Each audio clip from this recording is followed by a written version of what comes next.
All right. Hello? Hi there. Welcome. Hi, everybody. Welcome back. How's it going? Hey, Shark Jumping Walrus. And the other cartoon. Hey, Coden. Hey, Ruby. How's it going, Editor? Hey, Skello. Hey, Costar. Twisted Myth. Hey, Chrissy. Visnum stream on my birthday. It's my lucky day. Hey, Terry. Thank you for the 7 months. Welcome to a different kind of stream, I guess. I just noticed Azzy. Yep. Welcome to the Toxic Lounge. All of this was created by the wonderful Tiny Packy, aka Azazel, including the new model and the background that you see here. This is actually awesome. Thank you, Static Ghost. So, the Sans Head Crystal Vodka, yes. We put a ton of effort into making this work. Oh my god, Assy is wasted. Let's continue saying hi to everyone that came in. It looks amazing. Thank you, Nyan the Cartoon. Thank you, Selen. She did actually a great job at it. Thank you. Thank you, Selen. How's it going, Metal Rose? Neon Pro. Hi, Phil. Nice setup. Thank you. Hey, Fussy Goon. Banana Boy. Meredith. Goopy Goopsta. Oh, you're swaying back and forth. Yeah, it's a new feature of the program that I'm using. Hey, Just a Shadow. Non-creative. Turtle King. Hello, Phil. Hello there. Hey, Purple Tangerine. A whole new model? This is officially my favorite model. Well, it's not a whole new one. It literally only has this emotion. Because this is not a stream to play video games or do funny haha stuff. Background looks great. I want it as a wallpaper. I mean, if Azazel was watching the stream, I wouldn't mind her releasing this. She did a great job at it. Is this a new emotion? I'm not quite sure. I just wanted a different colored Fi. Something that's green combined with a little bit of blue. Something that's like peaceful, I guess. It's like greenish, cyan, teal. I guess you could call it a new emotion. Hey Phil, very nice model. Thank you. Light Shamrock. That might be a good color for it, yes. The Vibe emotion. These are chill vibes. Chill vibes. So, if you haven't been on the past few streams, you might wonder what this actually is. Well, everyone's saying, yo, love the vibe of this scene. Thank you. Thank you, Right Toast. If you haven't been here for the past few days or weeks, welcome. Welcome to Chill Reading. In this stream, this is an experimental stream. I'm not sure if I'm going to be doing more of these, but the main conceit of this is that we're just going to be relaxing. There's not going to be any screaming. There's not going to be any yelling or funny moments. This is just going to be a time for me to read some whatever stuff people want me to read. I want to start with some creepypastas because I still love horror, obviously. And I figured I might as well. Oh damn, I love the setup and enjoy the dapper look. Having watched past stress videos on Jeff, I hope you enjoy. Thank you, Alex. Maybe at the end of the year we could do it again. It depends on how the stream goes, if people like it or not. This is not an ASMR stream. This is a chill stream. This is for someone to put in the background and just draw or sleep to, or in general just chill. Because, gotta be honest, the past few months have not been kind to a lot of people here in the cesspit. Or in the world in general. I've noticed that a lot of people have been really high-strung lately. They've been very worried for the future and how their life is going to go. And I get that. Especially if you're going through college or like you're a young adult that is like just trying to figure themselves out. The world is probably really scary for you. You see a lot of bad news on social media or on the TV, and you worry if you're even going to be alive by next year. So I wanted to not provide a solution, but just provide a moment where people can just forget about all of that and just relax, you know? Will you be reading or listening to Postress Remake? I will be reading. This whole thing is reading. You know how you guys motivated me to actually start finishing games for the channel? How this entire channel was about me catching up with games that I love, that I procrastinated on finishing for a long time? Well, I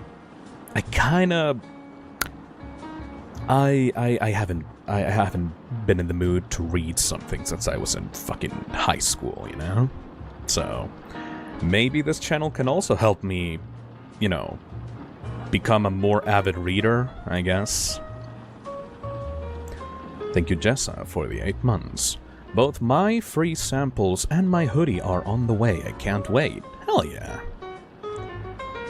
Some people have been saying that their Cesspit hoodies are on the way. I would love to see them. If you go into Blue Sky, #FiMerch, I would love to check that out if you've received it lately. I hope my hoodie ships soon. It should be around the Christmas time that you should be receiving them. But yeah, they're on the way. They have been manufactured.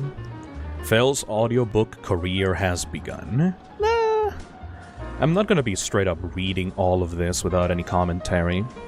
I specifically chose Jeff the Killer as like the thing that we're gonna be reading today because, one, I love creepypastas, and it's been a while since I've read a good creepypasta, so I want to check out how one of the most famous ones holds up today. And also because a friend of mine, Zachary, has been did a whole video about their own rewrite of the Jeff the Killer creepypasta. So I have 3 things to read for you today. I have the original Jeff the Killer, released in 2012. I have Jeff the Killer Reboot, released around 2018-2015. And I have Postress' own Jeff the Killer rewrite, that was released in July of this year. Obviously, I got permission from Postra to read this in front of y'all, and if you want to read them out with, you know, their own take on the material, you can watch their own reading of it on their own YouTube channel. My pins just arrived. I'm loving them so far. Hell yeah, Sharptooth. Static Ghost says, much love to chat. I might actually knock out to this. Had an insane early day at work. Hell yeah. Haven't been to a stream lately. How's it going? Hey, Barely Grover. You kinda joined for a late, for a unique stream. I promise this is not what the channel has been turned into. This is an experimental stream where we just chill around, read something, and have people just, I don't know, relax to this, I guess. What if Phil just breaks out laughing at the OG Jeff story? So here's the thing. Addy, listen to me. I've been training. I promise I've been training to do this. I promise you that I'm not gonna laugh really hard. I've been training my indoor voice in, you know? So if I laugh at something, I'll try to hold it in, you know? I'm not... you know how I work, right? If I get super into it and I start laughing uncontrollably, I'll probably mute my mic a little bit, because I don't want people to, you know, use this as a sleeping aid and suddenly, like, they are woken up by me laughing uproariously at something. This is not, once again, this is not an ASMR channel, this is not going to be an ASMR stream, but I also just don't want it to. I don't want it to ruin it for people if they are actually looking to get relaxed because of the stream, you know? Fast Bear King has been a member for 1 month and says, "This is going to be some good stuff, thank you." And Levente super chats and says, "Just became a member. Greetings from the Balkans." Interesting. And Foster donates $5 and says, "My cat has fallen asleep already to your stream, Phil." Hell yeah. Look, I have also disabled notification sounds as well, so if anyone is going to donate $500 to, like, wake everyone up with a really loud donation sound, I'm sorry to tell you, that ain't gonna happen. I've disabled all of them for this stream, so people are not gonna be able to interrupt with anything. Is the scheduled stream chat going to stay open? No. That I need to re-enable, like, hide them and re-enable them every week. Tarkat says, "Well, 'tis to enjoy this while playing Slime Rancher." Thank you. Wispy Echo says, "I'm currently out getting some rainbow-themed boots, since my family wants me to be subtle about my queerness in America, so I'm excited for something chill to listen to on my way home." Thank you. Chill vibes for cooking. Yep, whatever you want, really. Falling asleep, cooking, drawing, just anything, really. I'm also not really used to reading much, by the way. I did some practice, like I said. I did some practice a few days ago to make sure that I wouldn't burst out laughing or do some really loud noise that would startle people. But if I slur over my words or I get really tired, I do apologize for that. This is an experiment, you know? An experiment. If this doesn't work out or people don't end up liking it, we can just move on and continue as we were doing. But if you do end up liking this format, you can always leave a suggestion in the comments of the VOD for whatever you would like me to read next. I know for sure that I will read more creepypastas if this does work out. There were some very funny suggestions from people on Twitter, on Blue Sky, and on the community tab for what stuff I should read, and I have a collection of creepypastas that I would like to cover, I guess. Dead Bart, Happy Appy, I think it was called. That one was, like, really long. You can finally read Borrasca. Don't remember what that is, Neon. I found a Blue Sky account that just posts pictures of bodega cats. Best page ever. I'm very glad that Blue Sky is, like, actually blowing up and people are actually using it. You have no idea how thankful I am for that. Wispy Echo asks, "Actually, quick question for Toxic Sonus. Are they able to drink water? How are they able to drink alcohol?" They can't submerge themselves in water, and water by itself would usually not be very nutritious for them. But as long as they don't dip their entire bodies in the stuff, they should be fine. Lugigi donates and says, "Glad to see Phil finally learned how to read." Fuck you. Someone super chats and says, I think the name is called Alexa? I'm just gonna call you Alexa. Actually, kinda perfect vibe. It's a rainy night for me, no thunder or lightning, so I'm kinda in the mood for a reading stream. Thank you. And welcome back, Acid Droid, to the Toxins has been. Nano Abyss says, is Blue Sky actually okay? I'm very skeptical at the moment. It is better than Twitter, in my opinion. Like, yeah, sure, people might be a little bit scared of, like, leaving a platform and going to another one, and the transition is never perfect. Everyone knows that. But once you're actually there and follow the people that you're actually interested in, I think it's just objectively better. There's no algorithm to contend with. The following page just gives you what you want, and since I have a very curated timeline personally, it's been just an objectively better experience. I suggested NAS Godzilla. Yeah, I do have that on the list. It's so much calmer, yeah.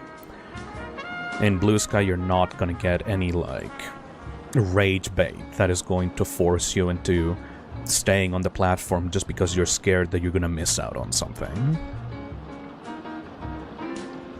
But yeah.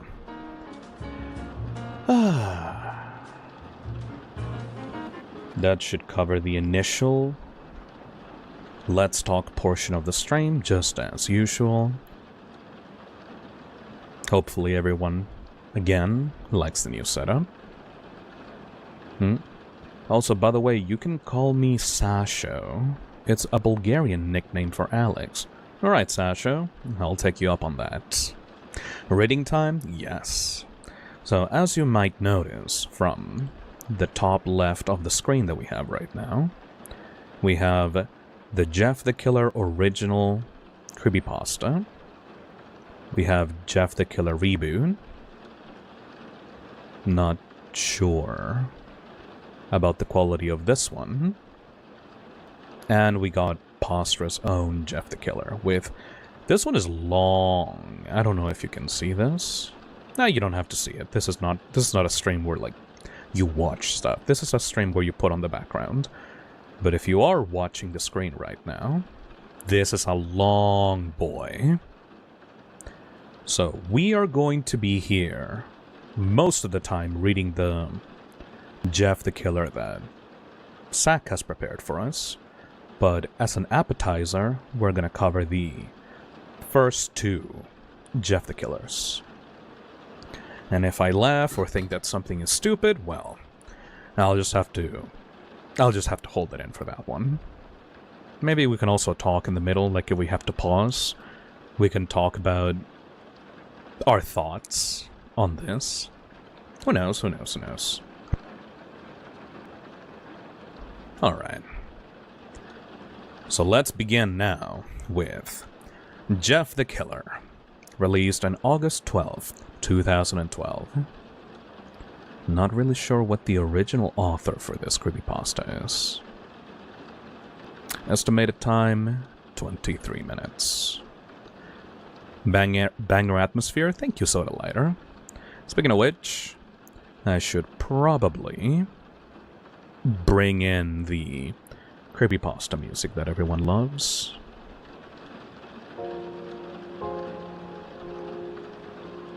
There we go. Clearing up my throat. Jeff the Killer. Excerpt from a local newspaper. Ominous unknown killer is still at large.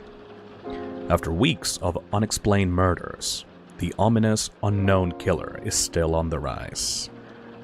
After little evidence has been found, a young boy states that he survived one of the killer's attacks and bravely tells his story.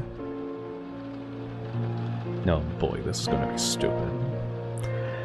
I had a bad dream and I woke up in the middle of the night, says the boy. I saw that for some reason, the window was open, even though I remember it being closed before I went to bed. I got up and shut it once more. Afterwards, I simply crawled under my covers and tried to get back to sleep. That's when I had a strange feeling, like someone was watching me. Oh no. I looked up and nearly jumped out of my bed. There, in the little ray of light, illuminating from between my curtains, were a pair of eyes.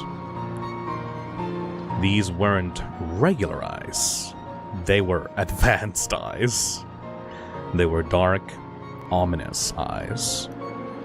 They were bordered in black and just plain out terrified me. That's when I saw his mouth. A long, horrendous smile that made every hair on my body stand up. The figure stood there, watching me. Finally, after what seemed like forever, he said it. A simple phrase, but said in a way only a madman could speak. He said, "Go to sleep."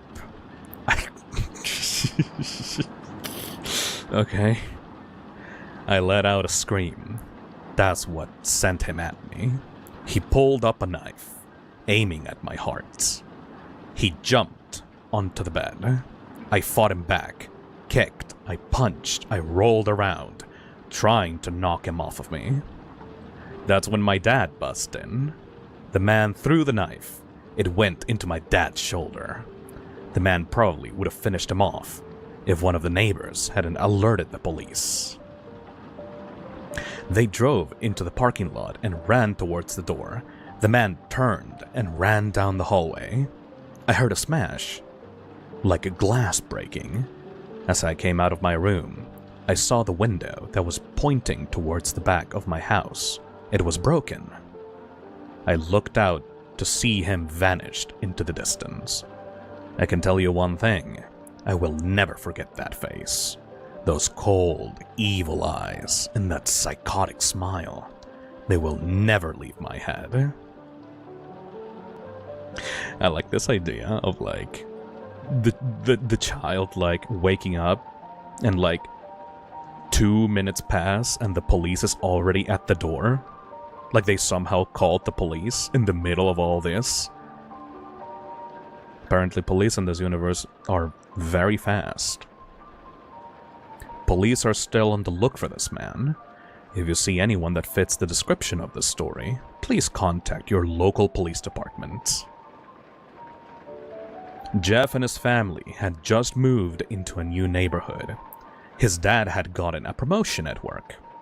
They thought it would be best to live in one of those fancy neighborhoods. Jeff and his brother Liu couldn't complain though. A new, better house? What's not to love? As they were getting unpacked, one of the neighbors came by. "Hello," she said. "I'm Barbara. I live across the street from you. Well, I just wanted to introduce myself and to introduce my son." She turns around and calls her son over. "Billy, these are our new neighbors." Billy said hi and ran back to play in his yard. "Well," said Jeff's mom, "I'm Margaret, and this is my husband Peter and my 2 sons, Jeff and Liu." They each introduced themselves, and then Barbara invited them to her son's birthday. Jeff and his brother were about to object when their mother said that they would love to. When Jeff and his family were done packing, Jeff went up to his room, to his mom. "Mom, why would you invite us to some kid's party? If you haven't noticed, I'm not some dumb kid." "Jeff, my name Jeff," said his mother. "We just moved here. We should show that we want to spend time with our neighbors. Now, we're going to that party, and that's final." Jeff started to talk, but stopped himself, knowing that he couldn't do anything. "Fuck you, Mom." Whenever his mom said something, it was final. He walked up to his room and plopped down on his bed. He sat there, looking at his ceiling, when suddenly, he got a weird feeling. Not so much pain, but a weird feeling. You guys like it when you get a weird feeling? It's very weird. He dismissed it as just some random weird feeling. He heard his mother call him down to get his stuff, and he walked down to get it. The next day, Jeff walked downstairs to get breakfast and got ready for school. As he sat there, eating his breakfast, he once again got that weird feeling. This time it was stronger. It gave him a slight tugging pain, but once again, he dismissed that weird feeling. As he and Liu finished breakfast, they walked down to the bus stop. They sat there, waiting for the bus. And then, all of a sudden, some kid on a skateboard jumped over them, only inches above their laps. They both jumped back in surprise. Hey, what the hell? The kid landed and turned back to them, like some kinda Tony Hawk character. He kicked his skateboard up and caught it with his hands. Oh shit, this guy's cool. Oh my god, he's such a cool 90s kid. The kid seems to be about 12, 1 year younger than Jeff. He wears an Aeropostale shirt and ripped blue jeans. Well, well, well. It looks like we got some new meat. Really? A 12-year-old would say that? Really? 12? Come on. We got some new meats. Suddenly, 2 other kids appeared. One was super skinny, and the other was huge. It's like your typical, 90s bully ensemble, you know? Well, since you're new here, I'd like to introduce ourselves. Over there is Keith. Jeff and Liu looked over the skinny kid. He had a dopey face that you would expect a sidekick to have. Oh my god. And he's Troy. They looked over at the fat kid. Talk about a tub of lard. Oh my god, Jeff the Killer is fat-phobic? Oh my god. This kid looked like he hadn't exercised since he was crawling. Oh my god, Jeff, calm down. And I, said the first kid, I'm Randy. Now, for all the kids in this neighborhood, there is a small price for a bus fare, if you catch my drift. You're a mafia, protection? You're running a mafia protection scheme? Liu stood up, ready to punch the lights out of the kid's eyes, when one of his friends pulled a knife on him. I had hoped that you would be more cooperative, but it seems we must do this the hard way. These kids are just watching Die Hard and other action movies and pretending to be evil mafia people. The kid walked up to Liu and took his wallet out of his pocket. Jeff got that feeling again. That weird feeling. Now, it was truly strong. A burning sensation. He stood up, but Liu gestured him to sit down. Jeff ignored him and walked up to the kid. Listen here, you little punk. Give back my bro's wallet, or else. Randy put the wallet in his pocket and pulled out his knife. Oh? What will you do? Just as he finished the sentence, Jeff popped the kid in the nose. As Randy reached for his face, Jeff grabbed the kid's wrist and broke it. Oh my god, what a badass. What a badass 11-year-old, oh my god. Randy screamed and Jeff grabbed the knife from his hand. Troy and Keith rushed Jeff, but Jeff was too quick. He threw Randy to the ground. Keith lashed out at him, but Jeff ducked and stabbed him in the arm. Keith dropped his knife and fell to the ground screaming. Troy rushed him too, but Jeff didn't even need the knife. He just punched Troy straight in the stomach, and Troy went down. As he fell, he puked all over. Liu could do nothing but look in amazement at Jeff. "Oh my god, he's so cool." "Jeff, how'd you?" was all he said. They saw the bus coming and knew that they'd be blamed for the whole thing, so they started running as fast as they could. As they ran, they looked back and saw the bus driver rushing over to Randy and the others. As Jeff and Liu made it to school, they didn't dare tell what happened. All they did was sit and listen. Liu just thought of that as his brother beating up a few kids, but Jeff knew it was more. It was something scary. As he got that feeling, he felt how powerful it was. The urge to just hurt someone. Ooh! I can't believe it. He's got that murder lust in him. That 11-year-old is so edgy. Oh my god. He didn't like how it sounded, but he couldn't help but feel happy. He felt that weird feeling go away and stay away for the entire day of school. Even as he walked home due to the whole thing near the bus stop, and how now he probably wouldn't be taking the bus anymore, he felt happy. When he got home, his parents asked him how his day was, and he said, in a somewhat ominous tone, "It was a wonderful day." Ooh.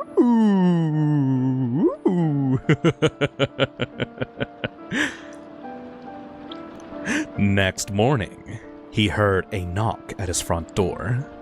He walked down to find 2 police officers at the door, his mother looking back at him with an angry look. "Jeff, these officers tell me that you attacked 3 kids. That it wasn't regular fighting, it was advanced fighting. And that they were stabbed. Stabbed, son!" Jeff's gaze fell to the floor, showing his mother that it was true. "Mom, they were the ones who pulled knives on me and Liu." "Son," said one of the cops, "we found 3 kids, 2 stabbed, 1 having a bruise on his stomach, and we have witnesses proving that you fled the scene. Now, what does this tell us?" Jeff knew it was no use. No use. He could say him and Liu had been attacked, but then there was no proof of it. There was no proof it was not them who attacked first. They couldn't say that they weren't fleeing, because the truth be told, they were. So Jeff couldn't defend himself or Liu. "Son, call down your brother." Jeff couldn't do it since it was he who beat up all the kids. "Sir, it was me. I was the one who beat up the kids. Liu tried to hold me back, but he couldn't stop me." "He could not stop me from beating the shit out of those 90s bullies." The cop looked at his partner, and they both nod. "Well, kid, looks like a year in juvie." "Really?" "Wait," says Liu. They all looked up to see him holding a knife. The officers pulled their guns and locked them on Liu. "It's a kid, what the hell? What are you doing? Cop, what the hell? Cops? What are you doing? Stop that." "It was me. I beat up those little punks. I have the marks to prove it." He lifted up his sleeves to reveal cuts and bruises, as if he was in a struggle. "What?" "Son, just put the knife down," said the officer. Liu held up the knife and dropped it to the ground. He put his hands up and walked over to the cops. "No, Liu, it was me. I did it." Jeff had tears running down his face. "Huh. Poor bro, trying to take the blame for what I did. Well, take me away." I like this Liu person is like the most selfless 11-year-old ever. Keep in mind, these people are these kids are still 11. 11.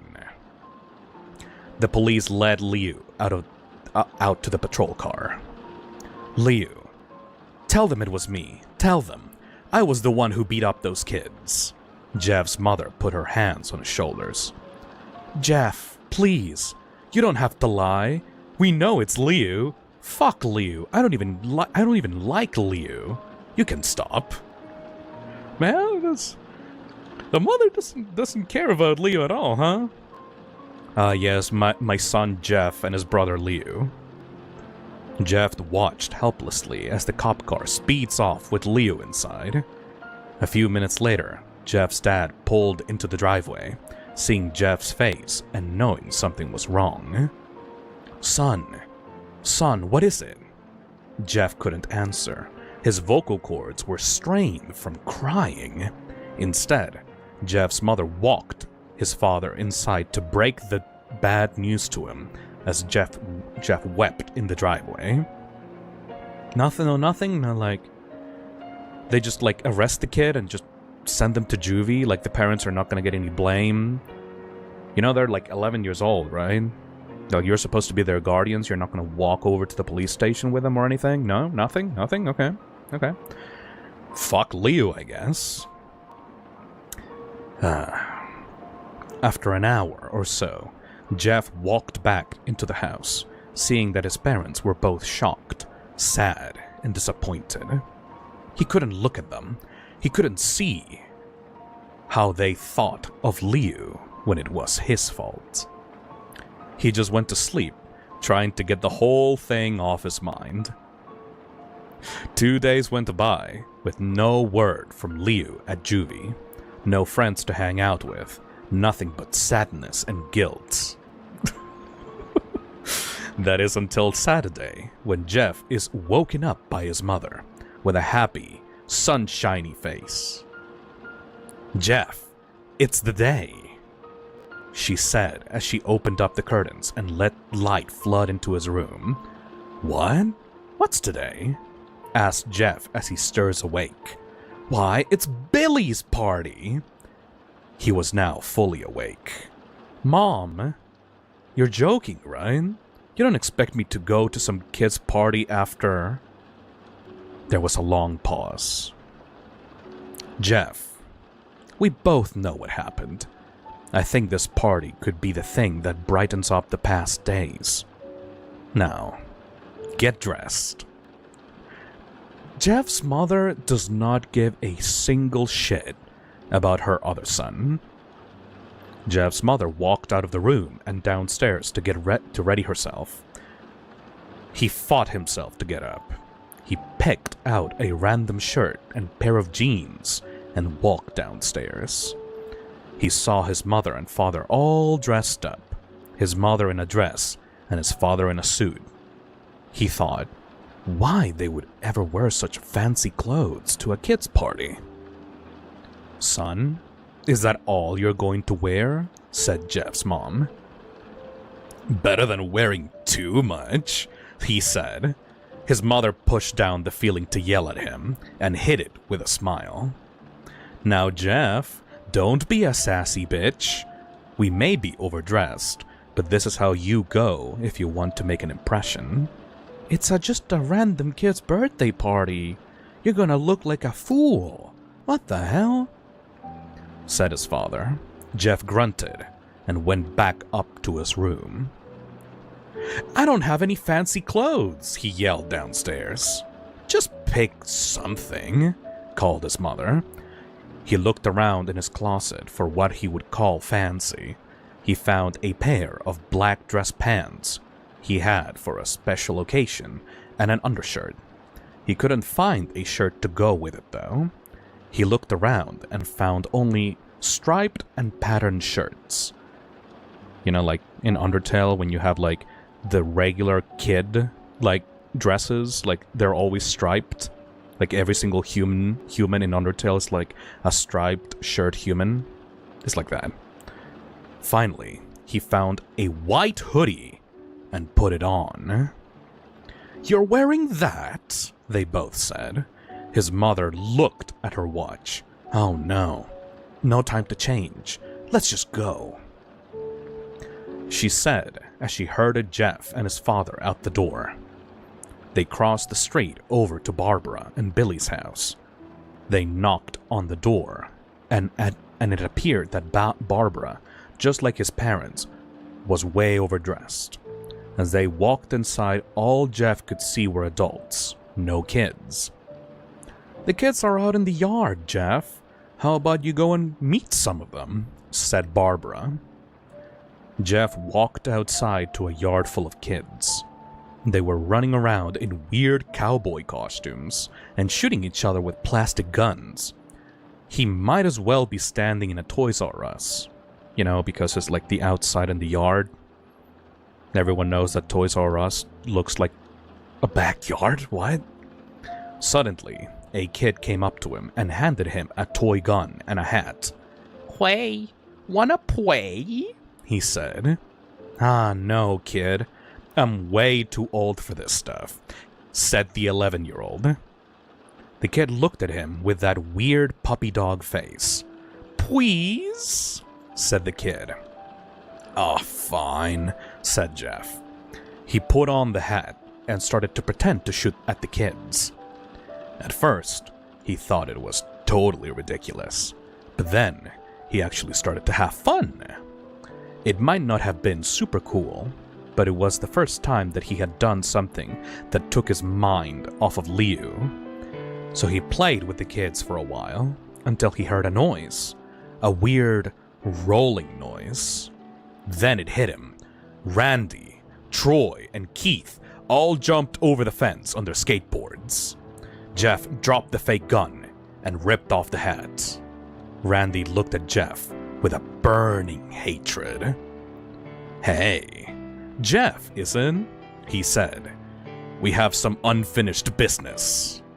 Jeff saw his bruised nose. "I think we're even. I beat the crap out of you, and you get my brother sent to juvie." Randy got an angry look in his eyes. "Oh no. I don't go for even. I go for winning. You may have kicked our asses that one day, but not today." As he said that, Randy rushed at Jeff. They both fell to the ground. Randy punched Jeff in the nose, and Jeff grabbed him by the ears and headbutted him. Jeff pushed Randy off of him, and both rose to their feet. Start the fucking Deltarune fighting theme on this one.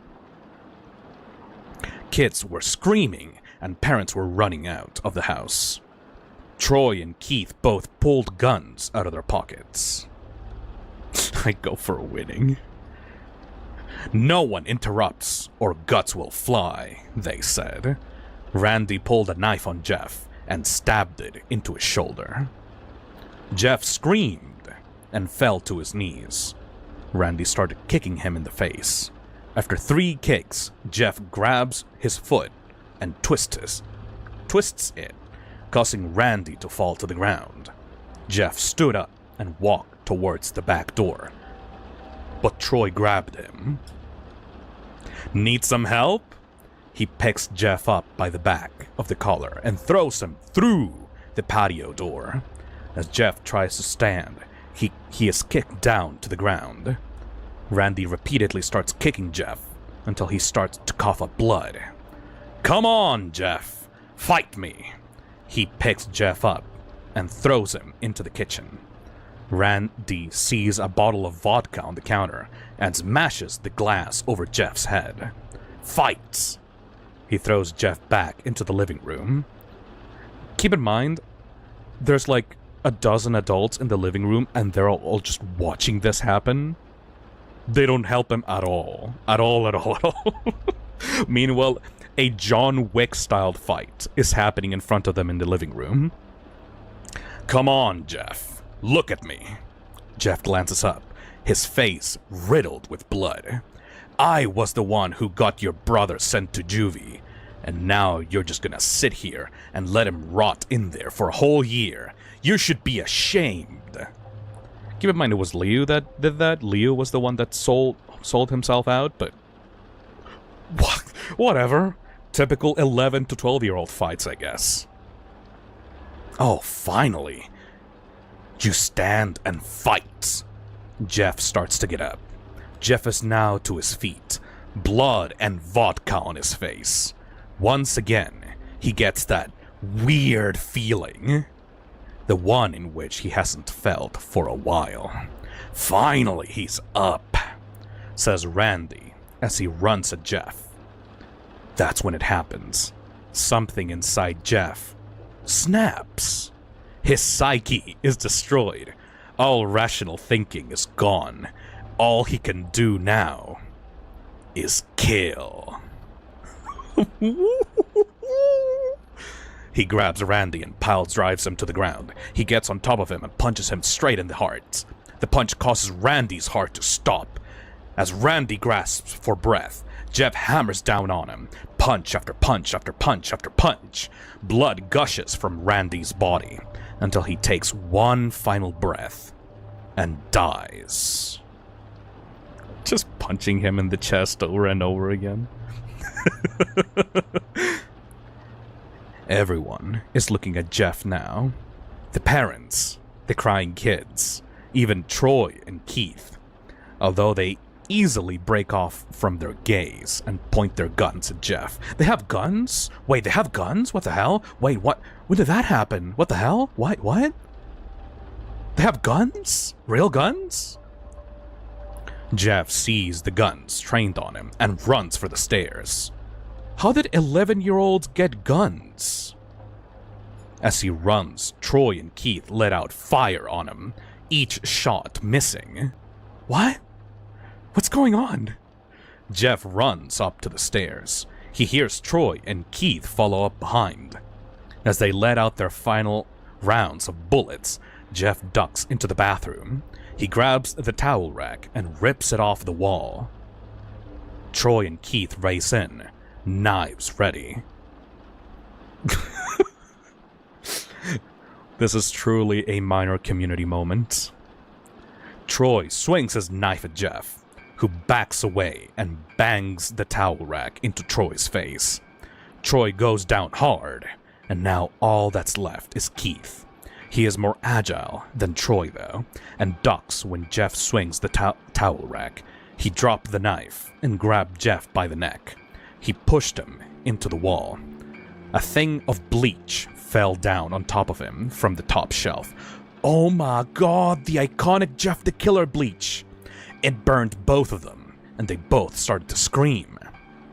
Jeff wiped his eyes as best as he could. He pulled back the towel rack and swung it straight into Keith's head. As he lay there, bleeding to death, he let out an ominous smile. "What's so funny?" asked Jeff. Keith pulled out a lighter and switched it on. "What's funny," he said, "is that you're covered in bleach and alcohol." Is bleach flammable? Wait, is bleach flammable? What? Jeff's eyes widened as Keith threw the lighter at him. As soon as the flame made contact with him, the flames ignited the alcohol in the vodka. While the alcohol burned him, the bleach bleached his skin, as bleach does. Jeff let out a terrible screech as he caught on fire. He tried to roll out of the fire, but it was no use. The alcohol had made him a walking inferno. He ran down the hall and fell down the stairs. Everybody started screaming as they saw Jeff, now a man on fire, drop to the ground, nearly dead. The last thing Jeff saw was his mother and the other parents trying to extinguish the flame. That's when he passed out. When Jeff woke, he had a cast wrapped around his face. Jeff the Killer is woke now. He couldn't see anything, but he felt a cast on his shoulder and stitches all over his body. He tried to stand up, but he realized that there was some tube in his arm, and when he tried to get up, it fell out, and a nurse rushed in. "I don't think you can get out of bed just yet," she said, as she put him back in his bed and reinserted the weird tube. Jeff sat there with no vision, no idea of what his surroundings were. Finally, after hours, he heard his mother. "Honey, are you okay?" she asked. Jeff couldn't answer though. His face was covered, and he was unable to speak. "Oh, honey, I have great news!" After all the witnesses told the police that Randy confessed of trying to attack you, they decided to let Liu go. Amazing! I guess I love Liu again now.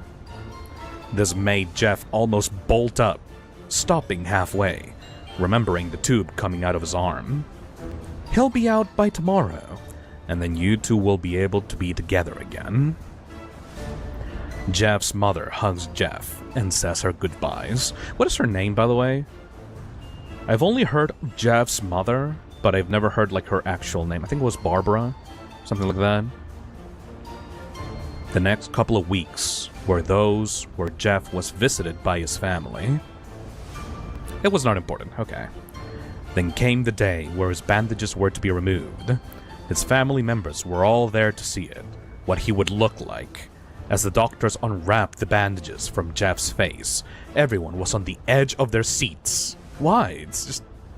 Why are you treating this as like a VTuber model debut? What the hell? They waited until the last bandage holding the cover over his face was almost removed. "Let's hope for the best," said the doctor. He quickly pulls the cloth, letting the rest fall from Jeff's face.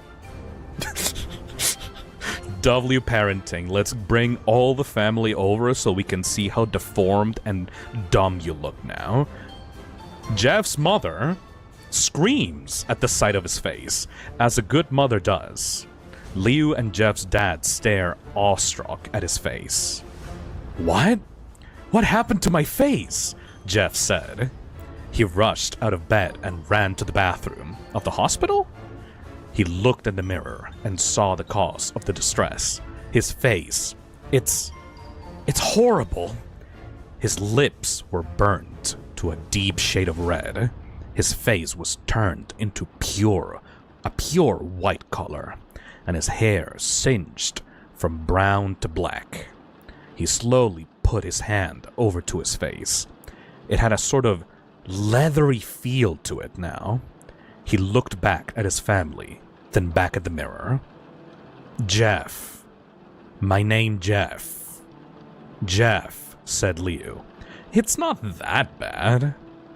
"Not that bad," said Jeff. "It's perfect." His family was equally surprised. Jeff started laughing uncontrollably. His parents noticed that his left eye and hand were twitching. Jeff, are you okay?" "Okay? I've never felt more happy. Ha, ha, ha, ha, ha. Look at me. This face goes perfectly with me." He couldn't stop laughing. He stroked his face, feeling it, looking at it in the mirror. What caused this? Well, you may recall that when Jeff was fighting Randy... we're gonna get a flashback to like 2 minutes before this? We're gonna get like a fight replay before this point? Okay. Well, you may recall that when Jeff was fighting Randy, something in his mind, his sanity, snapped. Now, he was left as a crazy killing machine. That is, his parents didn't know. "Doctor," said Jeff's mom, "is my son alright? Like, you know, in the head?" Does like the emoji, like, putting the finger, like, up to the right of the temple and does like the circle motion. Cuckoo, cuckoo. "Oh, yes. This behavior is actually very typical for patients that have taken very large amounts of painkillers. If his behavior doesn't change in a few weeks, bring him back here, and we'll give him a psychological test." That is not how anything works, actually. What? Yeah, okay. No. What? Have you ever taken painkillers? What? No. No, dude. Oh, thank you, doctor. Jeff's mother went over to Jeff. Jeff, sweetie, it's time to go. Jeff looks away from the mirror, his face still formed into a crazy smile. "'Kay, mommy, ha ha ha ha ha ha ha." Oh, come on. His mother took him by the shoulder and took him to get his clothes. "This is what came in," said the lady at the desk. Jeff's mom looked down to see the black dress pants and white hoodie her son wore. Now they were clean of blood and stitched together. Jeff's mother led him to his room and made him put his clothes on. What? You're gonna put the clothes that he had when the incident happened? What? Do you not have other pairs of clothes for him? Just like... Hey, miss, here's the iconic Jeff the Killer outfit, I guess. Then they left, not knowing that this was their final day of life. Oh! Did the hoodie survive the fire? Apparently. Later that night, Jeff's mother woke to a sound coming from the bathroom. It sounded as if someone was crying. She slowly walked over to see what it was. When she looked into the bathroom, she saw a horrendous sight. Jeff had taken a knife and carved a smile into his cheeks. He became the Wokler. The Woker. Jeff had just finished watching his favorite movie, The Joker, and began to imitate his hero, live on stream. "Jeff, what are you doing?" asked his mother. Jeff looked over to his mother. "I couldn't keep smiling, Mommy. It hurt after a while. Now I can smile forever." Jeff's mother noticed his eyes, ringed in black. "Jeff, close your eyes." His eyes were seemingly never closing. "I couldn't see my face. I got tired and my eyes started to close. I burned out the eyelids so I could forever see myself, my new face." Jeff's mother slowly started to back away, seeing that her son was going insane. "Oh my god, he cuckoo. Cuckoo. What's wrong, Mommy? Aren't I beautiful?" "Yes, son," she said. "Yes, you are. Let me go get Daddy so he can see your face." She ran into the room and shook Jeff's dad from his sleep. "Honey, get the gun. We need to kill our son."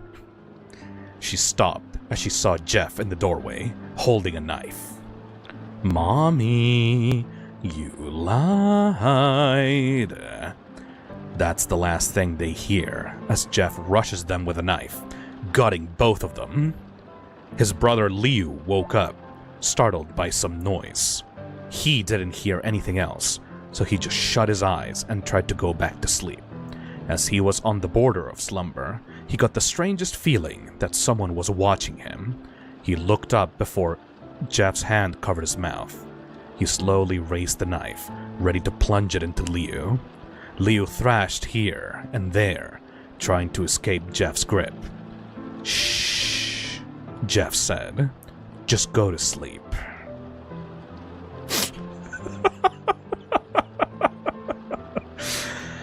Oh. And then Jeff the Killered all over the house.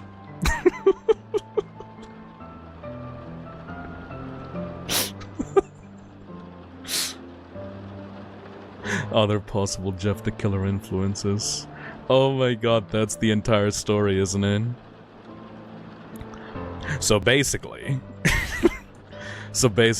this 11-year-old had a weird feeling, had like psychopathic, like, murder tendencies, like, all throughout his life. And then, once, like, the stereotypical 90s bullies, like, came over at the bus stop and started bullying him and his brother. Just, like, he immediately started turning evil, you know? Like, he basically fought, like, the bullies from, like, My Little Pony Friendship is Magic, like, Tiara and the other one with the glasses. And then immediately went like, ooh, I need to let go. I need to embrace my wild side. And they had like a JoJo battle around the house. The parents did not ever try to intervene at all. They just sat there and watched as like 2 11 to 13-year-olds were like fighting in the living room, smashing bottles all over their fucking heads. And then eventually, like, it got so bad that one of them set the other one on fire. He went Jeff the Insane. They were being held at gunpoint, I think. Yeah, by the 12-year-olds. A bunch of adults dressed in suits being held at gunpoint by the 12-year-olds. I can't... Oh, come on. And, hold on, is bleach, like, flammable? Let me look that up.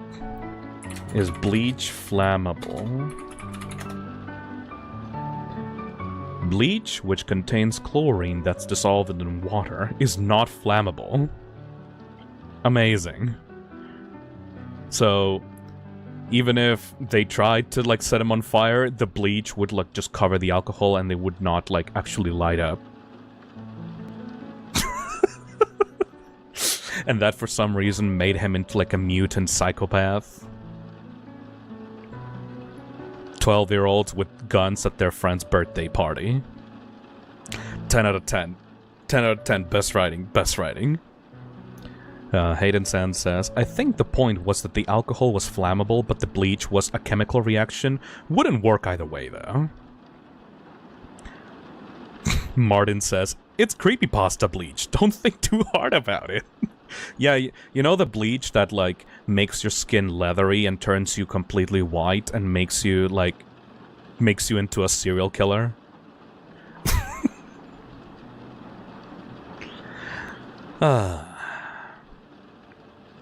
Okay, I know you'll be reading it, but there are certain parts I hope you hear the narration in Impostors Remake.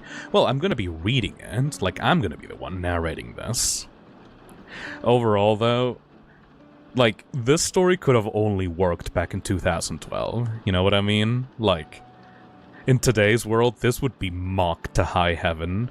This was before, like, the cringe culture of the, like, late 2010s, you know, where people became, like, super mean and cynical, and so they took these stories at face value. Oh yeah, this is the original creepy image that inspired the Jeff the Killer, like, creepypasta. That's some Joker origin story, but way shittier. Actually, yeah, now that you say that, Twisted Myth, it literally is just like, what if the Woker, like, woke up, like, early on in his life? Like, instead of being submerged into, like, a vat of chemicals, he just got some bleach on his face, and he got lit up on fire by some, like, 90s bullies. I guess they didn't want to risk someone looking into their search history. Is bleach flammable? Does look suspicious. I used to find that image creepy, but now I unironically find it hilarious. Why so curious? I can't believe that Jeff the Killer is fatphobic. We need to cancel him on Twitter. Alright, hold on a second.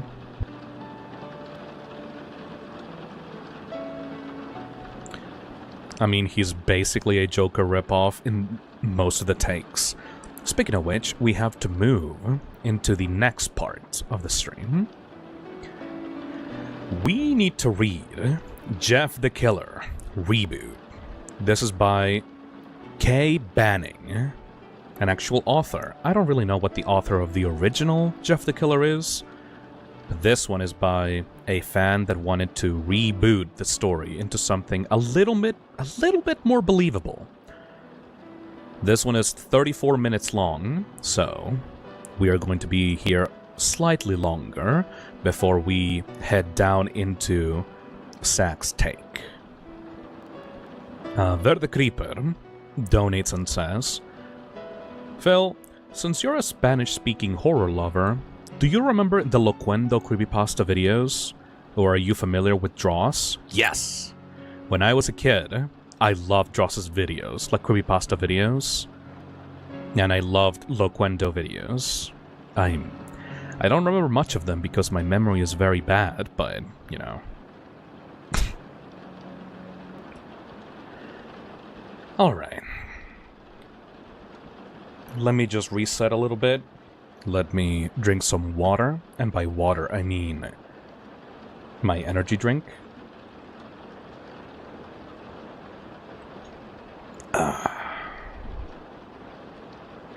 There's also the edit where it's basically that image but redder and fleshier. It's trying too hard. Well, that's usually what happens with like creepypasta content of like the early 2010s, you know? Like remember Smile Dog? Or like Dead Bart? Like all of those creepypastas started with like a really creepy image, like edited really hard, and like early internet people didn't know how to do that. Now it's like edited images are like extremely common, so like nobody is impressed by that. But in the early like 2010s, that was like all the rage back then. By the way, Pastra also did his own take on the Smile Dog. I did not know about that. I thought that Jeff the Killer was the only thing that he covered. Coden says, I've said it before, but my mom dressed as Jeff the Killer on Halloween once, with eye makeup, lips, face, black hair, and a white hoodie with "Go to Sleep" written on the back. Wow. Your mom's cool, actually. That's a pull. Pastra says, I did my own take on the image, but not the story. Okay, yeah, that makes sense. Isn't it weird that now there's like there's parents that like have grown up with these stories and like feel nostalgic over them? That's really weird to think about. That like the children that grew up around this time are now adults and have like their own kids. And like are nostalgic over that time where like the internet was like wilder or like crazier. Thoughts on Ben Drowned. I talked to Kako, actually, about Ben Drowned, like a few streams ago. I really like the original footage of Ben Drowned, but everything after the original arc with the Majora's Mask playthrough, where it got into like these weird like ARG stories about a real-life moon cult, and like you had to play like songs from the game in order to resuscitate characters from the ARG website, like that turned really stupid. The 20 minutes of text, oh my fucking god. Yes, exactly. Like, I really like the footage. The footage by itself is really cool, but everything surrounding that in the story is like the dumbest shit. Alright. Time for the second reading of the stream. We are going to be reading Jeff the Killer Reboots by Kay Banning Kellum.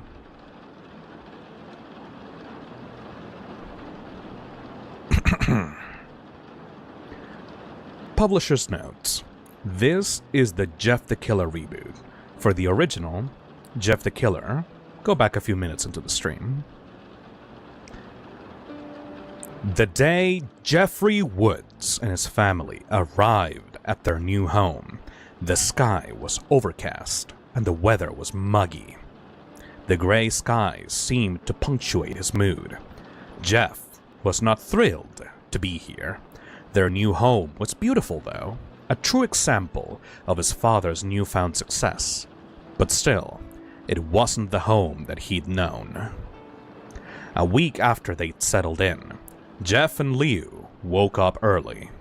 The sky was a crisp and gorgeous blue, and although the Louisiana heat was playing its usual cruel tricks, the brothers decided that a morning bike ride to explore the area would be just the right ticket to combat the slight pangs of homesickness that they'd both been experiencing over the last week. So this is like the same initial setup. Let's see where the reboot goes from there. "I miss home," Liu blurted out, as Jeff was smearing salsa on the microwaved burrito that would serve as his breakfast. "Me too, Liu. But I guess this is home now, so we just sort of had to, make the most of it." "I know, but all of our friends and stuff are back in New Orleans. Remember that building that we'd always sneak up top on and watch the city lights come on? I miss that," Leo responded, sounding down. "Yeah, and ZM Video, the owner, knew us and would always let us rent R-rated movies without our parents. And he'd always hook us up with a free video game rental if we got a few movies. Yeah, I miss that too. But Leo, we have to." Leo interrupted. "I know, but we have to make the most out of this. Still, this place just seems so fake. And Mom and Dad still treat us like we aren't even here."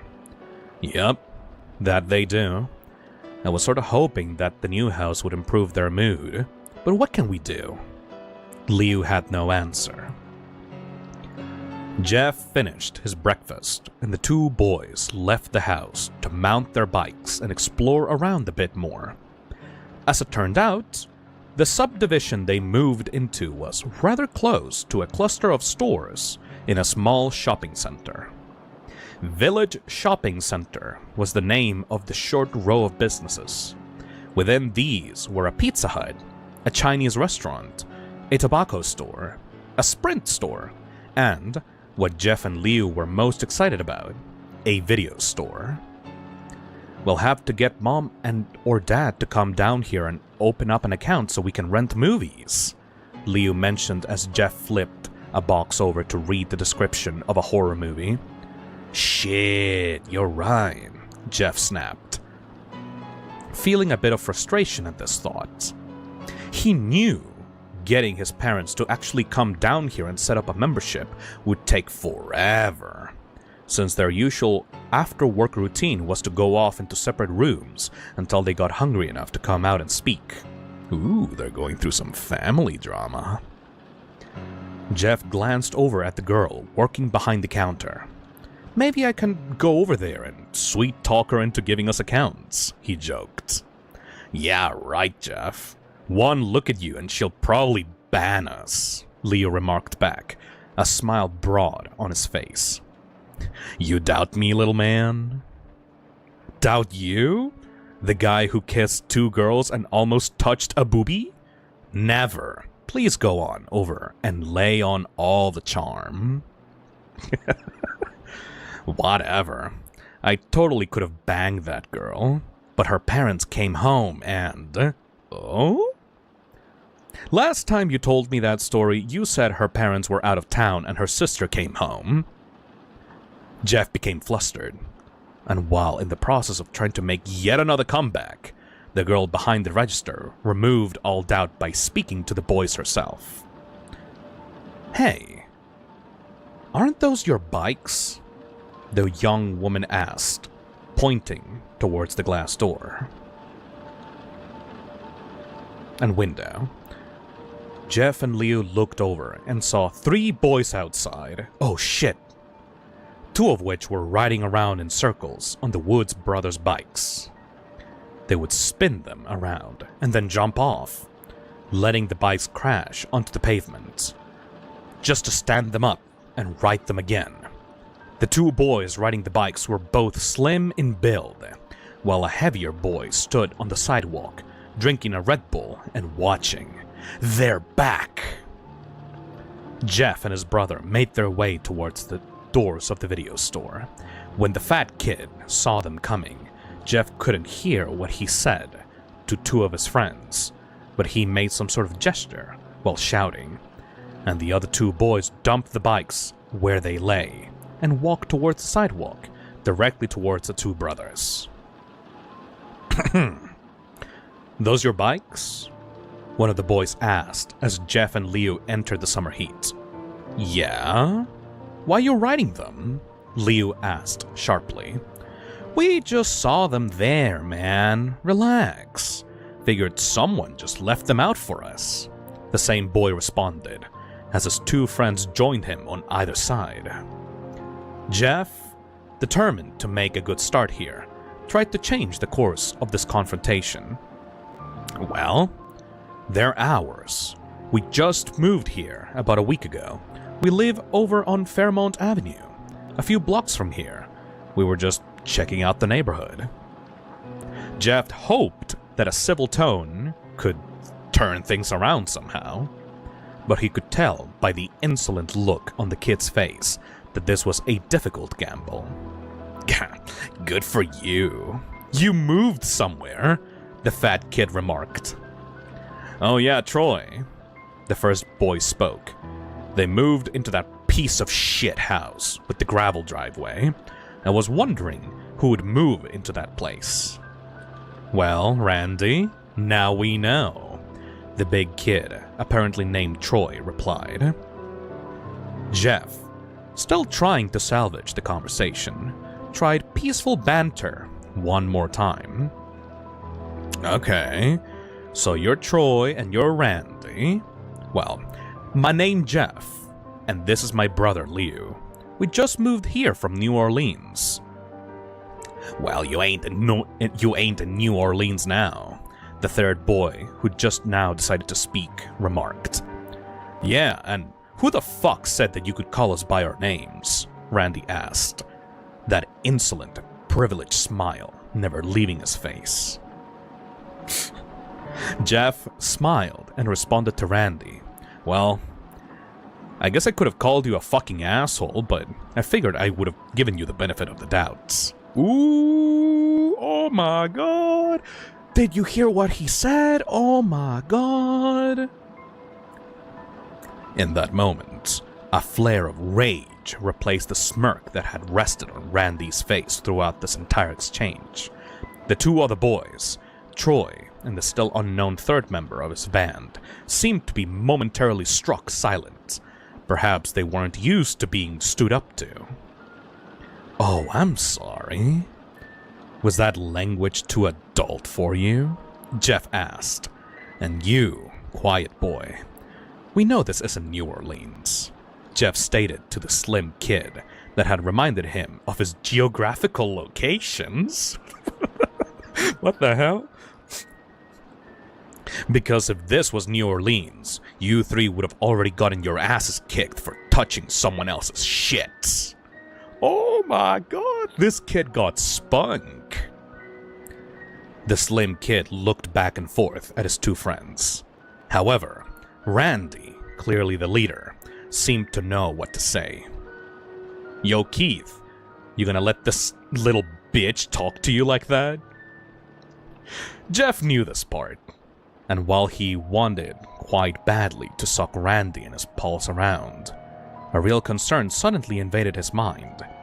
If he and Liu got into a fight on their first week into this new neighborhood, their parents would freak! He could practically hear it now, and while things had been far from perfect in their home, even after the move, there was a peace that had fallen over the family, and Jeff, fighting his urges, decided to do his best to keep it. Jeff looked over at the three, very well dressed, very privileged, very woke, looking suburban kids before them, and dismissed them. You guys are boring. Come on, Liu. Let them continue their play dates without us. Did Jeff the Killer call these kids fucking gay? Liu laughed at that and followed behind his brother towards the bikes. However, Randy and his little gang of would-be toughs would have none of that. They moved to block Jeff and his brother once again. Where are you going, pussy? Randy asked, shoving Jeff. Jeff could tell that shove had no real conviction. Randy was trying to figure him out, seeing where his buttons were. He'd push harder eventually, but Jeff swallowed the slowly building anger within him once more. Liu took a bit more exception to the shove. "We're going to your mom's house. Me and my brother saved up a couple of dollars from doing chores, and we hear she isn't charging much." As the words left Liu's mouth, Randy appeared to only register a small portion of it all. Randy Hayden had grown up in Mandeville. His father was a partner at a local firm that made a lot of money, something else that Jeff would soon come to learn. Randy and his friends, well, the same age as Jeff, had grown up in very different circumstances. They were used to being listened to. They were used to being feared. In fact, Randy, the target of the insult, just stood there. It was actually Troy, the fat kid, who stepped forward, fists balled, eyes squinted in anger. "Who are you talking to?" Troy shouted, and took a wild swing at Liu. Liu, who was both in better shape and had sparred with Jeff from time to time during his time spent boxing, was able to avoid the punch, but just barely. Had that been all, it may have once again ended there. Troy was clearly taken by surprise at Liu's speed, and actually didn't attempt another punch. However, these were bullies, kids that ran in a pack for a reason. The skinny one, Keith, stepped around and threw a punch that connected with the left side of Liu's face. Time to get weird. Jeff had seen enough. He'd been shocked at how quickly this evolved into blows, even though he'd expected it from almost the start. When he'd first met Randy and his friends, he'd been curious. From there, he'd developed an annoyance with them, and slowly, that annoyance had evolved into anger.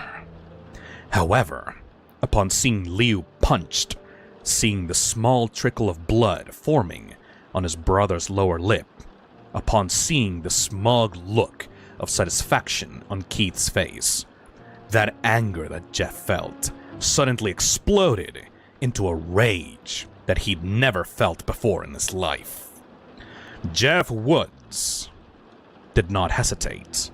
He stepped forward, his feet automatically falling into the correct stance that he'd learned from the boxing classes his father once enrolled him into, and delivered a powerful right hand to Keith's face.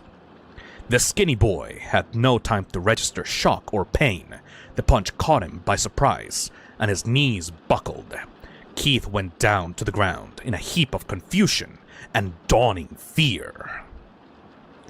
Okay, this is like automatically way better written than before. Holy shit. Like, I'm actually getting into the fight right now.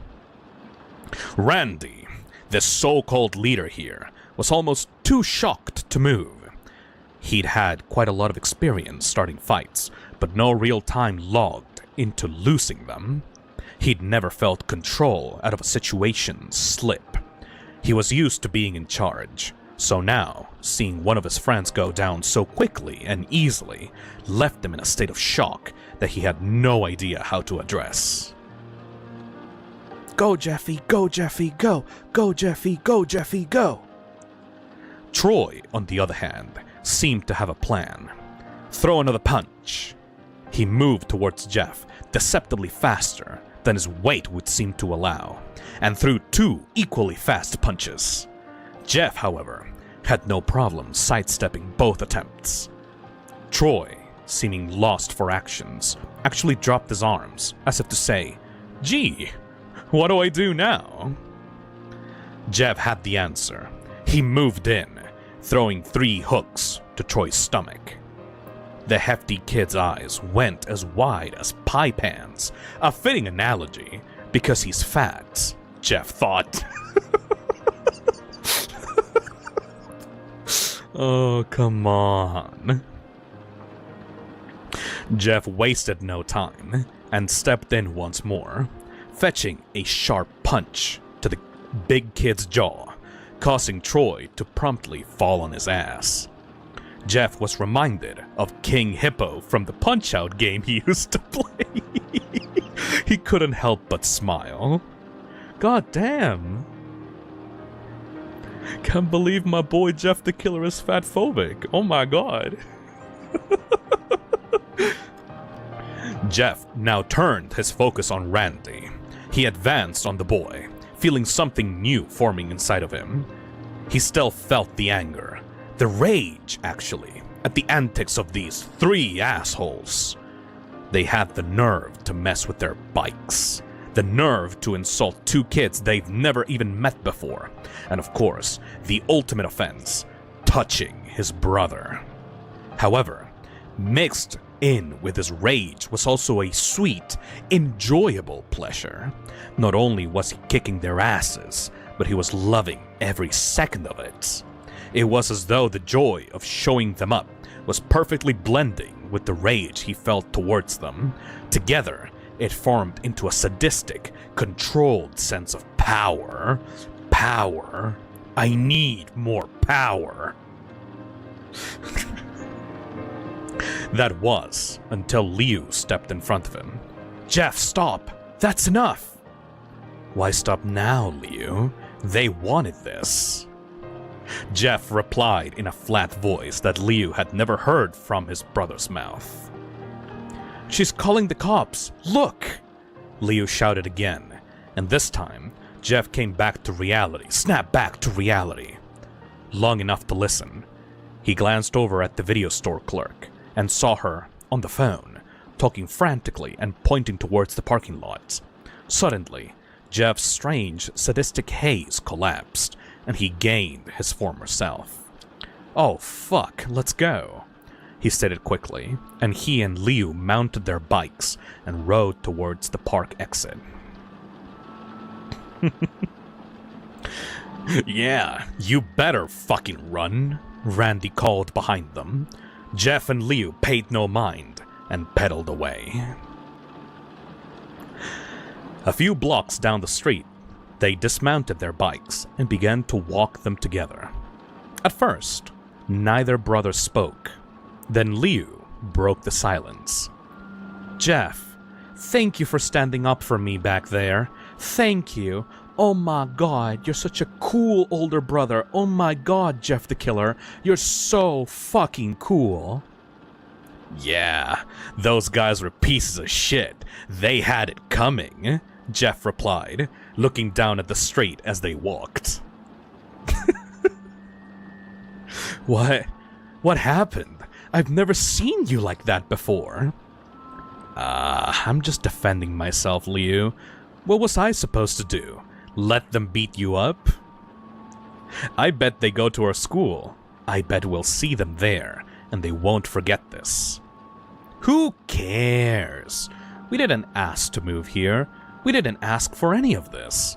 Mom and Dad just wanted a bigger house in a nicer neighborhood. And we were along for the ride, whether we liked it or not.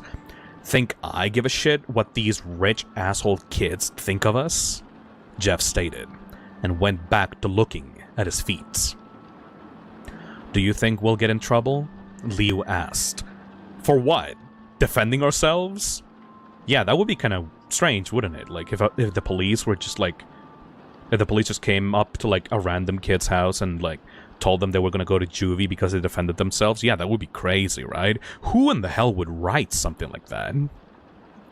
Yeah, I guess you're right. They did actually start it, Liu answered. And to the brothers, the matter was closed.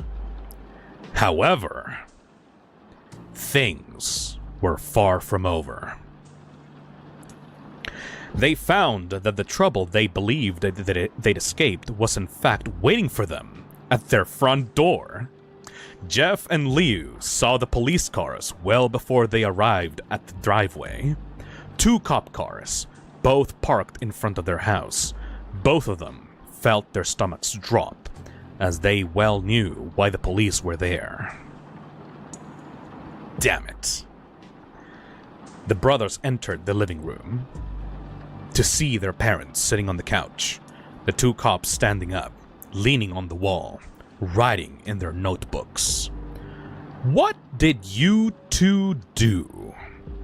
Sheila practically screeched at the two boys entered the house. Liu, younger and less centered than Jeff, began to fall on the defensive. "Some kids tried to jump us down by that video store. They were messing with our bikes, and when we went outside, they got in our faces." "That's not the way that we heard it," Matt Woods interjected, his voice firm and ripe with anger and dissatisfaction. "No, Dad, that's what happened," Jeff began to explain. "We were down at the friendly video, looking around the store, when these three kids started riding around on our bikes. All we did was walk outside, and the kids started talking trash to us, trying to provoke a fight. When we tried to leave, one of them punched Liu." Finally, one of the two cops spoke. His name tag read Williamson. "Boys, we have some serious complaints about the two of you. From what eyewitnesses at the shopping center say, you two started the confrontation with Randy and his friends." Jeff took notice at how familiar the cop's tone was when he said Randy's name. This was a small town, after all, and there was a good chance that this cop coached Randy in Little League or drank beers with his dad. Hell, it was even possible that this cop could be an uncle to one of the bullies. "No, sir," Jeff replied. "We did not start it. They did. We just wanted our bikes. We just wanted to leave, and they blocked us." Williamson continued, as though he'd heard nothing that Jeff said. "Several witnesses, including the video store clerk, say that you swung first. They say that the boys were riding your bikes, but let me ask you this. Did you chain your bikes to anything, or did you just leave them outside the store?" "What's the matter?" Liu demanded. "Well, son, if you just left your bikes lying around on the street, you can't exactly blame Randy and his friends for riding them, now can you? It'd be different had you secured them somehow, but you just left them there." "Mom, Dad, you're not buying this crap, are you? You know me and Liu don't start fights. When have we ever? These three kids messed with us. And if you can't tell that these cops are taking their sides, then you need to open your eyes." Jeff knew he was skating on thin ice, but that rage, it demanded some sort of satisfaction. "This is bullshit. Jeffrey, do not speak about these officers in that tone of voice. And do not speak to us in that way either. Now, it's pretty obvious that you two aren't happy here, that you miss your old home. But starting fights in the street isn't going to change anything." Jeff's mother snapped back. "Listen, boys, you're lucky. None of the parents want to press charges. This will be reported as a simple scuffle between teenagers. But be advised, you're both on notice. This is a quiet town, not like New Orleans. We don't tolerate this sort of behavior over here. If you see Randy, Keith, or Troy, I highly suggest that you tell them you're sorry. We'll be keeping an eye on both of you. Don't let this happen again. You don't want to have an arrest record, do you?" Jeff felt his anger bubble over, and he could not hold his tongue. "Who is he to you, Officer Williamson? Is Randy your nephew? Is he a friend's son? Or maybe you go over and screw his mom while you're on duty.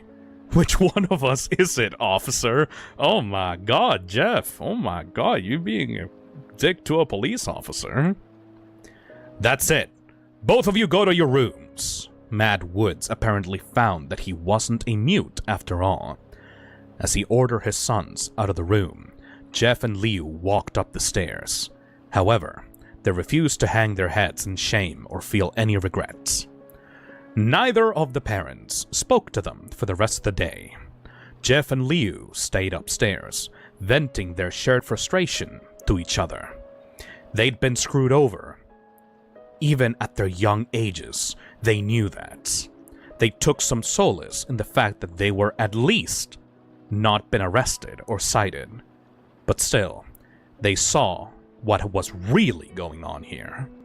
Society. It's all society's fault. That cop, he was protecting Randy, Jeff whispered to his younger brother. No shit, his brother replied. We have to watch ourselves. We have to take care of each other. You saw it down there. Even our parents didn't stand up for us. Yeah, what the hell was up with that? Liu asked. Imagine their fucking image. That's what's up with it. All they care about is fitting in here. They want to make sure that they blend in with the rest of the Stepford Smiles. No more fighting. If we see Randy or his two fuckhead friends again, we just walk away, okay? But Jeff, you can kick the shit out of them. Why should we just walk away? Liu asked. Because I can't kick the shit out of the cops, Liu. I can't kick the shit out of my mom and dad, Liu. And that's what that would get us. Fucking Randy and his pals are protected here. You and me were not. So if we see them, just avoid them. Okay, please? Oh my god, he's so edgy, he's so cool. Oh my god. Liu nodded. I feel like a little bitch, though. I owe Keith for hitting me. No, you don't. I paid him back for that. And paid his fat friend, too. He's so fat. Oh my god. I hope they just leave us alone now. Jeff sighed. Jeff and Liu didn't hear from their parents for the rest of the day. They remained in their rooms late into the night, and finally came down to eat after they were sure their folks had gone to bed. Liu said that he felt relieved about that, but Jeff had a sinking feeling that the worst had yet to come. Jeff was correct. The next morning, when the two brothers came downstairs together to eat breakfast, their parents were already sitting at the dining room table, staring at the boys, approving of nothing they saw. Sit down, Matt stated flatly. What's going on? Liu asked. Sit down, Matt stated again, anger dancing on the words. The boys complied without further question. Matt Woods began his diatribe. Whatever that was yesterday, beating up some kids for touching your bikes, mouthing off at the police, disrespecting both me and your mother. That stops today. We didn't beat anyone up for touching our bikes, Jeff blurted. Shut up, Jeff. This is a one-way conversation, his father barked. That kid, Randy Hayden. His father is a partner at my firm. Did you know that? Did you even think about that when you were assaulting him over your godforsaken bike? You just didn't think, did you, Jeff? Sheila added. Well, how the fuck could I have known that? Matt continued. Well, I've spent the entire morning talking to his father on the phone. His dad is willing to let it all go. But shit, son, I have to deal with that at work now? Do you have any idea how much damage this could have done to me, to our family? Jeff felt that rage coming back and fought with all his might to keep it settled. Instead, he once more tried to appeal to the two adults' parental side. Mom, look at Liu's face. They split his lip. Can't you see it? It's still swollen. Liu turned his head to better showcase the injury. My God, Jeff. So some kid played a little rough with your brother. Is that any reason to fight them? I wanted to make friends with some of the other families in this neighborhood, but thanks to you, I just don't know. No sooner could Jeff or his brother construct a proper defense than their father began speaking again. So, your mother and I have talked this through. Since there are only a couple of weeks of summer vacation left, we've decided that Liu should spend the rest of the season at Aunt Marcy's place. We've already spoken to her, and she is willing to let him come out there and stay. Both Jeff and Liu were floored by this decision. Both boys began to protest at the same time, but they saw the look on their parents' faces. The decision had already been made. "Why can't both of us just go then?" Jeff asked, a last-ditch effort to at least get away from his parents. "Marcy doesn't want both of you there. She says that you two are too rambunctious, and frankly, we agree," Sheila answered. And so it was. Liu was shuttled off to his aunt's place in Abita Springs, Louisiana, a place even smaller and duller than Mandeville, if one can believe that. Jeff watched his brother leave and then walked back to his bedroom. He felt that rage. However, it began to feel almost pleasant to him. He couldn't explain it. He was furious at this turn of events. His parents had turned their backs on their own children. However, through it all, these new feelings he was experiencing weren't all that terrible. This anger, for example, he could almost taste it. It felt like thick, sweet syrup stirring around in him. Of course, he knew the extra ingredient that would complete the flavor. Ooh! That satisfying joy he'd felt when he had Randy and his friends on the ropes the day prior.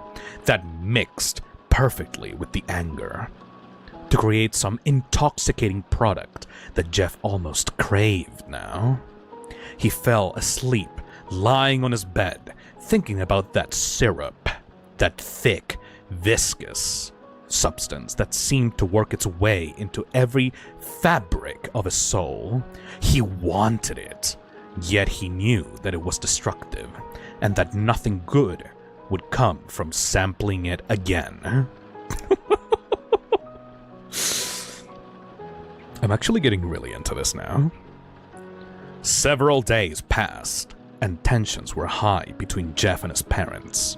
Without Leo around, there was nothing for him to do except sit in his room and play video games. He went outside, but didn't venture far from home. He knew if Randy and the goons showed up again, it would likely result in another fight. Electro H saying, "This is so ass, I love it, I love it, I love it." This is not even a creepypasta, this feels like some kind of fanfic drama. For a few days, that worked well, and Jeff believed that he could get through this. However, his mother changed all of that on an early Saturday morning. Jeff was awoken suddenly by a sharp sunlight striking his face. He heard his mother humming, something that she rarely did. Even in his half-asleeping state, he knew that humming was forced. She was doing it to wake him up, and figured that the added sunlight would get things there even faster. When she noticed Jeff's eyes cracking open, she sauntered over to his bed and began speaking in a tone that simply oozed false joviality. At first, Jeff had refused. Could his mother be serious? Did she really expect him to go over and make friends with Randy? He was still in bed when his mother stopped her incessant humming long enough to tell him to get up and get dressed. Once he learned why, he told her no. No way in hell. However, his mother was a shrewd manipulator, and she'd know exactly what would get the job done. She promised Jeff that if he did this for her, went over and made it work with Randy, that Liu could come home the next day. She'd sandbag Jeff right into the corner with that one. He'd have no choice but to agree. It's coming. It's time. It's time for the fight. It's time for the fight, everybody. Are you guys excited? I'm actually excited about this one. What's gonna happen? Are they gonna pull out guns in the party? Oh my god. Oh my god. What's gonna happen now? A short time later, Jeff and his mother were pulling into Randy's driveway. Randy's mother answered the door. "Hi, you must be Jeff," she greeted. Jeff smiled wanly and confirmed that was in fact who he was. "Hello, I'm Sheila Woods. Nice to finally meet you in person," Jeff's mother announced, barging past her son and extending a hand to Randy's mother. "Sheila, I'm so pleased to meet you. I'm Bridget Hayden. Sorry to hear that our boys had a little mishap the other day. You know how it is, though, with teenagers. Hormones going crazy and all." Randy never gets into fights, but he explained to me that Jeff and his brother are still new to the area and haven't quite learned how we do things in Mandeville yet. Isn't that right, Jeff? Jeff couldn't resist a small jab. "Yeah, sorry about that, Miss Hayden. Me and Liu had no idea that it was okay for your son and his friends to mess with our bikes without asking." Bridget, he gets that mouth from his father, never knows when to shut up. I'm sorry about that. How about you and I go in and have some coffee, and you can tell me and all the great gossip around Mandeville while our boys get to know each other the right way. Randy is in his room. Jeff, upstairs, second floor to your left. I'm sure you'll hear the sound of his video games or something, Bridget stated, with very little humor in her voice. "Thank you, ma'am," Jeff answered, and entered the house. Jeff knocked and heard Randy answer with, "Come on in." "Hey, so, I guess you heard. Our parents want us to hang out, get to know each other," Jeff stated with little conviction. "Yeah, that's my mom, alright. She doesn't like drama. Honestly, I think she worries too much. I mean, I'm cool if you're cool." "Ooh?" Jeff sat down on the floor next to Randy and struck up a conversation. "So, turns out your dad is my dad's boss. He freaked out about the fight in the parking lot. He was actually worried that he'd get fired or something." "My dad is like everyone's boss. I fucking hate it. I think half the kids at my school talk to me because their parents are somehow connected to my dad's firm." "Why do you hate it?" Jeff asked. "Because it's fake. This whole damn town is fake. You'll figure it all out as you go, but trust me, everyone who lives here is just trying to pretend like there's something else. My parents make me do all this shit, all the trophies and stuff, just so they can brag. That's it." Jeff smiled. "I know how you feel. My dad had me in boxing class a year ago because of some co-worker of his dad, had a brother that worked at the place or something. As soon as that guy quit, though, I was out of that gym the next week." "I wish it was that easy," Randy responded. "I hate playing baseball, but my dad will sure have me out there again next summer, and the summer afterwards. It's like, he knows I hate it, but wants to make sure I'm out there with a stupid company name on the back of my jersey." "Randy, why did you and your friends fuck with our bikes the other day?" "I told you, this town is fake and boring as shit. There is nothing to do here. We have to find stuff to do. I mean, there are only so many times you can go hang out at the video store, or ride the dirt paths in the woods. All the girls here are stuck up. All the stores close early. There's no mall, and the movie theater is across town. We were just bored, man, so sorry for that, I guess." "That's cool," Jeff replied. "I guess I'm sorry for that too. Things went too far." "Oh my god! The two of them are gonna become friends, though? Oh my god! This bully is actually a person and not just a villain. He actually has a character to him. Oh my god!" "You mean the fight?" Randy asked. "That shit was actually cool. Those guys, Keith and Troy, they just leech on me because of my dad. It's like I told you. I'm pretty sure that their parents make them hang out with me. Randy is actually cool? The afternoon went on, and Jeff soon forgot that this was a mandatory arrangement. He actually started to find himself liking Randy. Sure, their first encounter was a little sketchy, but he was coming around to the guy, finding that he wasn't so bad once his idiot friends were removed from the equation.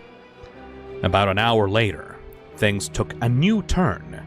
Jeff heard the twin pops of 2 car doors shutting in near unison, and then heard the engine start up. He dropped the game controller and peered out of Randy's bedroom window, just in time to see his mother and Randy's mother backing out of the driveway. "Our parents are leaving," Jeff said. "About time. I figured my mom would eventually talk to your mom into going shopping, or going to get the coffee, or something like that." Jeff heard Randy pause the game. "Hey Jeff, come downstairs. I want to show you some cool stuff." Randy invited, and Jeff followed. Oh no, oh no, no, no, no, oh no, no, no, no, no. Randy led Jeff out to the garage. It was hot in there, with the main door shut. The garage was well kept though, and Jeff observed a stack of magazines underneath a workbench, as well as tools and various other utility items stacked about. Standing in the small, closed-in garage, with the late summer heat lingering about, Jeff began to feel a little bit uneasy. Despite the fact that he and Randy had seemed to bond over the last few hours, Jeff couldn't ignore a sense that things were different now that the adults were gone. "What do you want to show me?" Jeff asked. "Hold on, let me come get it," Randy replied, moving the magazines out to reveal a small, red box.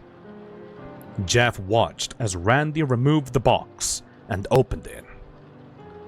"Check it out! My dad's flare gun," Randy announced, and waved the red, tubular gun around. "Whoa! Whoa, whoa, whoa, be careful with that," Jeff shouted, more out of shock than real concern. "Ah, it's fine, dude. Don't be a pussy. It's not even loaded," Randy said. However, Jeff watched as he fished one of the flares out from a back compartment. Randy then continued to fiddle with the flare gun, popping it open and loading a flare. "Now it's loaded," he announced. "My dad showed me how to use this last year when we went out boating. Sometimes I take it out the back and shoot flares at the trees. But maybe this time, I don't need a tree." The change in Randy's voice and demeanor was impossible to ignore. "Okay, well, cool gun. Let's get back in the house, though. It's hot out here, plus, I'm getting hungry. What do you have to eat?"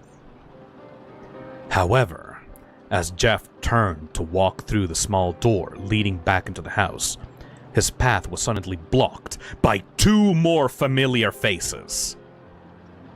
"Where'd you going, Jeffrey?" The fat kid, Troy, blurted out, as he and Keith stepped forward into the garage. "Took you 2 assholes long enough to get here. I've had to babysit this— Oh! That's a word, actually. I've had to babysit this friend all day," Randy shouted. A wicked joy was present in his words. "Sorry, Randy, but Keith here had to mow his front yard before his parents would have let it come out," Troy said, a sheepish tone to his voice. "It's cool. We're here now," Keith said. "What the fuck is going on?" Jeff asked, staring at Randy. He noticed that Randy still had the flare gun in his hands. "I'll tell you what's going on here, Jeff. You owe Keith and Troy an apology for what you did. You sucker punched them and then ran away. You didn't even have the balls to fight them fair. So now, you're gonna pay them for what you owe. I'm not gonna fight you, okay? I'm done with that shit, Jeff replied as he glanced about the room for an exit. You're right about that. You're not going to fight. You're going to stand there and let my boys get their licks in. Then I get mine. And when that's done, you get the fuck out of my house. I'll tell my mom that you got sick and walked home. And after that, if you see us again, you better walk the other way. I'm not going to stand here and get hit by you or your friends. So just let me go home. How about that? I'll tell my mom that we're cool and everyone wins, okay? Jeff asked. Randy then raised the flare gun towards Jeff. No, you stay, pussy. You stay and take your licks. Oh boy, here we go. Jeff felt that sensation once more. That sick, rich, dark matter that swirled about inside of him. He could taste it by now. It was heaven. In his mind, he imagined himself diving into it, swimming in it, letting it swallow him whole. He looked around, and the sensation only grew. He saw Randy, standing there, holding the flare gun. It was limp in his hands, though, and the hammer was not cocked back. Jeff knew that Randy had no intention of actually firing it. He looked over at Keith, skinny and pathetic, a kid born to follow. Troy, fat and sweaty, breathing a bit heavy from his walk over. And of course, in the middle of it, Jeff himself. He felt that pleasure begin to mix in with the rage, forming the perfect product. He tried to avoid sampling it. He knew that only regret could come from indulging in it. However, when it was placed so close, when the aroma and the promise of that sweet, savory flavor was only inches away, Jeff found that he could no more stand against it than a ship in the ocean could stand against a typhoon. Jeff began to smile. Why are you smiling at me? You queer for me or something? Randy asked, a slight nervous tinge in his voice.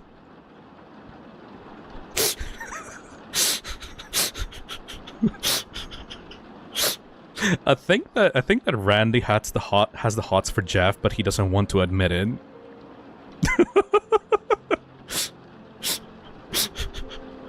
Jeff the woke killer. Am I smiling, Randy? I guess it's because I'm just having so much fun, Jeff announced, and suddenly lunged towards the unprepared kid, holding the flare gun. Jeff struck Randy once again in the nose. Randy's arms dropped, yet he kept hold of the flare gun. Jeff, without even needing to look, realized that Troy and Keith had actually taken a step back. Instead of advancing as they should have, Jeff delivered another strong blow to Randy's jaw, causing the boy to drop to the floor. Jeff now turned his attention to Troy and Keith, the two tough kids that had yet to actually make much of a move in his direction. Troy actually backed up a step and stumbled over the stack of magazines that Randy had moved earlier. Jeff took this opportunity and stepped forward, once again introducing Troy's round belly to his fist. Troy tried to stay on his feet, but Jeff's punches, combined with the stumble over the magazines, caused Troy to fall back, landing hard and striking his head on the concrete slab that was the garage floor. Keith was actually trying to back away. However, Jeff was currently standing between him and the only exit to the garage, since the carport door was closed. Jeff took 2 quick steps forward to the skinny kid and felt almost an intense joy at seeing Keith stagger backwards, knocking his back into the wall. That perfect blend of pleasure, control, and rage had come together. Jeff felt as though he was floating above the world, Somewhere in his mind, he knew there would be hell to pay for this, but at that exact moment in time, he couldn't care less. He didn't care about Liu. He didn't care about being arrested. He didn't care if his dad got fired. All he cared about, in that fraction of time, was hurting Keith. Keith tried to make a run for it, hoping to squeeze through the small gap between Jeff and the door. However, Jeff clipped him a hard right hand to his face, causing Keith to stagger back again. Jeff could see that his knees were buckling, and took full advantage. He moved in, pinning Keith to the wall, and began to deliver blow after blow to the skinny kid's stomach. Keith's eyes became as large as saucers, and once satisfied, Jeff stepped back and watched in demonic glee as Keith slowly slid down the wall, gasping for air. Randy got back to his feet, but seemed to have no idea what to do. "We done now, Randy? We good? Or do you and your friends need more?" Jeff mocked. No more, we're cool." "How about you assholes?" Jeff asked. "It was Randy's idea," Keith said weakly. "Yeah, man, we didn't even want to," Troy agreed. The debate may have continued, but the sound of a returning car broke the tension. "Oh shit! My mom is back!" Randy shouted, his voice cracking in a humorous way. It seemed that the previous tough guy had all but shrunk back to a scared child. "So, we'll just say that we were all hanging out," Keith replied. "No, the fucking flare gun. If she finds out that I messed with it, we're screwed." "So put it back," Jeff suggested. That sensation of rage was fading again, and he felt the control returning. "Yeah, grab the magazines, please," Randy begged. Jeff found that he rather liked that tone, that begging, whipped dog mentality. Jesus fucking Christ. Jeff was paying no attention to Randy. He was down on the floor, calmly gathering the magazines. He didn't really care if Randy got in trouble or not. However, if his mother returned and found trouble, he feared that Liu may not be able to return home as promised. Everything else happened in a flash, both literally and figuratively. Randy, now in a panic over the trouble he'd be in if he was caught playing with the flare gun, had begun to sweat. As his hands frantically clawed over the gun, his thumbs pushed the hammer back, unintentionally. He didn't even notice that the gun was cocked. He was turning it over in his hands, trying to quickly disarm it. He then heard the sound of keys in the front door. He knew that he had only seconds now to hide it. Everything else happened in slow motion. The gun slipped from Randy's sweaty hands as he'd attempted to rotate it once more. He saw it fall to the floor, seemingly to float to the ground rather than to fall. Jeff, busy stacking the magazines, had only enough time to register Randy's shocked gasp as he turned to look in the boy's direction, just in time to see the bright red flare gun hit the floor. The gun discharged, launching a speeding ball of fire directly into Jeff's face. Jeff felt the hot flash of heat and pain tear across the left side of his face. After the initial registry of agony, there was no more thinking. Jeff began to scream, clutching the left side of his face and rolling around on the floor. For a while, he forgot everything, as he was plunged into that dark, rich syrup once more, the rage almost serving to dull the pain. Once he finally did come to a stable level of alertness, he realized he was in a hospital room. Half of his face was bandaged. He knew that much. He wanted to open his eyes and speak, let his family know he was awake, but the drugs still had a firm hold. He was awake, but not quite yet functioning. He could hear several familiar voices, though.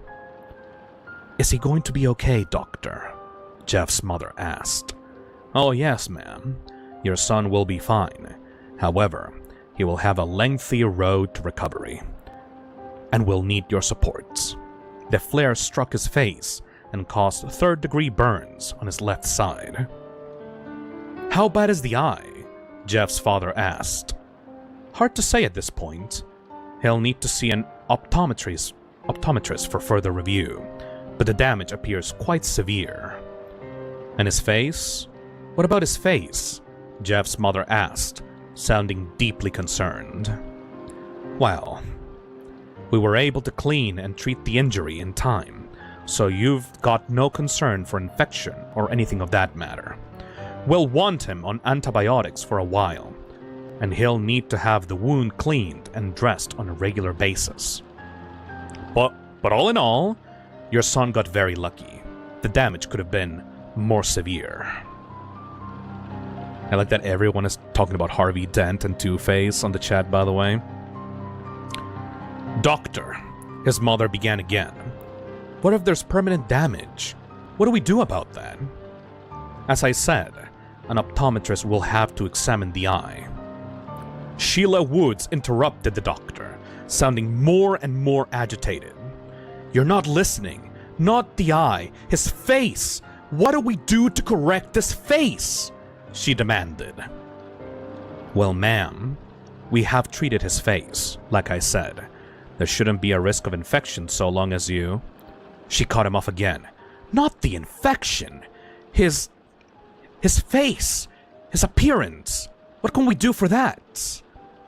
"Miss Woods, that's hardly a concern at this point. Once he is healed and back on his feet, you can possibly explore plastic surgery to repair some of the damage. But honestly, right now, we can't waste concern on how he looks. What is important is that your son is healthy. He can expect to be back home in a few days, if not maybe sooner." What a terrible mother. Exactly. JD, like, actually a horrible mother. Holy shit. Jeff's dad spoke again. "Okay, thank you, doctor. Can we have some time alone, please? My wife and I need to speak." "Certainly," the doctor replied. "Liu, why don't you go down to the hospital cafeteria and get yourself a snack?" Matt Wood suggested. "But I want to be here in case Jeff wakes up," Liu replied. "Liu, they told us that Jeff is heavily medicated. They don't expect him to wake up anytime tonight. So, just go. And if he does come around, we'll have you paged," Matt replied. Jeff heard the door open and close as Liu exited. His parents both let out a long, shaky sigh, but Jeff was starting to believe it. It was not a sigh of relief, but rather one of stress. "We're going to have to homeschool him now, Matt. That's just what it's going to be. We're going to have to keep him home," he heard his mother rant, her voice sounding frantic. "What? I mean, he probably won't be able to start school right on time, but I doubt he'll miss the whole year," his father responded, trying to maintain a calmer voice. "I'm not talking about that, Matt. I'm not worried about him missing a week or two of school. I mean, his face, Matt. You heard what the doctor said. His face is going to be disfigured," Sheila argued back. "We don't even know the full extent of the damage yet, Sheila. It could be minor. It could possibly heal. And you heard what he said. Plastic surgery could be an option in time." "In time? What kind of time? A year? 2 years? And what about the meantime? People are going to see him and they're going to talk. Is that what you want? He's going to be a pariah. You think anyone is going to want to have him around their kids?" Jeff was hearing all of this, just letting it soak in, slowly. As his mind absorbed the words, he felt that rage return. Sick, rich, dark, that syrup of raw, primal emotion. He wanted to scream at his mother, to tell her to shut up, that he was the one lying there, half his face burned, blind in one eye, all thanks to her forcing him to go to Randy's house. He wanted to ask her why she left, why she went off to shopping, or have her nails done, or whatever the hell she did. He wanted to know why she'd leave him alone with a kid who just days before tried to jump him and his brother. He wanted to know how she could care more about his appearance than the fact that he was lying there on the hospital. However, there was still so much more that he wanted to know as well. He wanted to know how much more his mother hated him, how much more she saw him now as, how did she put it, a pariah. He wanted to continue to swim in the thick pool of dark hatred that was starting to form from the rage and anger. That was a new one now. Before it was anger, then it was anger mixed with pleasure. But now it was anger mixed with hatred. Yeah, you know, like, you know, when you mix some water with some H2O, you know, like just a little mix of there, like a little bit of hate and also like some hatred over there. Like, yeah, it's obviously. Like, you have some tomato juice and some ketchup, you know, it's like, perfect mix.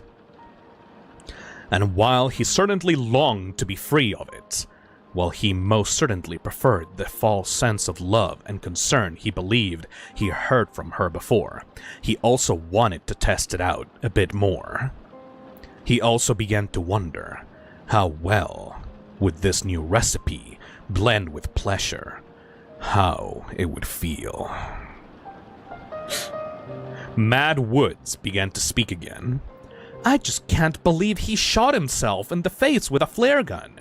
I always thought Jeff was more responsible than that. Don't even get me started on that, Sheila replied. Lugigi says, if this is the reboot, it's surprisingly more competent. It is, but some parts are also kind of funny.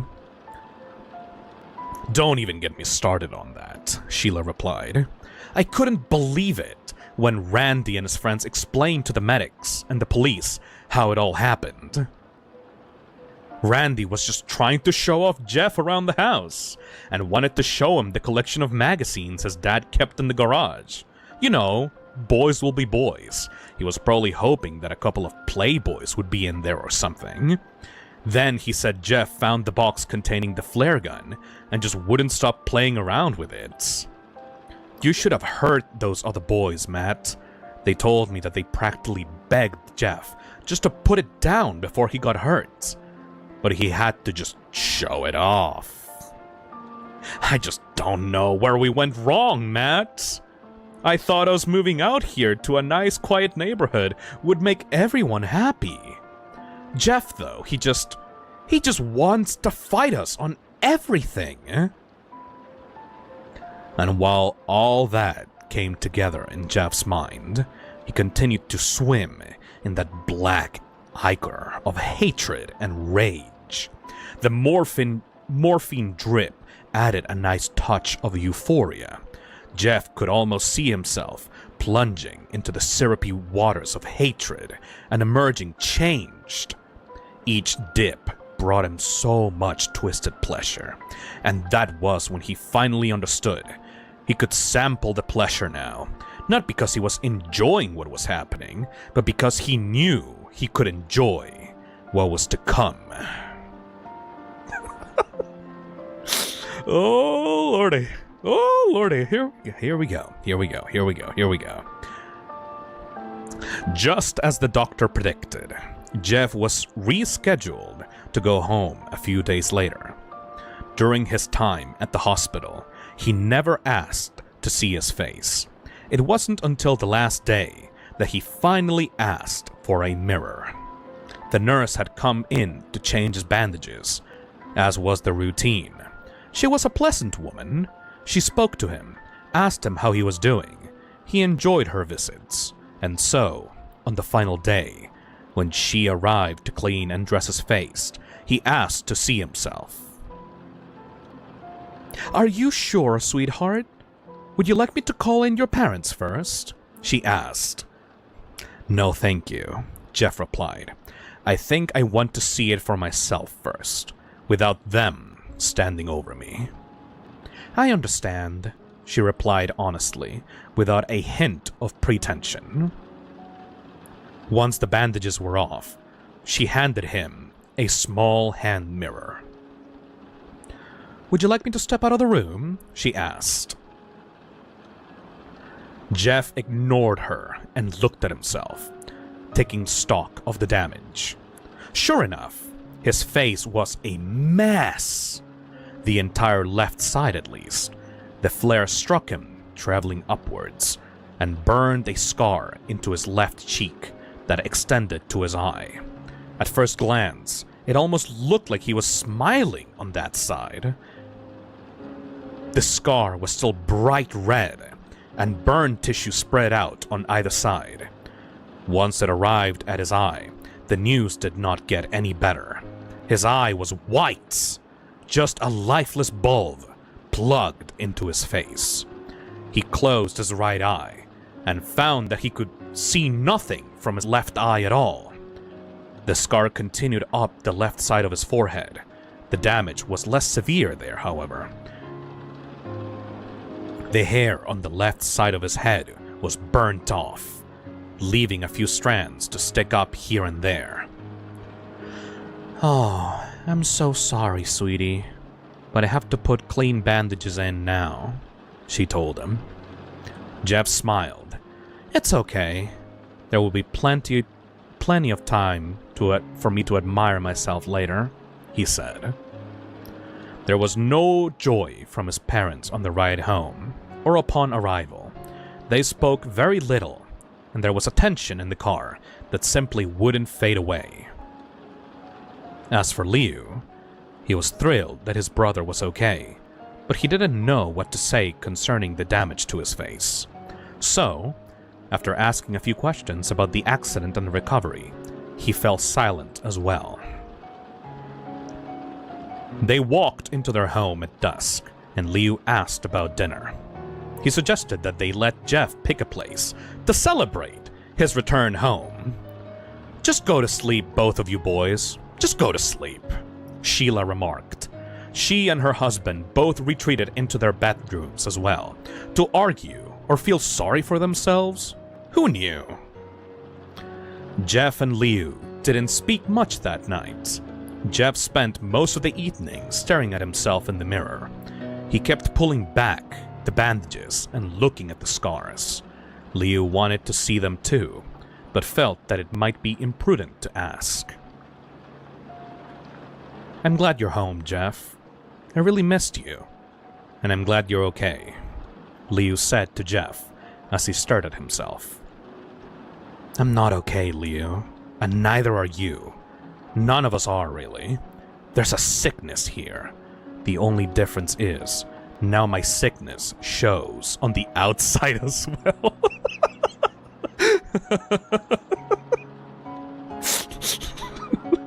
"There's a sickness in society, Liu." Jeff replied, his voice as flat as that on an answering machine. "What are you talking about?" Liu asked. "One day, you'll see it too. This is what happens, though. This is what happens when it all falls down," Jeff said, still peeking behind his bandages. "Jeff? I don't know what you're trying to say, man," Liu responded. Jeff didn't reply, though, and after several moments, Liu left him alone. Liu went down to his parents' bedroom and knocked on the door. "What is it?" the voice of the mother asked. "Mom? I think Jeff is acting a little weird. You may want to come talk to him." "Go away, Liu. Leave your mother alone," his father's voice answered. Liu, being young, had no other ideas, so he returned to his own bedroom. He didn't know that those would be the last words he'd ever hear his parents speak to him. Here we go. That night, Sheila and Mad Woods awoke together, both being light sleepers. It took little to bring them out of slumber. The sudden removal of their blanket, as it was snatched from the bed, did the trick just fine.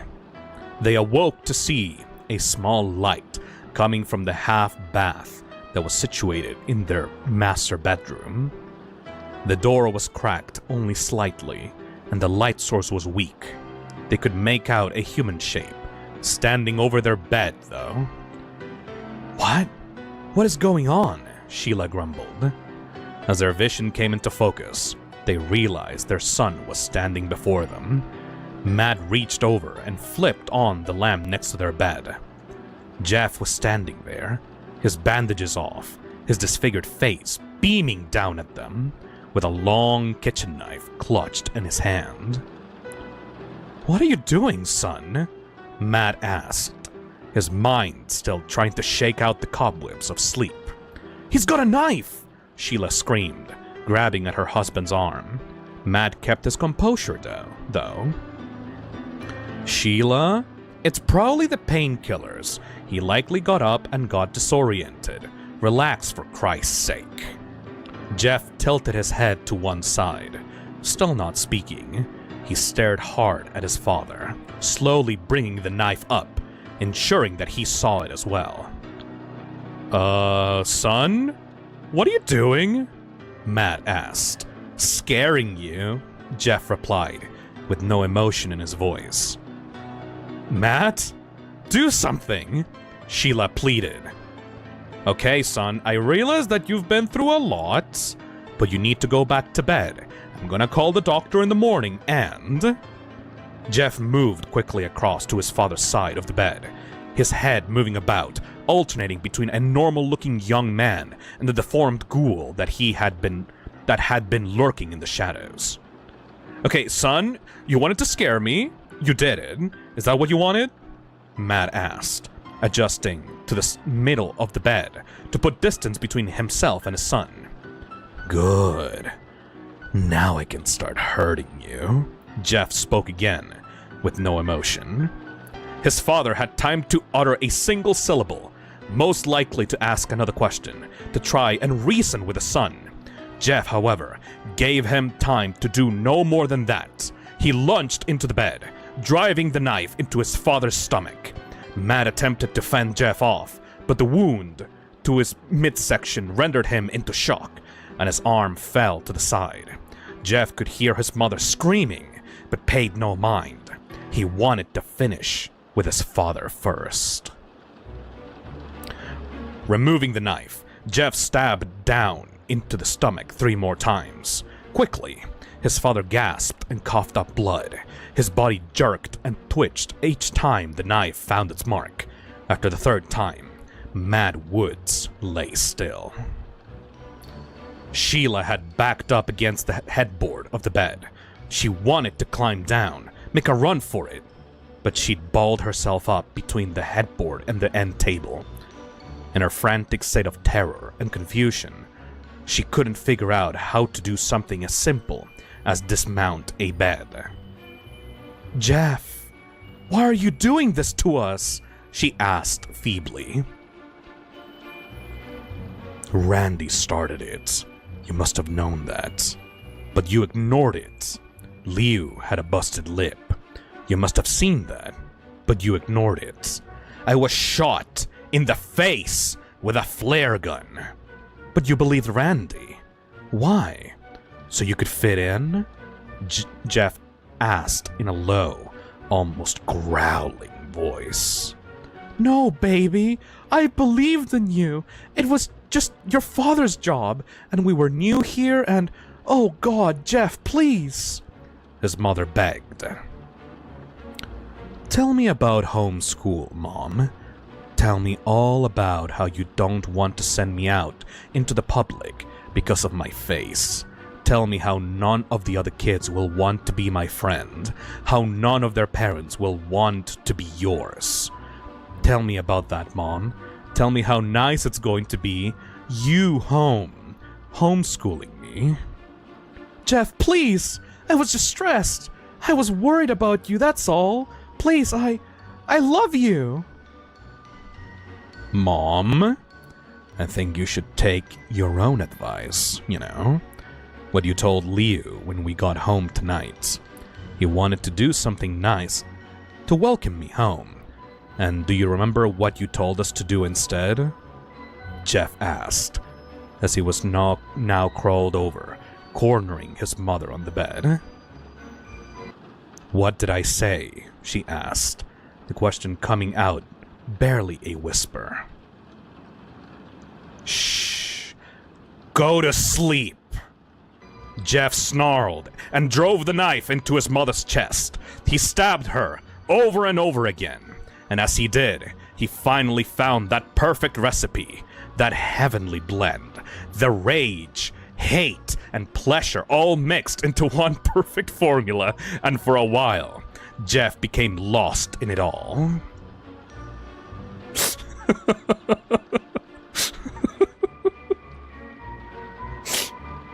Jeff opened his brother's bedroom door, not surprised to find his brother asleep. He had dozed off with his headphones in, so he slept through all the shouting. That was fine with Jeff. It was easier that Liu not have to hear all of that. Jeff sat down on his brother's bed and nudged him slightly. It took him a moment, but Liu finally opened his eyes and looked up. Jeff removed his headphones for him. You're free now, Liu. He spoke softly. Jeff, what are you talking about? Liu mumbled, still half asleep. You'll see in the morning. I just wanted to let you know that I love you. You've been my best friend. Remember that, okay? Thanks, I love you too. Now, let me go back to sleep. Liu replied, already dozing off again. Jeff smiled and stood up. As he left the room, he looked back at his sleeping brother one last time before he vanished into the night. Woo! Oh my god! Clappy, clappy, clap, clap, clap. Oh my god.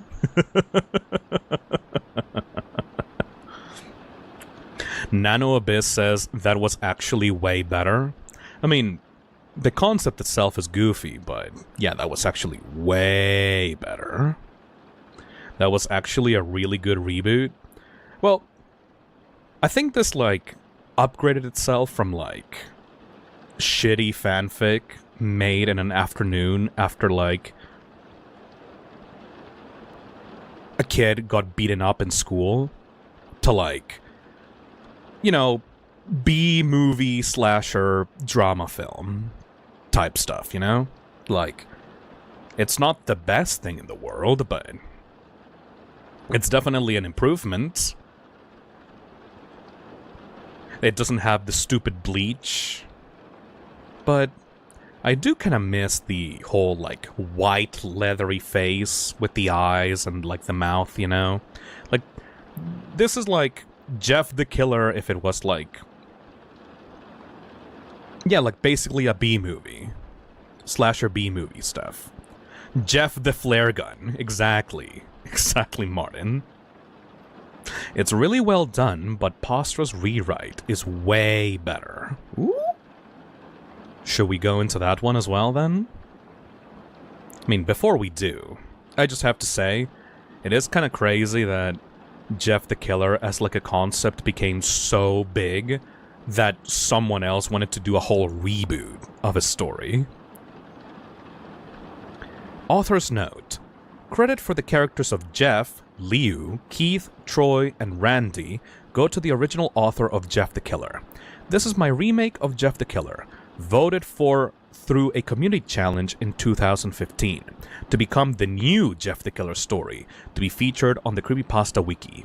This is not the original story, but rather a retelling. I hope you enjoy it. Yeah, I actually really enjoyed it. I like that Randy was like, you know, actually a character that had like some amount of sympathy to him. He wasn't like a mafia boss that was collecting like protection money on the bus stop. Like he was just a bored kid trying to like play around with like someone else's bike. Like he was not just a psycho. He was like just a bored kid. Randy has some more dimensionality. Exactly, Sasue.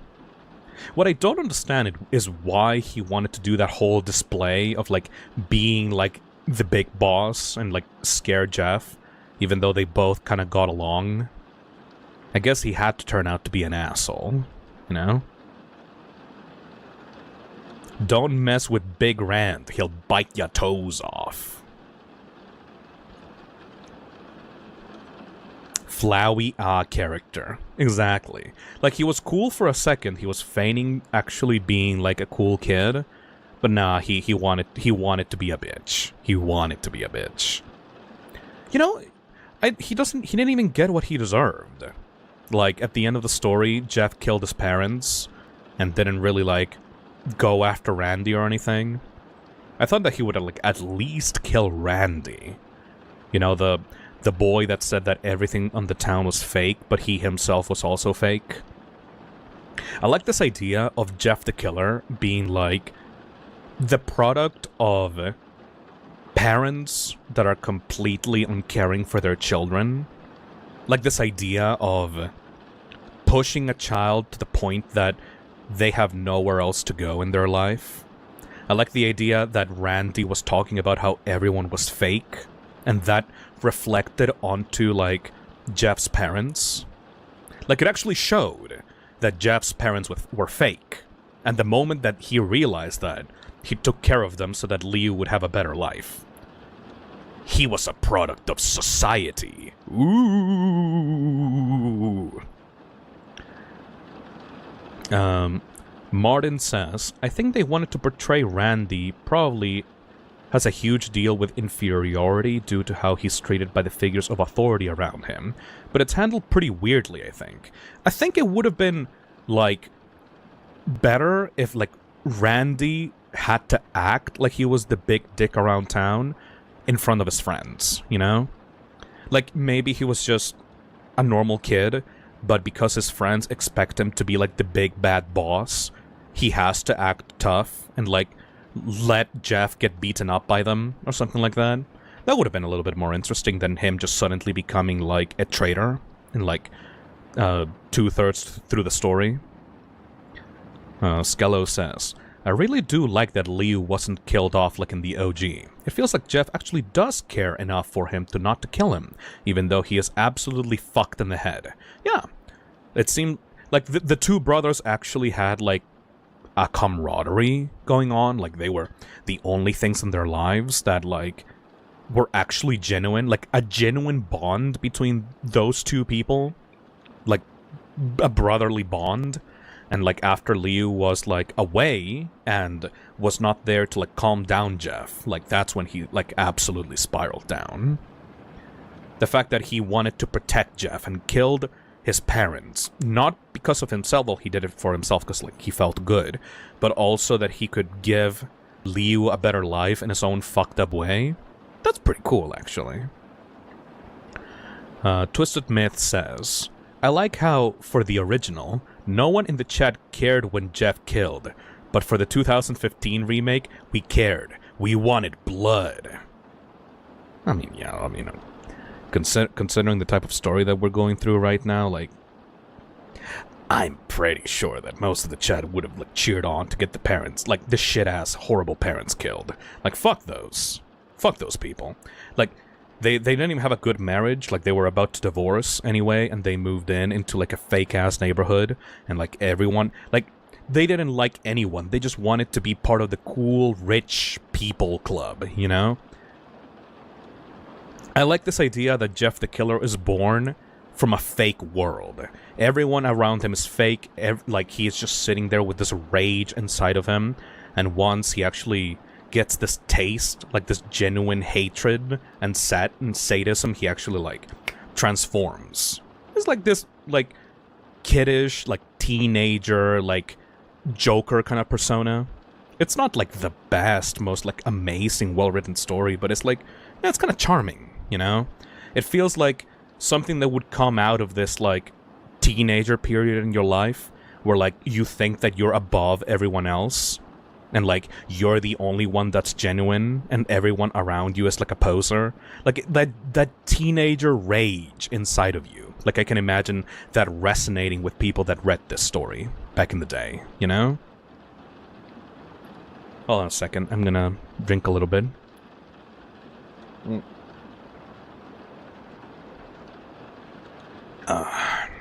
A's drawing says, I feel like Liu was the only semblance of reality that Jeff had. Yeah, because all throughout the story they say that this new town was completely fake and boring and nothing happened there. Like, they really didn't have anyone else but themselves. So the moment that Liu left his life, everything went to shit. Ness the Skeleton says, I'm a teenager, but I don't have rage. I might have buried it before it started. It depends on the kind of shit that you go through in your, like, teenage years, you know? The parents in the second were so awful, but sadly too real for some people. Yeah, in the first one, the parents were barely characters. In the first one, they didn't even fucking care if one of their, like, kids went to juvie. Like, I find that so hilarious that Liu, in the first story, basically came out to the police, showed them, like, the scars and everything, and they carted him off into juvie. And the parents were like, oh, well, fuck Liu, I guess. At least Jeff or Boy didn't get arrested. And it's like, what the fuck, lady? Why do you not care about Liu? Why do you only care about Jeffy Jeff? What the hell? But in the second story, this reboot, both parents don't really give a shit about either kid. It kind of gives me that vibe, you know, of, like, those types of parents that never really were prepared to be parents. They were just, like, they just accidentally got pregnant, and then they have to raise these kids. But in reality, they're just too focused on their own bullshit to be able to be, like, good parents. It's like the kids are just there, hanging on, being leeches to them. Like, if the kids didn't exist, the parents' lives would be so much better. And that's shit. Imagine how awful that must feel to a kid, you know? You're not being there to be, like, taught how to be better or how to, like, live and, like, be your own person. You're just, like, a hanger-on that you're just a problem that the parents have to deal with. It really feels like that was what the author, like, tapped into for, like, this reboot, you know? Misty says, having grown up in an abusive home, I can affirm that this rage is all too real. I was actually fantasizing about unaliving my mom so she couldn't hurt me and my siblings anymore. Yeah, see, that's fucked up. That is super fucked up. And that's the kind of thing that makes people into Jeff the Killer fans. That's the kind of shit that gets you to draw, like, corpses and body parts in, like, your school notebook, like, when you're a kid, you know? Like, that edginess. That, like, edge, like, nobody understands me, rah! When you're, like, in high school or, like, early college.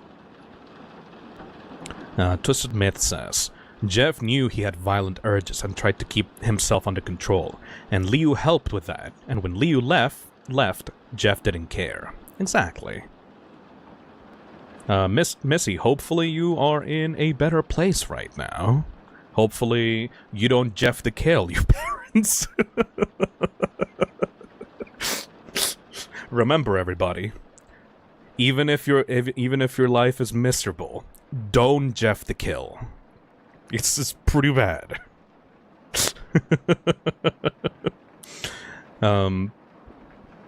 Hold on a second. Sasho says, Okay, but before we start, I just want to say that Pastra's take goes in an unexpected direction. Yep, we're about to read... This is the third part of the stream. And we're about to read now Pastra's Jeff the Killer. This one is way longer than the other ones, by the way, so I just kind of want to, like, talk to people before we start this. Because when I start, I'm not going to stop until it's finished. So I just want to make sure that everyone is well seated for this. Finally, we're at the good part of the stream. I don't know. I kind of enjoyed, like, reading the other ones, though. It just, I guess it's kind of nostalgic, you know? Like I'm saying this to you, like, it reminds me of that old teenager rage vibe.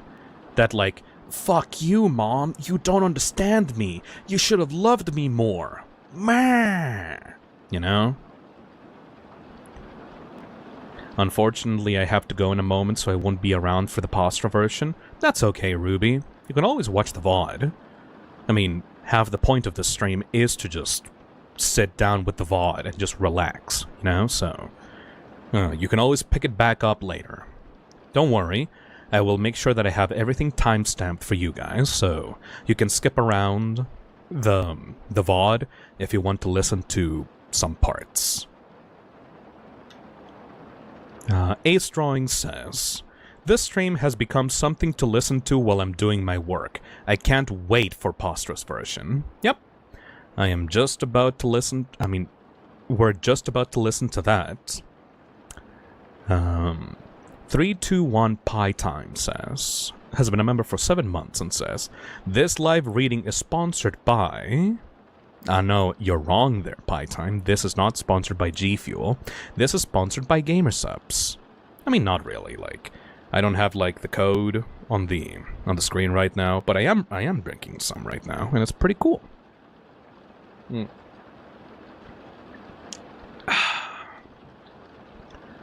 King Purple says, time to set up a sleep timer in case I fall asleep. Oh, that'd be great.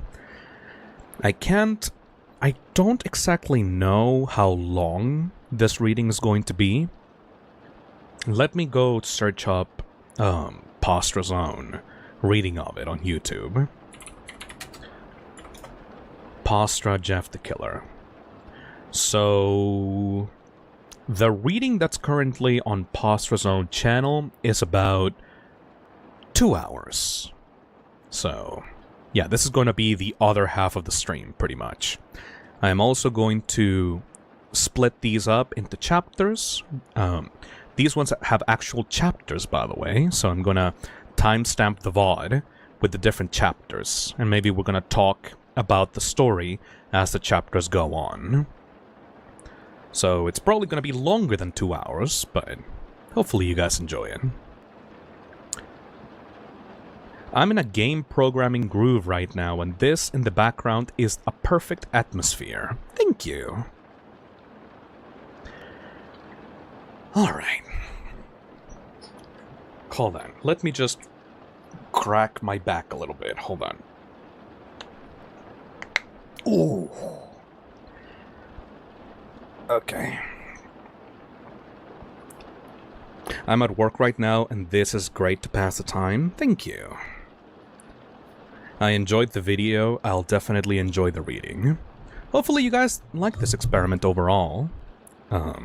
I'm trying to, like, remain quiet, so, like, I don't raise my voice too much. So, hopefully this is still cool, and you guys, like, were not expecting me to, like, laugh uncontrollably at this stupid shit, at the funny stuff that happens in these stories.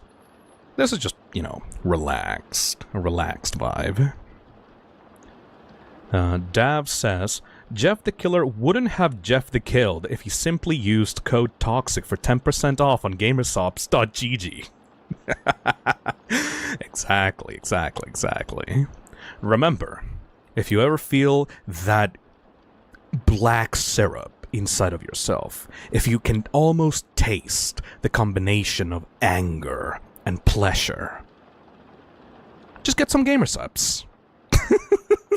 That'll clean you right up. Don't worry. I can assure you that Guacamole Gamer Fart 9000 tastes way better than that black syrupy concoction. I can guarantee you that. If you... Tarkat says, if you have that weird feeling, use code TOXIC for 10% off at gamersubs.gg/toxic. Okay, that's enough. That's enough. That's enough. That's enough.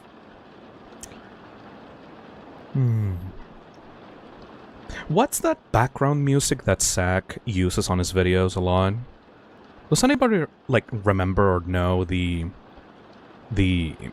little music that he uses for, like, his videos as, like, a background track? Hey, thank you for the 11 months. Perfect to have in the background while I draw. Hell yeah. Welcome to the stream. FNAF World Halloween sound. Is that it?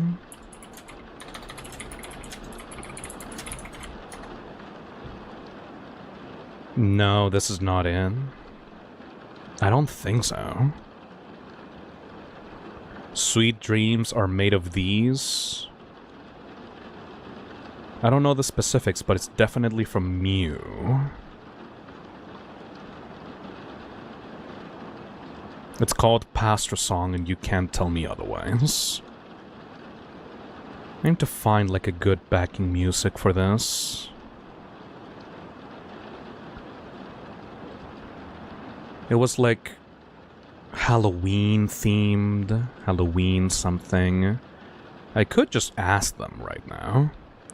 FNAF World Halloween Backstage.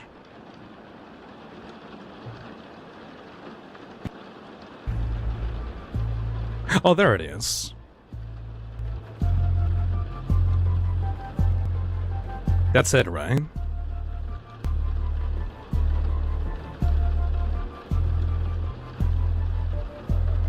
Alright. Time to go into it. Time to read Pastra's Jeff the Killer. Chapter 1. J. Douglas. Rain poured down on Carpenter's Landing relentlessly.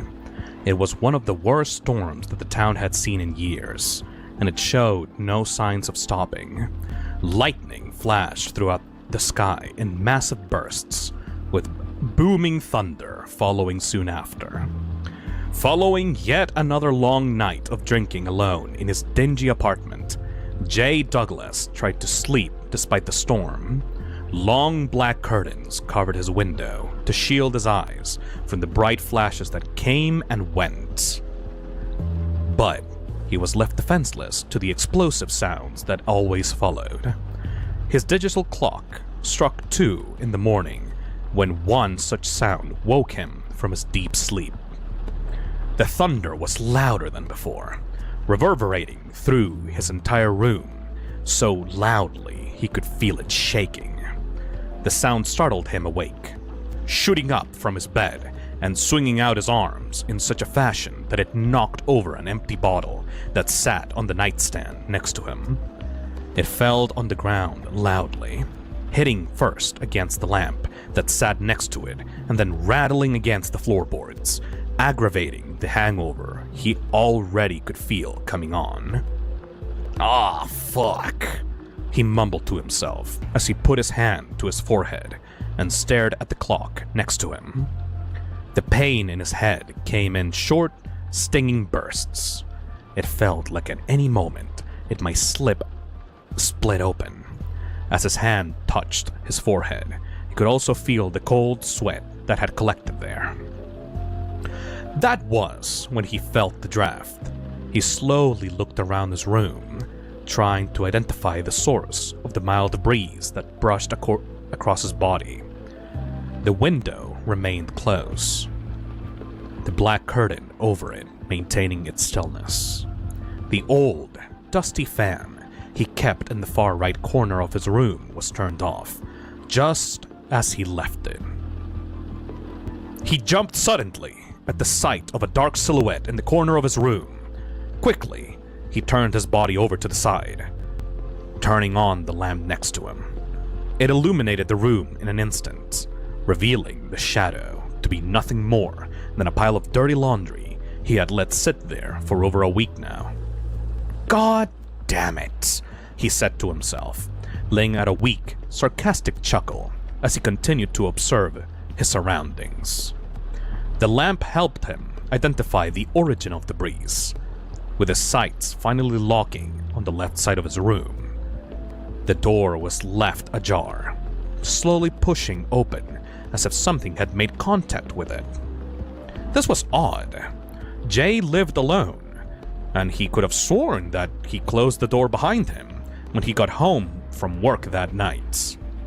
He threw the thin blankets he was covering himself with off his bed, getting up to investigate. He nearly tripped over the bottle left on the floor as he made his way towards the door, cursing to himself as he struggled to regain balance. As he made his way to the door, he grabbed a hold of it to stop its movements, peering out into the darkness of his apartment to see what could have caused it to be left open. He turned to the left, being greeted only by the darkness of the hallways before him, then to the right, staring into his living room. That was when he noticed something else that seemed off. The window to his living room was left wide open, allowing the rain to pour in all over his furniture. The wind pushed around more bottles left on the floor, being heard clinking together faintly. Jay opened the door fully and made his way out of the room, stopping for a moment to lean against the wall and once again to grab at his forehead. The longer he was awake, the worse the throbbing in his head got. It felt like someone was grabbing at his brain and squeezing, a sensation that was nearly enough to make him vomit. He stumbled his way to the window, making an effort not to trip over any of the miscellaneous bottles left about or his coffee table that sat right next to it, covered in burnt cigarette butts and ash. The carpet he had under his couch was drenched, combining with the frigid winds coming through the window to make Jay feel as though he were freezing. He shivered as he used all the energy he had to slam the window closed. And then he stood there for a moment. "Did I open the window when I came home?" he thought to himself, trying and failing to recollect the events that transpired only hours before. Jay came home in a drunken state, barely even able to walk through the door as he made his way to bed. Nights like this were common for him. It was just his way of working through the day-to-day life that was Carpenter's Landing. The town wasn't kind to him, nor the majority of people that made the mistake of calling it home. Sometimes, it was easier to just spend the night drinking, hoping that you would forget everything the next morning. Eventually, Jay decided that it was for the best that he just go back to bed, not worrying about whatever it was that he got up to hours before. His headache wasn't going away for a while, and the last thing he wanted was to stay awake any longer for it to get worse. He mustered up the strength to make the short trek back to his room, nearly falling over at one point and using the wall for support. As he arrived there, he practically collapsed into his bed, not even being bothered to pull his blanket back over himself. Jay tried to drift back into sleep, but that was when he noticed something else that was odd. A smell that now permeated all throughout his room. Burned cigarettes. He knew that smell better than any, and it was strong. Not even bothering to open his eyes again, he felt around his bed blindly to see if maybe he had left out any in the open. Nothing. Perhaps if he were completely sober or in less of a tired state, he would have given the smell more thought. But the grogginess of sleep was washing over him once more, and the accompanying headache now felt like a hammer continuously hitting against the front of his skull. All Jay wanted was to sleep, and so despite his suspicions, he soon drifted off once more. He was found dead the next morning.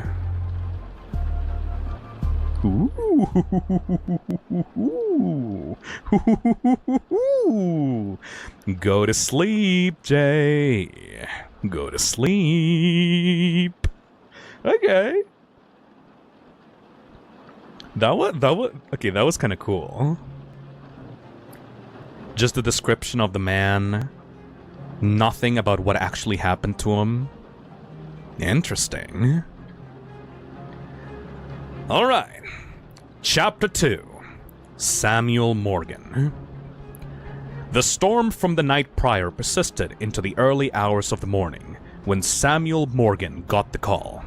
Another victim of the Ghost Stalker, found dead in his apartment on Cable Crescent. He was barely awake, shaking off the grogginess as he assured his partner over the phone that he would be there soon. He slowly shuffled his way out of bed, making an effort not to wake his wife, who was still fast asleep. Samuel made his way to the washroom, inspecting himself in the mirror to see if he was presentable enough to go to the crime scene as he was. The many sleepless nights were not kind to him. His already wrinkled face now had the addition of dark bags that hung low beneath his eyes. His mustache was unkempt, with new gray hairs flecked alongside the brown. The same could be seen from his hair, with what was left of it shifting to a similar shade from age and stress. Good enough, he mumbled to himself, making no attempt to tidy his appearance before getting ready. He simply slipped into his uniform from the day prior, grabbed whatever quick breakfast meal was left in the fridge for him, and stepped out the door before his wife could wake. The storm had somehow gotten worse than it was during the night. The sky was stained a deep shade of gray, bringing down cascades of dark water which flooded the streets like a river. Driving to the crime scene was a nightmare in that weather. Samuel had to take several detours due to his usual route being blocked off from the flooding, turning a 10-minute drive into 20. By the time he finally got there, paramedics were seen carrying the body out of the dilapidated apartment complex on a large stretcher. Samuel could see his partner, Norman Keller, waiting outside for him. The kid looked shaken up, as if this were his first crime scene all over again. He nervously paced back and forth like in the pouring rain, letting it soak his uniform and drench his black hair that he kept slicked back to keep out of his eyes. Lighting a cigarette, Samuel stepped out of his car to do the same song and dance he was used to by now. The moment Norman saw him approaching, he immediately broke free from the disassociated trance he was in, calling out to Samuel before he had even gotten across the street. "What the hell took you so long?" he yelled, his arms folding into his chest. Samuel completely ignored this remark as he made his way towards his partner. Up close, he could now see that Norman was visibly shaking, but he couldn't tell if it was from the cold or whatever happened before he'd arrived. Norman went to provide the details of the murder, but got distracted the moment he got a good, proper look at Samuel. He pulled him aside, keeping his hand on his shoulder as he whispered to him, "Sam, I thought you told your wife that you'd quit." Norman pointed at the cigarette in Samuel's mouth. The older cop rolled his eyes at the comments, pulling the cigarette out of his mouth and stamping it on the ground. "Norman, does that really matter right now?" Samuel said as he turned back towards the apartment, staring up at the sorry state it was in. The complex, just like every other building in Cable Crescent, looked like it had been abandoned years ago. The building was one giant, soulless block of concrete with windows shoddily implemented into the sides of it to give the illusion of a proper living space. "Just give me the details. Same as the others?" His gaze never broke from the building as he spoke. Norman shook his head and lightly facepalmed, embarrassed that he even let himself get distracted from what was at hand. Oh, right, yeah. Yeah, same as the others. Caucasian, male, brunette, early 20s. Was found at like around 5 in the morning by a sister who came by to check on him. Poor girl found him in his bed with his throat slashed. Norman let out a long, exasperated sigh as he finished explaining. And what about family? Were you able to get in contact with anyone else? Samuel asked, continuing the conversation as if he'd heard it 100 times before. Only family we are currently aware of is the sister. No parents we can contact, and we're looking into any friends who may have known him, Norman said as he now walked in front of Samuel, trying to grab his attention. It's definitely our guy. Matches his whole MO to a T. Witnesses? Samuel responded, folding his arms as he slowly met his partner's gaze. Nope. Nothing new that can help us find our guy. Just another victim to add to the list. As Norman replied, Samuel went to speak but was interrupted as his partner suddenly piped up again, oddly excitedly. But that doesn't mean that we aren't getting closer. Samuel looked at Norman confused, raising one of his bushy eyebrows as he spoke.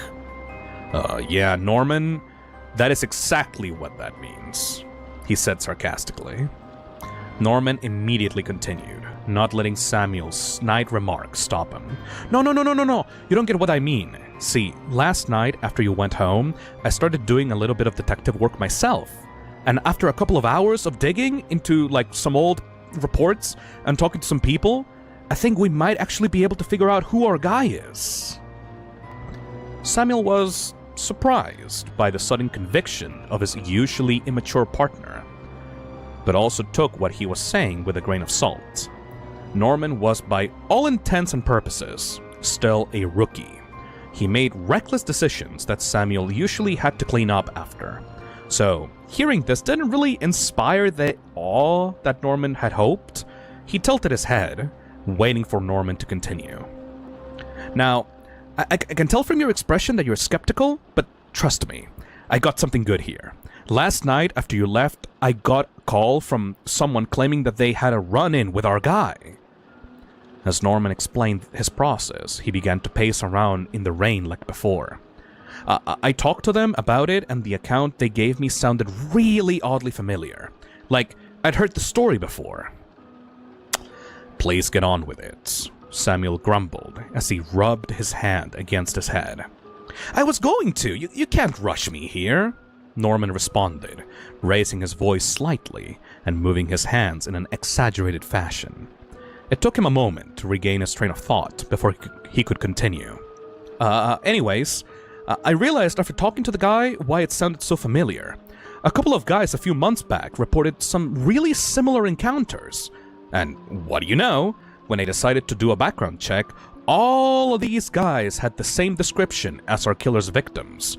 Caucasian, male, brunette, early 20s. As he finished explaining, he stopped in his tracks completely, holding his arms in grandiose fashion, waiting for his partner's approval. Samuel did see the merit in Norman's research, but also couldn't help but find himself questioning it. Interesting, he said quietly, putting his hand to his chin, lost in thought. And what makes you think that this wasn't a coincidence? Do you have any way of proving that these people's stories line up with our killer? Nope, said Norman, with an odd amount of confidence. And that, my friend, is why I asked them all to come to the station today.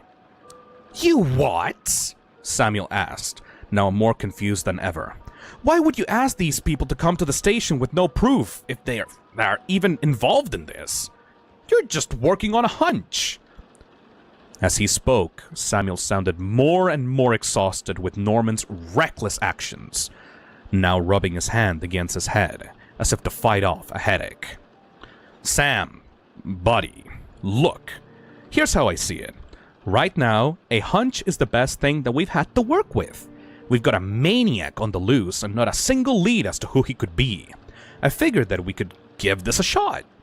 Let these people tell their stories, see if what they describe lines up with our guy, and if that might give us the info we need, you know? Norman explained, waving his hands in all different directions as he spoke. There was a long pause as Samuel considered what his partner was saying. He ultimately let out a long sigh as he agreed to play along. Fine. We'll go to the station and see what they can tell us. But Norman, this better not be a waste of our time. Trust me, it won't be. Trust me. I got a good feeling about this. Norman cut off Samuel, already heading back to his car. As he swung the door open, he waved to Samuel, shouting him from a distance. I'll see you back at the station. Don't be late this time. And with that, he drove off, splashing water from the street everywhere. Samuel soon followed his partner to the Carpenter's Landing police department, pulling over on the side of the road and stepping out of his car. As he made his way inside, he was greeted by Norman again, who took him to where the three men were waiting to give their testimonies. Before they entered the room, Samuel voiced some concerns with his partner. They haven't spoken with each other, have they? The men you called? I don't want their stories getting mixed up with each other. He spoke sternly, making sure Norman understood what he was talking about. No, they haven't. Each of them only arrived a little bit ago, and they're just waiting in front of the desk to give their testimonies. None of their stories are going to be jumbled up with each other. It'll be fine. Norman reassured his partner, gesturing with his hands for him to calm down. Now, if you want to wait in there... He pointed towards the small room they stood in front of, the window revealing an empty white room with a table in the middle. I can go get our first guy. Samuel didn't say anything else. He simply opened the door and stepped foot into the interview room to await the first of the three witnesses. A few minutes passed in by silence, with Samuel reconsidering even bothering with this when he could be investigating any other leads regarding the killer. Before he could decide to just get up and leave, though, Norman arrived with the first of their witnesses. The man who walked in with him was a tall, larger fellow with brown stubble and a large black hoodie. His head was clean-shaven, and he had a friendly look to him. He and Samuel shook hands before he took a seat at the table across from the officers. Sam, this here is Bruce MacDonald. Norman introduced the man, now sitting with them, who gave a small, awkward wave in response.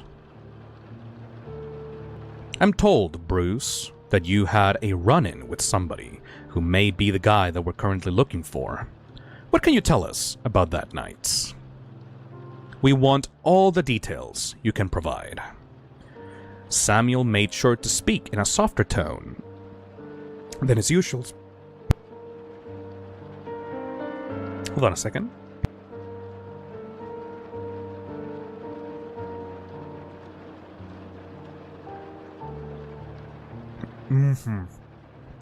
Oh boy. Ooh. I almost coughed a little bit there. Don't worry about that. Samuel made sure to speak in a softer tone than his usual speaking voice, to try and make Bruce as comfortable as possible.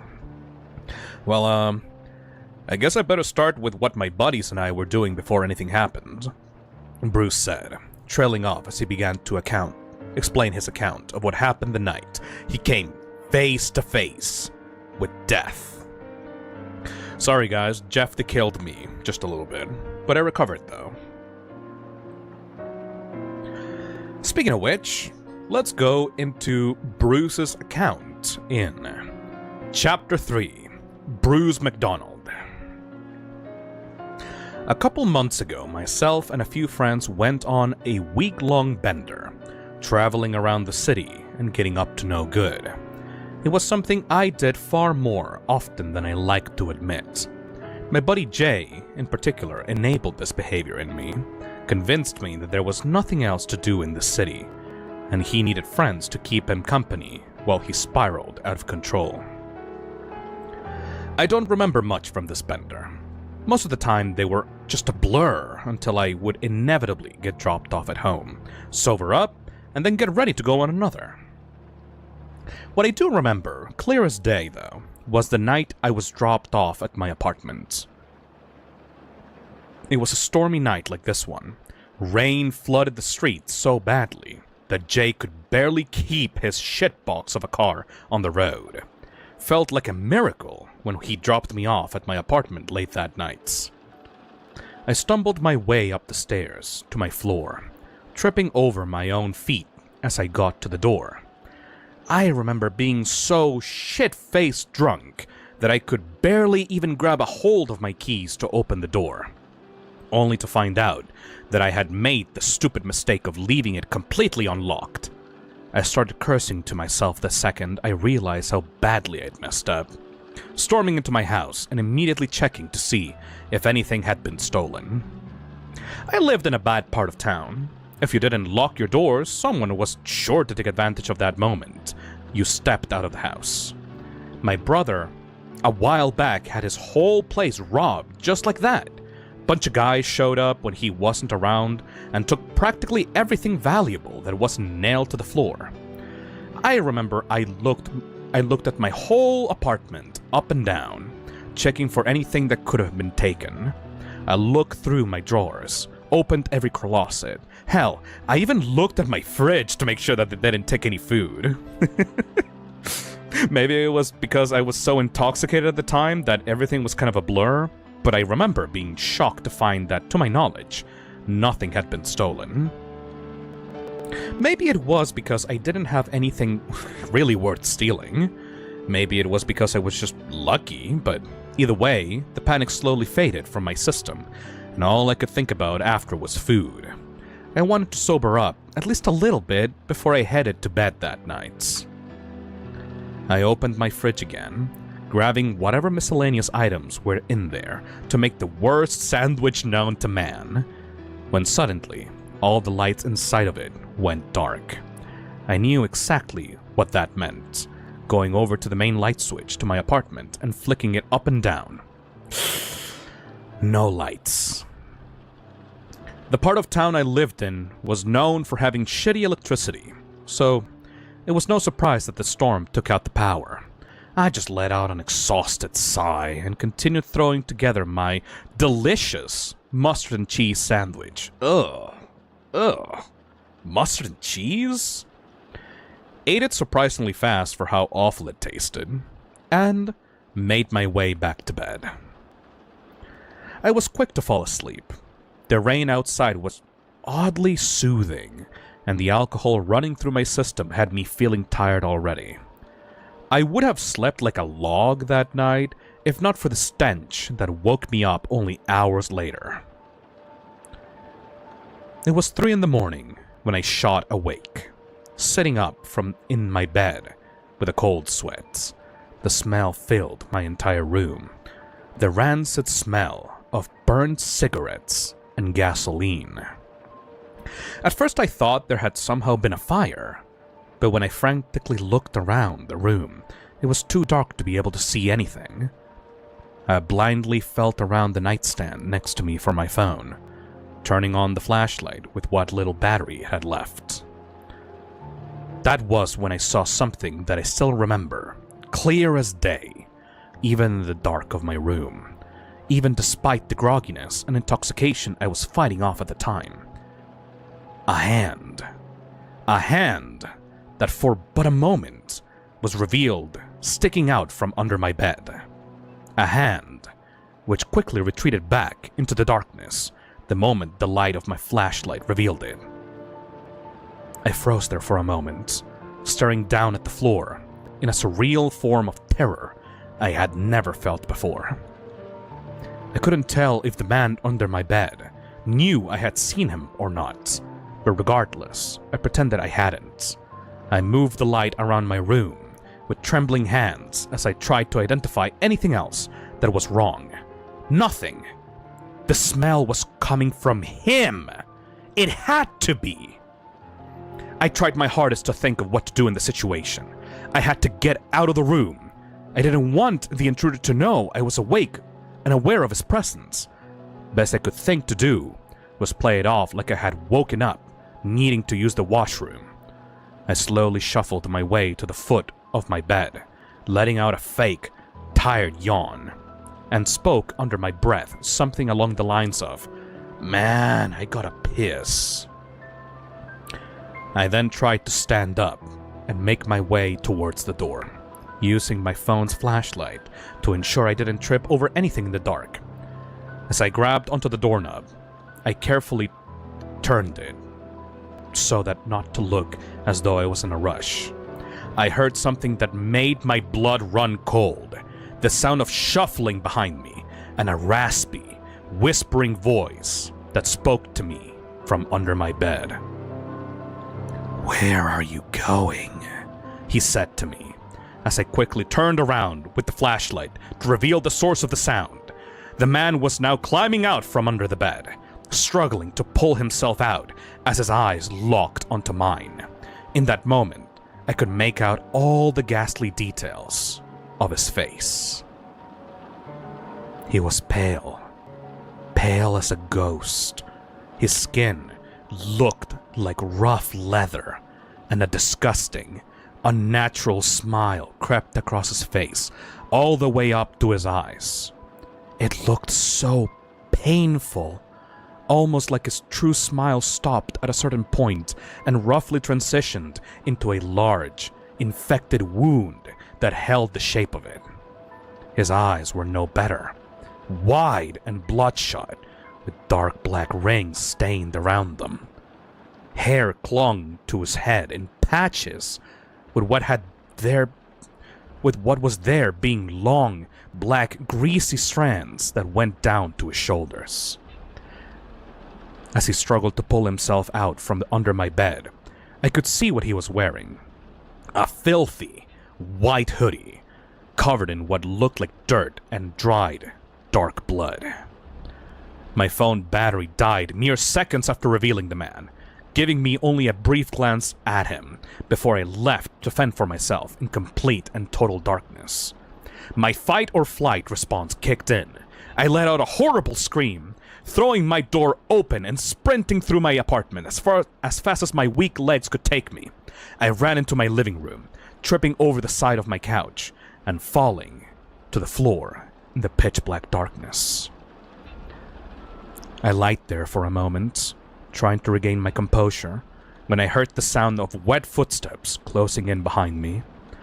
That gave me enough adrenaline to get back up, booking it for the door and slamming it closed behind me. I remember running down the halls of my apartment, slamming on the doors of my neighbors, screaming for help. Eventually, one of them opened their door, a guy about my age who tried to calm me down. He asked what was wrong, and I told him that someone had broken into my home. His face went pale, and he beckoned me inside, pulling out his cell phone to call the police. It wasn't long before the officers arrived and searched the entire premises. They couldn't find any intruders. It seemed like the man had slipped out in the time it took for them to get there. They asked me a couple of questions, finding empty beer bottles and tobacco around my house. I assured them that he was there, and that I had no idea who he was. After that night, I was paranoid.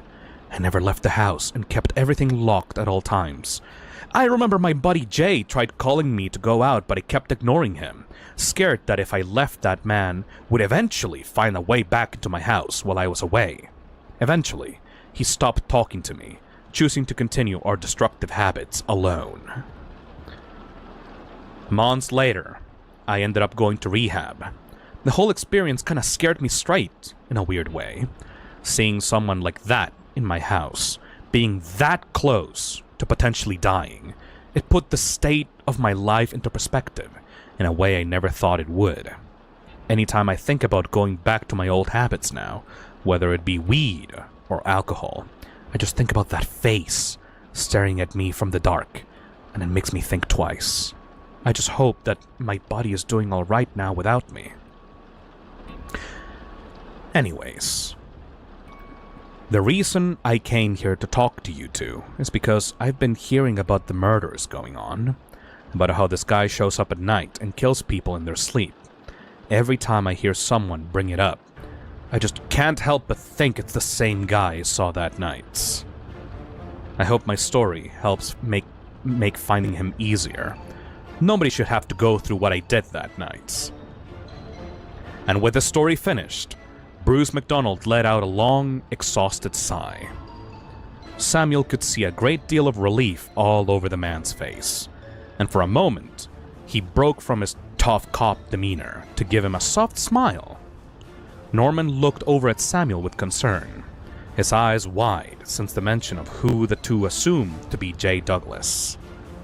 Samuel met his partner's gaze knowingly, quietly shaking his head and hoping that Norman would get the hint to not tell the man in front of them what happened to his friend.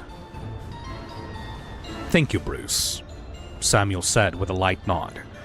"Your story helps us a lot with this investigation. And don't worry, we promise that this man will be caught." Bruce gave Samuel the same soft smile as Norman stood to escort him out of the room. As Bruce made his way down the hall, he passed someone who appeared to be making their way to the same room he was interviewed. A smaller individual, with a skinnier build and dark bags under their eyes. Their brown hair was cut short, and they wore a worn-out t-shirt and jeans. As the two passed one another, Bruce gave a small wave to the stranger. They simply passed him by with no regard and walked into the interview room to give their own testimony. Ooh, brother. Alright, this guy seems like way much of a monster than the other two Jeff the Killers. That's pretty interesting.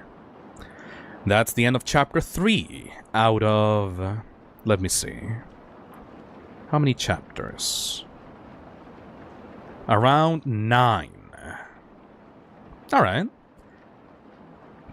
3 chapters out of 9. Oh boy.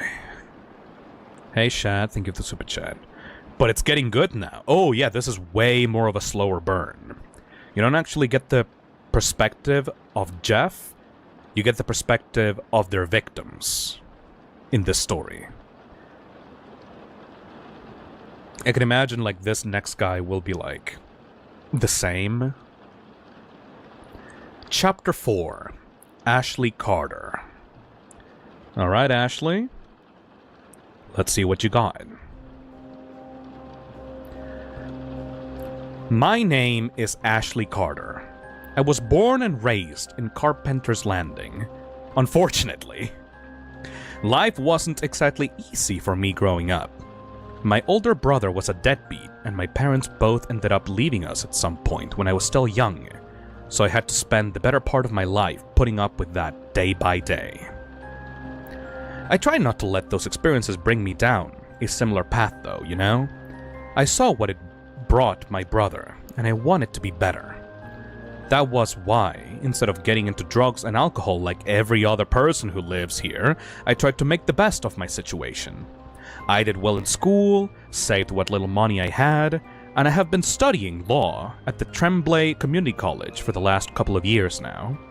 If all goes well, I'll be out of this town as soon as I graduate. All that to say, my story actually started at my college campus. I was up late one night working up on a project. I was studying the Woods family homicide that happened a couple of years back and completely lost track of time. The Woods family? Oh shit. I remember that from the old story. The sun was setting by the time I'd noticed how long I was there. Looking at the time, I figured I'd worked hard enough and could make my way home to spend the rest of the night relaxing. I lived close to the campus, only about 10 minutes away at the longest, so usually I just chose to walk instead of taking the bus or driving. That night was no different. I must have been halfway to my house by the time the streetlights began turning on one by one around me. Each of them flickered to life pathetically, with some of them glowing dully, and others burning out completely as I passed them by. It was at these lights began to illuminate the streets that I noticed him following me. This guy in a white hoodie who walked on the sidewalk parallel next to me. I didn't see him until one of the lights above revealed him, walking at an equal pace to mine. At first, I didn't pay him any mind. I saw plenty of guys like him on my walks home, and some of them had even approached me before asking me for things like spare change. That was why I wasn't alarmed, as I should have been when he began to make his way to my side of the sidewalk. I saw him take a sharp turn onto the middle of the street, keeping his hands in his pockets and his head low. With the closer look I now had at the guy, I could see that he was also wearing a white medical mask over his face that concealed most of his features. I was a bit worried by his quick approach, but rather than running or making a scene, I simply called out to him. "Hey, can I help you, man?" I shouted. The words caused him to freeze up completely, like a deer in the headlights. He stood there in the middle of the street for a few seconds, until slowly tilting his head up to meet my gaze. His eyes were wide and bloodshot. I couldn't tell if he looked high or completely insane.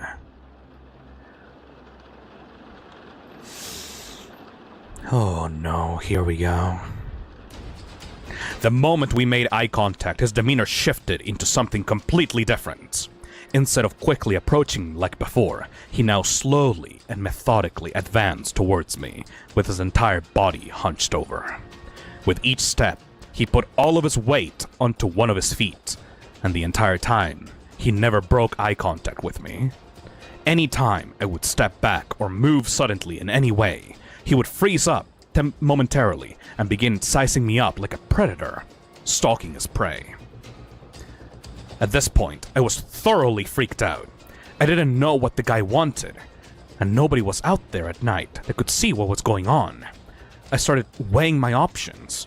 I worried that if I stayed there, he would try to mug me or something, but I also feared that if I suddenly ran away, he would give chase. You may think I'm an idiot for deciding to do so, but in the moment, I just decided to stand my ground and find out what this guy wanted from me. He continued his slow, animal-like advances until he was standing about 3 feet in front of me. He remained in the middle of the road. With how close he was, I could catch the scent of something burnt coming off of him, like scorched hair and oil. It was foul and almost made me gag. I tried stepping back from him, folding my arms and trying to keep my distance. He stared at me like a curious child, tilting his head and eyeing me up with those wide, bloodshot eyes. I went to speak to him again, but he cut me off as he spoke in a low, raspy whisper. "I finally found you," he murmured. There was this shaky excitement in his tone that freaked me out even more than I already was. What are you talking about? I don't know you, man," I responded, taking another step away from him. I had never seen this guy in my entire life. To this day, I have no idea what he was talking about, but he persisted. He seemed almost offended by what I'd said to him. "Yes, you do. How could you not recognize me? Is it because of the mask?" He continued to whisper, his voice trembling. As he spoke, he pulled out one of his dirty hands from his pocket and removed the medical mask covering his face. I gagged at the sight of him. His face was pale and covered in thick, yellow blisters that went along his cheeks and mouth, which was contorted into an uncomfortable red smile. Yellow, crooked teeth lined his sore-ridden mouth, and I could see bits of blood running from his gums all the way down his lip and chin. He had long, greasy, black hair, which ran down to his shoulders and partially over his face, now obscuring his large, bloodshot eyes. He looked like someone had splashed his face with acid. When he saw my visceral reaction to his face, that bloody smile of his somehow grew wider, now stretching ear to ear. It looked so painful. I continued to walk backwards, raising my hand in front of me to keep the distance between us. I could barely speak when I choked the words, "Stay back!" out of my mouth. He let out the small, childish giggle, as if he enjoyed every second of our encounter. Come on now. That's no way to look at your brother. What would Mom and Dad think? He asked me, his voice now racing as he began advancing towards me again with that same hunched posture. I had no idea what he was talking about. This man was not my brother. I had never seen him before. Before I had time to question him about this, though, he pulled his other hand from his sweater pocket, revealing a used hunting knife that was covered in dried, crusty blood. He raced it towards me, tilting his head with that same childlike demeanor he'd previously shown. But before he could swing it at me, I turned and ran down the street as fast as I could. Faster than I had ever run in my entire life. I could hear him give chase behind me, gaining on me as I bolted down the road. I screamed for help, but nobody came, just as I feared. I was alone out there while that maniac hunted me down. The one thing that kept me going, aside from the adrenaline pumping through my veins, was the promise that I could get to my house if I just kept running. I was close by, I knew the route, and it was only a couple of minutes away when walking. If I had just kept going at the pace I was, I would be able to make it before he caught up to me. I continued to run, never once looking behind me. My throat burned with a searing pain. I could feel my legs giving way, but I kept going until I arrived to my house. As I made my way up the steps into the front porch, I swung the door open, turning to look behind me only to see nothing. He was completely gone. That didn't stop me from running into my house, slamming the door behind me and locking it as quickly as I could. Not long after, I called the police and reported the entire thing. I was told that they would look for the man who attacked me, but it didn't seem like anything had come from it. I never did see him again, but I have spent every single night after fearing that I will. I refuse to stay on campus during those late hours anymore, only ever leaving on the community buses, where I know large groups of people will be gathered. At night, I never feel safe anymore. Any small sound I may hear makes me jump out of my own skin, and I always see that hideous face staring back at me when I close my eyes to sleep at night.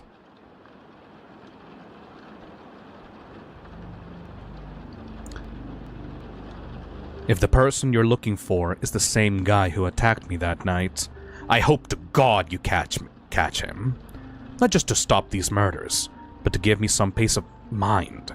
I don't want to spend every day of my life looking over my shoulder, thinking some boogeyman is hiding in the dark. Samuel could see that Ashley was shaking as they finished their testimony. The poor kid was scared out of their mind. Even when recounting an old story, he tried to the best of his ability to give them some sort of comfort, leaning forward on the table with his elbows as he spoke. Ashley, I promise you, my partner and I will find this man. You don't have to be afraid of him. I'll make sure of it, he said solemnly.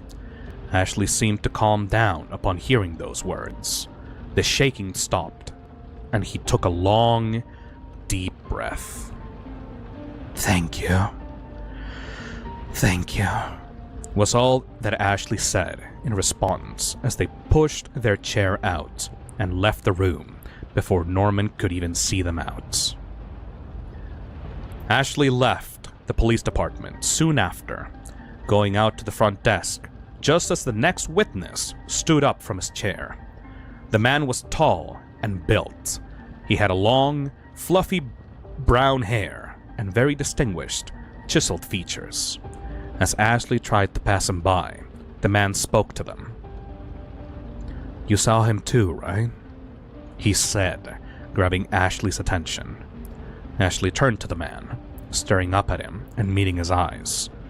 Despite how large the man was, when Ashley looked into his eyes, they saw the same fear they'd felt, and knew they had both encountered the same boogeyman. "Yes, I did," Ashley muttered before catching themselves. "But they'll catch him. I know they will." With that, Ashley turned and left the building, letting the man make his way to the interview room to give his own testimony.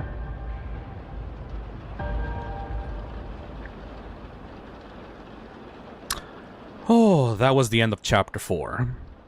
We are now halfway through our story. Oh, lordy. Oh, so wait. Ashley is he/they? Yes, it seems so. Ashley seems to go by they/them pronouns. Neat. Pretty sure they only used they/them in the story, but I could be wrong. It seems like it. Alright, everybody. We're halfway through the story. It seems like this is going to be our final testimony from the witnesses. How are we feeling so far? The description, the details, though. Oh, this is like way more detailed than any other Jeff the Killer story that we, have been reading up to this point. In Pastra's video, they were voiced by Rytoast. Oh. This is so good. Pastra cooked. Well, the thing with this, is that this story is actually a horror story. Because before, when we read the other Jeff the Killer stories, it was more like a power fantasy revenge story for, teenage edgy weirdos, Like that whole thing of, Jeff being the protagonist and, him having this, murderous rage inside of him that he lets out as revenge against his bullies. That is very obviously a teenage power fantasy. But this is an actual horror story from the perspective of the victims. You know what I mean? Ver the Creeper says, "I didn't know you actually like to read. How it feels to read with ADHD. I always had problems with reading with ADHD, specifically over-detailed like this one. Verde, here's the thing. I have never finished a book since I was in high school. When I was a kid, I was mostly a fanfic reader. I had a phase when I was a kid where I was just reading, gay fanfics of, my favorite, fictional characters. It was a pretty cringy phase, that I had, way back in the day. But those were only there because I had this, super mega interest in romance. And, romance with, my favorite fictional characters. I didn't actually ever finish reading books. I was just really into reading fanfics, so... Now that I'm here with my own YouTube channel and, I have a captive audience, now I'm actually motivated to finish these stories once again and, read for you guys. It's the same thing as video games. I had struggled with being able to read and, finish video games before, but now that I'm with you guys and, I have to provide entertainment, I guess, I can't just finish up halfway through and then never read this again. I have to commit and read all the way through. The last books I finished were because of hyperfixation. Exactly, Twisted Myth. If you have ADHD and you're reading, you can only read stuff that you're really, really, really into. If you are forced to do it, if you're forced to read books in, high school, if you're forced to, have, reading parties with the class, you're probably not even gonna bother. Let's be honest here. Glad to contribute. Thank you, Paradox. Speaking of which, it's time for the third one. The third witness. The last confession. Chapter 5. Jonathan West. Every year, my wife, Sherry, and I made an effort to get out of town, one way or another, once the summer rolled around. Our trips were never anything extravagant. We usually just head to one city over to visit some family or take a short hike. But they were enough for the two of us. Life here was hard, and any excuse we had to get away from it was a little bit good enough for us. This year was no different. About a month back, we planned out this big hiking trip near a forest near town. We would hike along whatever path we could, taking all the sights of nature. And then, when we were done, we'd set up camp for the night and just enjoy each other's company by the campfire. I remember how excited the two of us were when we finally made that drive. We were joking along with each other, Sherry excitedly pointing to everywhere she wanted to visit on this map that she brought along. All the while, the concrete pillars of Carpenter's Landing got smaller and smaller in our rear view mirror. It was going to be perfect. At least, that's what we thought. By the time we arrived at the forest clearing, the sun was already settling. We'd left late in the day, wanting to spend our first night relaxing, far from the polluted air and bright lights that poisoned our lives day by day. A quiet night in the wilderness, holding each other close as the warmth of the fire flickered calmly. We parked our car close to the forest entrance, unpacking what felt like hundreds of supplies for every situation. My wife is a warrior, so she would usually plan ahead for every possible issue we'd come across, no matter how small. I wasn't exactly complaining about it, but it certainly made that first night far more exhausting than we'd ever had planned. We logged our gear along a dirt path, left behind for hikers like ourselves, making an effort to avoid any branches or shrubbery that would make us topple over and drop everything along the forest floor. Even with the path we took, the forest was dense. Large oak trees surrounded us every corner, with shrubs and other plant life huddled beneath them, making the forest a nightmare to navigate without a map on hand. Combine that with the darkness that was quickly overtaking the woods, and we could barely make out where we were going. Only reason we found the clearing we were looking for was because Sherry lit the way with this large flashlight that she brought, making sure to guide me as I did most of the heavy lifting with our gear. When we got to the clearing, I immediately got to work setting up this cheap little tent that we brought while my wife gathered wood and set up a fire for us. As soon as both of us were done with our tedious tasks, we both collapsed by the fire and just laid there for a while. If the story ended there, then I would have remembered it as being the perfect night. Sure, the trek was difficult, but it was well worth it. It's just to have those few short moments of quiet, laying by the fire, staring up at the stars through the trees, holding the love of my life in my arms. But of course, it didn't stay that way for long. As the two of us lay there, enjoying the calm sounds by the fire, the silence was suddenly broken by a loud, shrill scream being heard deep within the forest. It was a single scream. It sounded like a young man. It echoed out loudly before the woods returned to that same silence we grew accustomed to in an instant. I remember Sherry and I stared at each other for a moment in shock, clearly trying to make heads or tails of what we'd just heard. And then another scream, shattered the quiet once more, this one sounding more strained and painful than before, until abruptly stopping just as quickly as it began. Silence once more. At this point, Sherry was freaking out in my arms, trembling and begging for us to leave.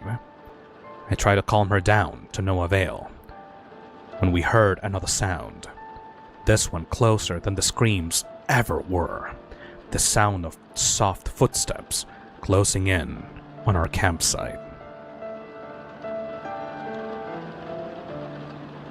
I wasted no time ushering Sherry into the tent the moment I heard the sound. We had no idea what was out there, and I wasn't about to find out standing out in the open. We sat in that tent in near perfect silence, my wife shaking in my arms and me trying my hardest to keep both of us calm. The footsteps grew nearer and nearer until they were right outside our tent. And then they suddenly stopped. The fire outside illuminated the figure, casting its shadow over top the translucent tent and revealing to us what it was. A man. A tall man that looked to be wearing baggy clothes. Now, just standing outside the tent, like a statue. I could hear him start mumbling something to himself out there, and a shadow began swaying back and forth.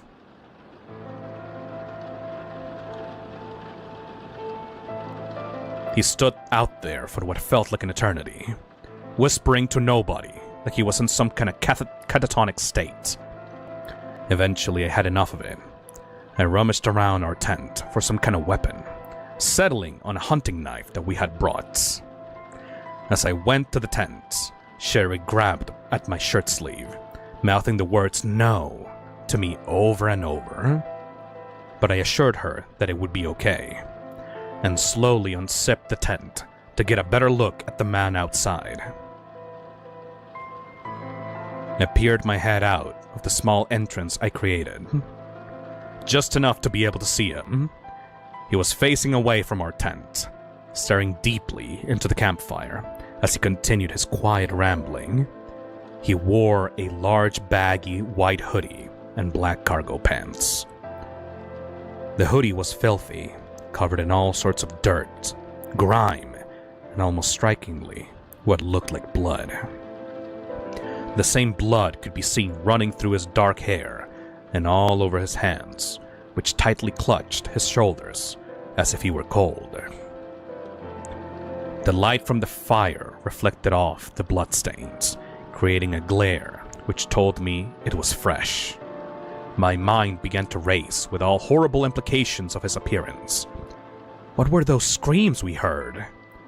Did he kill someone before arriving here? Before I had a long time to think about it, I caught something the man said while transfixed by the fire. Something I could actually make out between the gibberish he was speaking in. He said in his raspy, shrill voice. "There's been a fire. Get Mom and Dad." I had no idea what he was talking about, but hearing him speak properly was enough for me to snap out of the confused state I was in and step out from the tent, now holding the hunting knife in my right hand for him to see. "Hey!" I said to him sternly. "What the fuck do you want?" I tried to make myself as imposing as possible to this man, despite my fear. I puffed out my chest and spoke as confidently as I could. But even then, it was clear that the encounter had me shaken up. When he heard my words, his head suddenly snapped in my direction, making immediate eye contact with me. One look at his face was enough for all my fake bravado to shatter.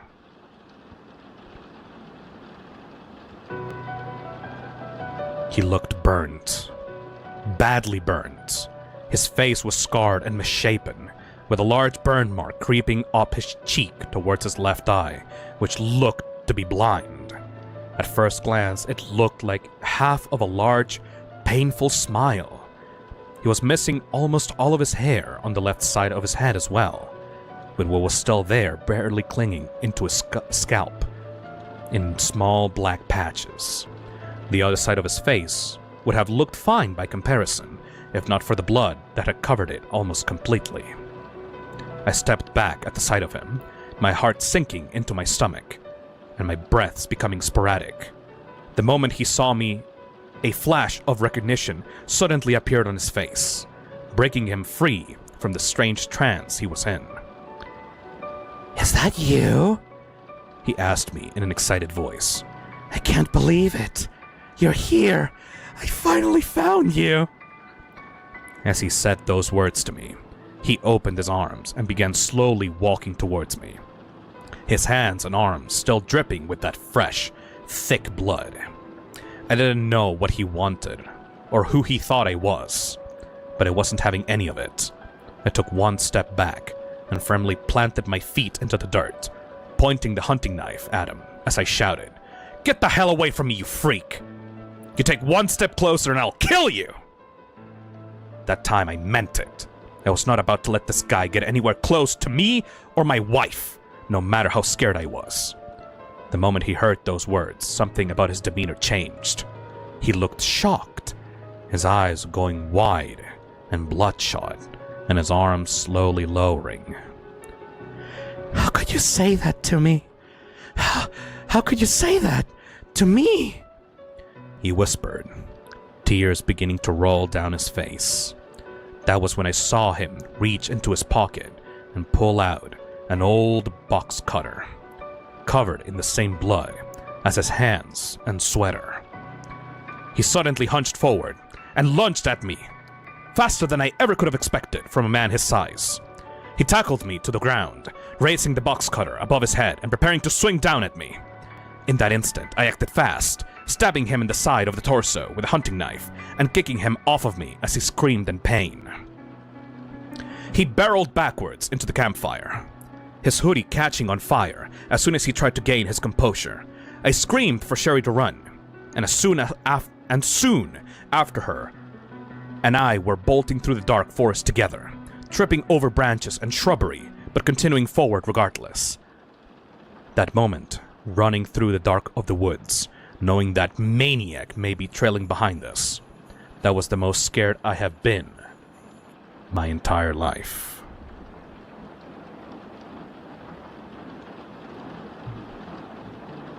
My mind was racing.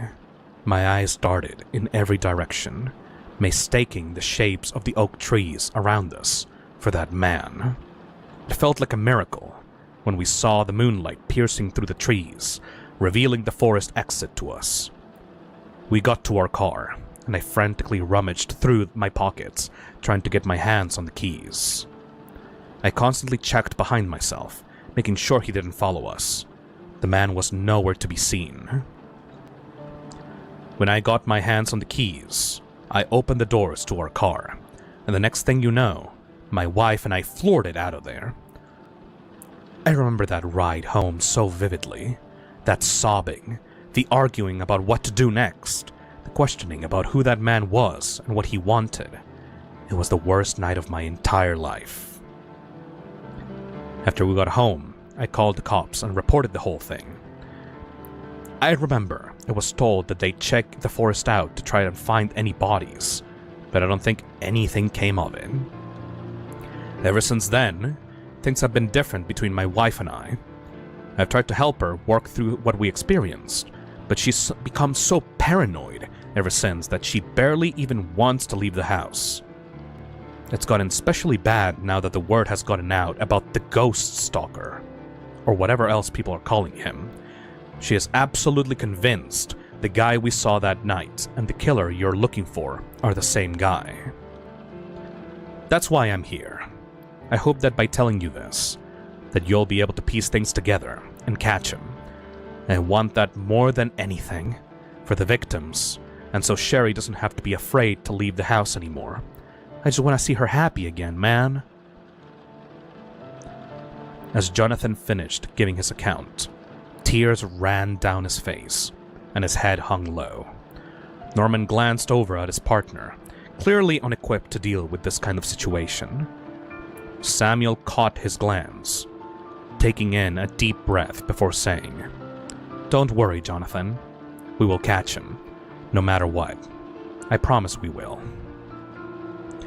Jonathan lifted his head to look at Samuel, sniffling and saying thank you, before standing up and getting ready to leave.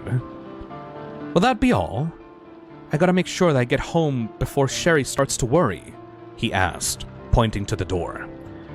Samuel and Norman both nodded, and Jonathan left with newfound hope that the man who attacked him and his wife that night would be brought to justice.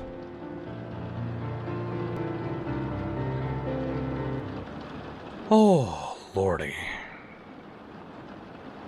So that is chapter 5 out of 9. That is pretty much every single encounter that the past victims have had with Jeff the Killer. Which means that now that all of the victims have gotten their statements out, they can actually do something about the killer. Costar says, "I fucking love this." Twisted Myth says, "This is very good." Comical says, "Jeff got humbled." It is kind of funny, though, because throughout the 3 stories that we've been, listening to, Jeff kind of seems a little bit awkward and unstable. Like, he doesn't seem like an evil serial killer. He doesn't seem to be, like, that old Jeff the Killer that was killing for pleasure, you know? It seems to be like he's just genuinely disturbed and in some kind of trance. Maybe, like, he's still looking for his brother Liu? It seems that he's looking for people that resemble his brother or his family. He doesn't seem to be all in there in the head. He's not hunting these people out of revenge. It seemed to be out of some twisted, affection for his family. This seems more like a sequel to Jeff the Killer, rather than a proper, remake or rewrite. This seems to be what happened to Jeff after the events of the original story, you know? Does he want to kill Liu in this one, though? I'm not sure, Meredith. It seems to me like he wants to find Liu, and he keeps confusing these, white Caucasian males for Liu. And once he realizes that they are not his brother, he kills them in the same way that he would kill his parents, you know?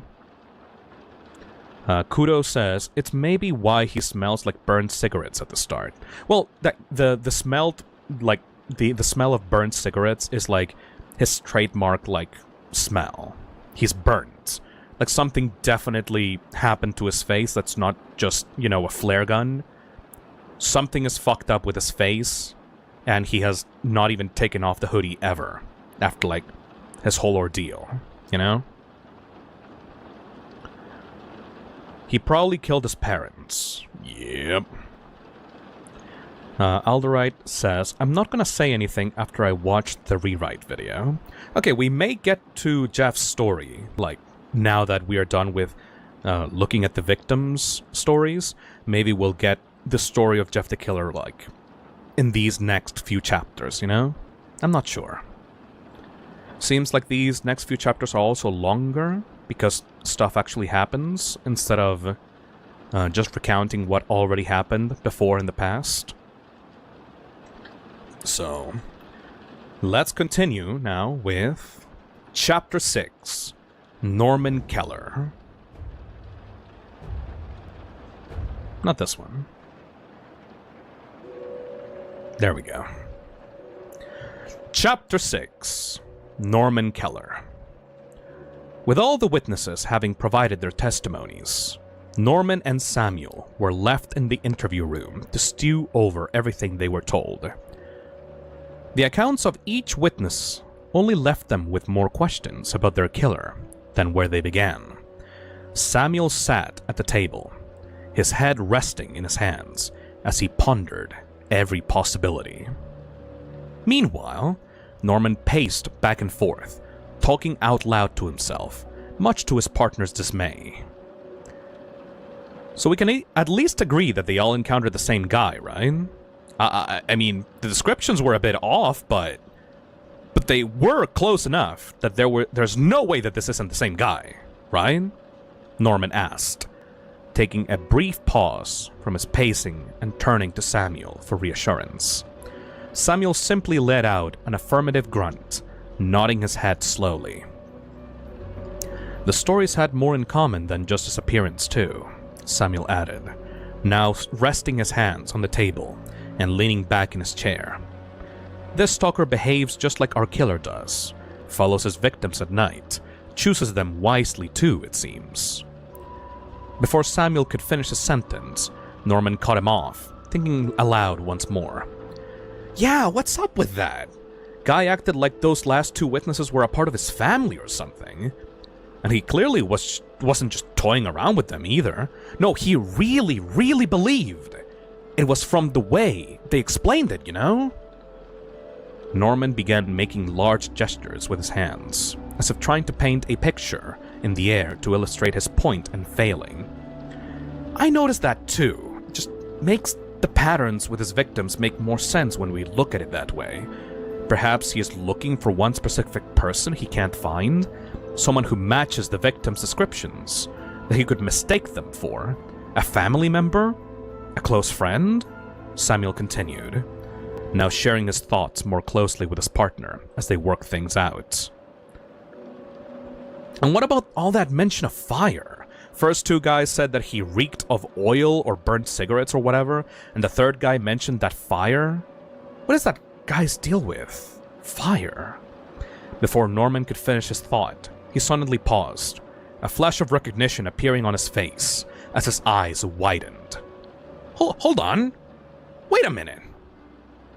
Samuel stared at his partner, confused, raising one of his eyebrows as he waited with bated breath for him to continue. He gestured towards him, twirling his hand as he said, "Well, come on now. Spit it out." What was it with that Ashley person? Like, they said that they were studying at the Tremblay Community College? Norman said quickly, pointing at his partner and waiting for him to answer like he was on some kind of bizarre game show. Samuel pondered it for a moment, playing out the story in his mind again, before he remembered, chiming in. Oh, the Woods family homicide? What does that matter? Samuel folded his arms, confused, but willing to hear out whatever Norman would say. Okay, so, I remember a few years back, when that murder happened. Was treated like some kind of big deal back here at the station. I didn't get to investigate it or nothing since I was new, but a lot of the other guys around here let me in on some kind of little details about it, Norman explained, beginning to walk in circles as he explained, keeping an eye contact with the floor. Apparently, some kid named Jeffrey and his family moved to Carpenter's Landing after this big fire at their old place. This Jeffrey kid was bad news, Sam. A real black sheep in the family. It was told he completely snapped after being bullied by a couple of kids and tried to kill his whole family. As you do. Samuel never spoke up, letting his partner explain. He normally hated it when Norman went on these massive tangents, but for once, he really felt like he was going somewhere. He could tell from the confidence in his partner's voice. Either way, long story short, Jeffrey ended up killing his mom, but his younger brother, Liu, ended up getting away. By the time the police arrived, they found gasoline cans in Jeff's closet, but he was nowhere to be seen. They looked for them for a while, but it was like he vanished completely. Norman suddenly stopped in his tracks, waiting for Samuel's thoughts. So let me get this straight. You think that... Samuel tried to humor his partner, but paid the price as he was interrupted once more. That Jeffrey Woods might be our guy. And he wants to finish the job by finding and Jeff killing his brother once and for all. Norman held his head high as the words came out of his mouth. Samuel had never seen him so proud. I mean, I appreciate your enthusiasm, Norman, but how can you be so sure? I mean, You're assuming a lot here, Samuel said, trying not to burst his partner's bubble completely, while also being the more realistic of the two. Oh, come on, don't give me that, Sam. Think about it. The obsession with family, the burning smell, the fire, it all adds up way too well.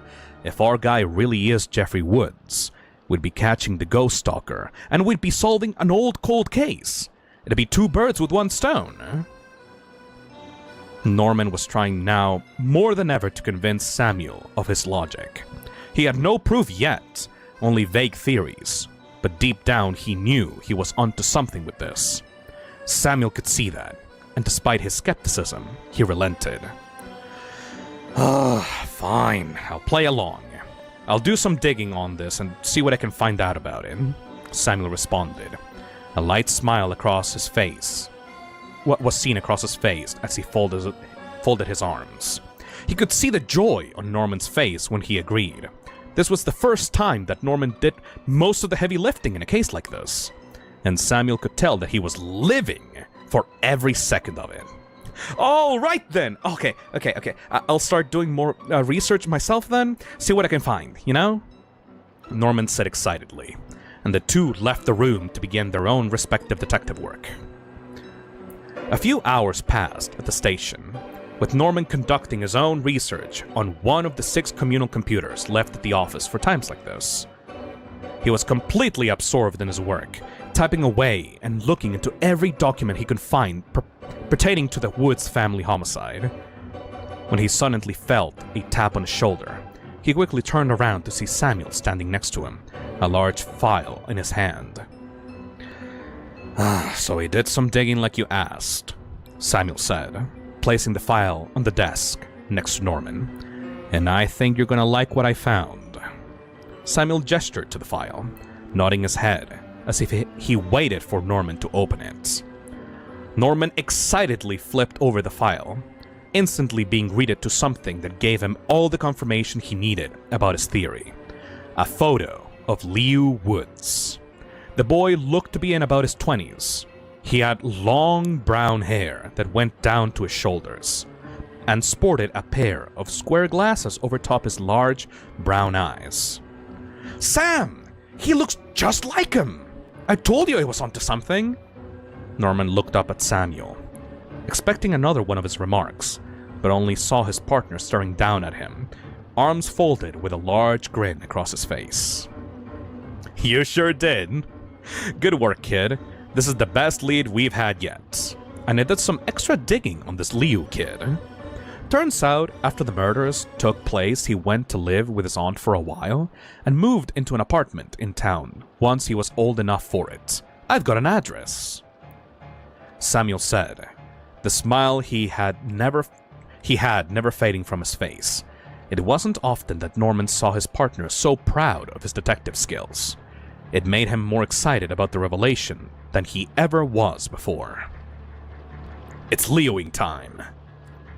Well, what the hell are we waiting for then? Norman replied in a hurry, grabbing his coat and putting it on clumsily as he stepped out the door to their car. Samuel followed slowly behind, letting out a chuckle and shaking his head at his partner's excitement. As the two of them stepped into their car, they noticed that the rain outside was finally coming to a stop after hours of relentlessly flooding the streets. The water now weakly ran down the pavement, finding its way into whatever pothole it could, and draining away to nothing in small whirlpools. The car ride passed in an excited quiet, with the two officers believing themselves to have found a lead that would bring them one step closer to stopping the killings of the Ghost Stalker once and for all. The car ride eventually came to a stop as they arrived at their destination, a large apartment complex located on Great Mandy Street. The apartment was like most other buildings the two had seen in Carpenter's Landing. A great pillar of old, worn stone that tried its hardest to imitate the comfortable living spaces seen in other cities. Graffiti lined up the walls at the side of the building, depicting many colorful pieces of imagery that starkly contrasted the deep grays that made up the entire town. The two officers stepped out of their vehicle quietly, staring up at the building as Samuel pulled out a note he left for himself to remember which room they were going to. And so, they walked together to the apartment complex, ready to talk with the person who may bring them one step closer to catching the killer. Chapter 7. Liu Woods. Oh shit, buddy, here we go. Oh shit, buddy, here we go. Oh, brother. Chapter 7 out of 9. This, for those that weren't paying attention before, is the brother of Jeff the Killer.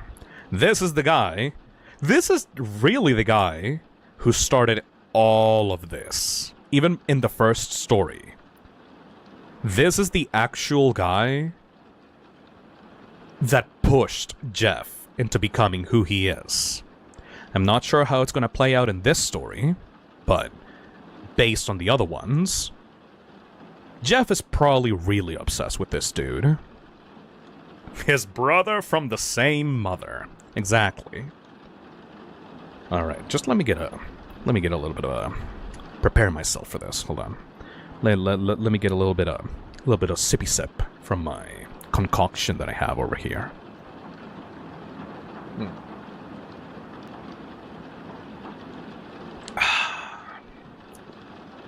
Alright.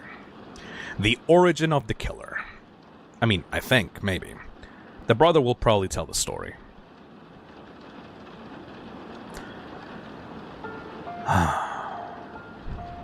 Chapter 7. Liu Woods. Liu Woods woke from another restless sleep to the sound of knocking at his door. He didn't know what time it was, but could tell from the sunlight attempting to peek through the curtains that he was awake too early. He slowly sat up in his mattress, trying his hardest to keep himself awake as he listened intently. The knocking continued, with 3 more heavy slams coming to his door. Liu scrambled off of the mattress he kept on the floor, trampling over several empty wrappers and bottles that had amassed around it. To keep his balance, he leaned against the rickety wooden door of his closet before standing up straight. He reached under his yellow, stained pillow and pulled out a small switchblade that he had kept under it for safekeeping. He stared at the knife for a moment, clutching it so tightly he could feel his hand trembling.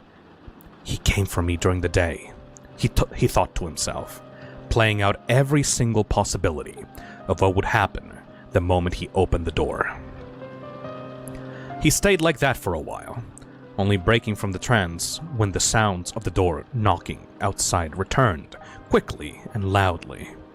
Struggling to get to his feet, Liu slowly crept across his dingy apartment with the knife behind his back. As he arrived at the door, he put his back to it and gazed out the peephole, only to see 2 officers standing outside. The officer who appeared to be the one knocking was an older man. His face was square and rugged, with large bags drooping beneath his eyes and a poorly maintained mustache across his top lip, littered with gray hairs that showed his age. The officer next to him looked like a child by comparison. He was thin and clean-shaven, his large blue eyes showing a youthful enthusiasm that his older partner lacked. He had longer, black hair, which looked to be slicked back. When Liu got a good look at the officers, he let out a long sigh of relief, putting the knife on his kitchen island and speaking to them from the other side of the door. "Hello? Who's out there?" he said in a weak, scared voice. There was a pause outside, with the 2 officers being heard saying something to each other quietly. Liu couldn't quite make out what they were discussing before the older man spoke up. "We're with the CLPD. We're here to ask you a few questions about your brother," the officer said in a stern voice. The mention of his brother filled Liu with dread. He caught himself shaking again and began taking long, deep breaths in 4-second intervals to try and calm himself down. Eventually, he built up the courage to reply. Oh, you finally found him? Liu asked, barely able to hide his own excitement at the possibility that the nightmare he was living through would finally be over. There was a long pause outside again, with the officers being heard speaking amongst themselves once more, before the younger man spoke up. No, we haven't found him. That's actually why we're here, though. We were hoping that you could help us, he replied. Liu was now confused. He thought that he'd told the police everything that they needed to know years ago about his brother. Why were they back now? What could they possibly need to know? The question sent his mind racing, fixating on every tiny little detail that could be missing, until one of the voices from outside interrupted his mental spiral. Are you still there? The older man said, starting to sound concerned. Liu snapped out of it and pulled the door open, a small crack, showing himself to the officers. The moment the door opened, he could see the sudden looks of shock that were displayed across their faces. The officers' eyes went wide, and Liu swore that he saw the younger one's jaw drop at the sight of him. It was the first time anyone had seen him in a while. Liu rarely left home, and in those countless hours he spent laying around, waiting for his brother's return, he barely took care of himself. His long brown hair was matted and greasy. His eyes drooped down with deep, purple bags hanging low beneath them from the countless nights spent awake, and he wore the same green t-shirt for countless nights on end, not even mustering the mental strength needed to change. It was no wonder the two officers looked so shocked. The older cop was the first of the two to actually speak up afterwards, with his younger partner still trying to find the words. He simply asked for the two of them to come inside, to which Liu agreed. Opening the door completely, their shocked reactions to Liu's appearance extended that to that of his home, which with the lights on looked nothing like a proper living space. The apartment was practically empty, barely any furniture in sight, aside from a worn-out, used couch that looked like a hand-me-down of a hand-me-down. The floor was covered in all sorts of garbage and unwashed laundry, all of which the two officers made an effort not to step over in a strange attempt to be courteous. Liu turned over to them, awkwardly grabbing onto his left arm and saying, "Sorry about the mess," in an almost sarcastic tone before taking a seat on his couch. The entire couch let out a loud creaking sound, as if the sudden weight put on it would cause the entire thing to shatter. The two officers looked around for any kind of chairs they could seat themselves with, and upon noticing that the couch was their only option, chose to continue standing as they spoke to Liu. The older officer spoke first, properly introducing himself.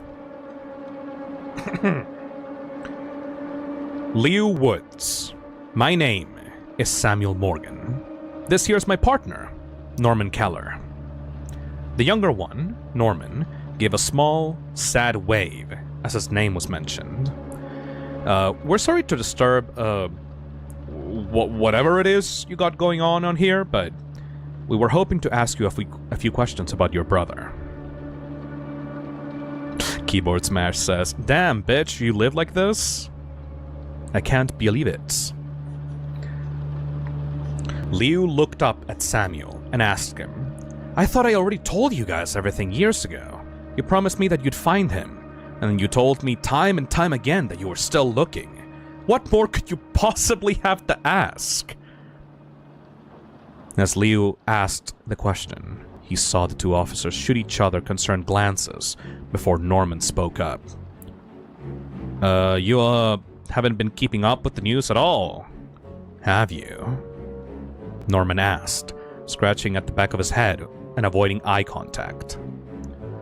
Liu looked confused between the two officers. He had no idea what they were trying to imply.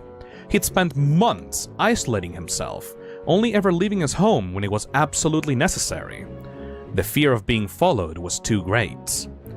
In that time, he barely kept up with anything, viewing it all as a distraction that could let his guard down.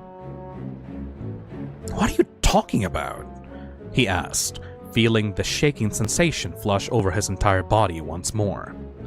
"What happened?" There was another pause, where the officers looked at each other, as if quietly deciding who would break the news, before Samuel continued. So there's been this string of murders that have been taking place over the last month, Liu. All men who have a kind of similar description to yourself.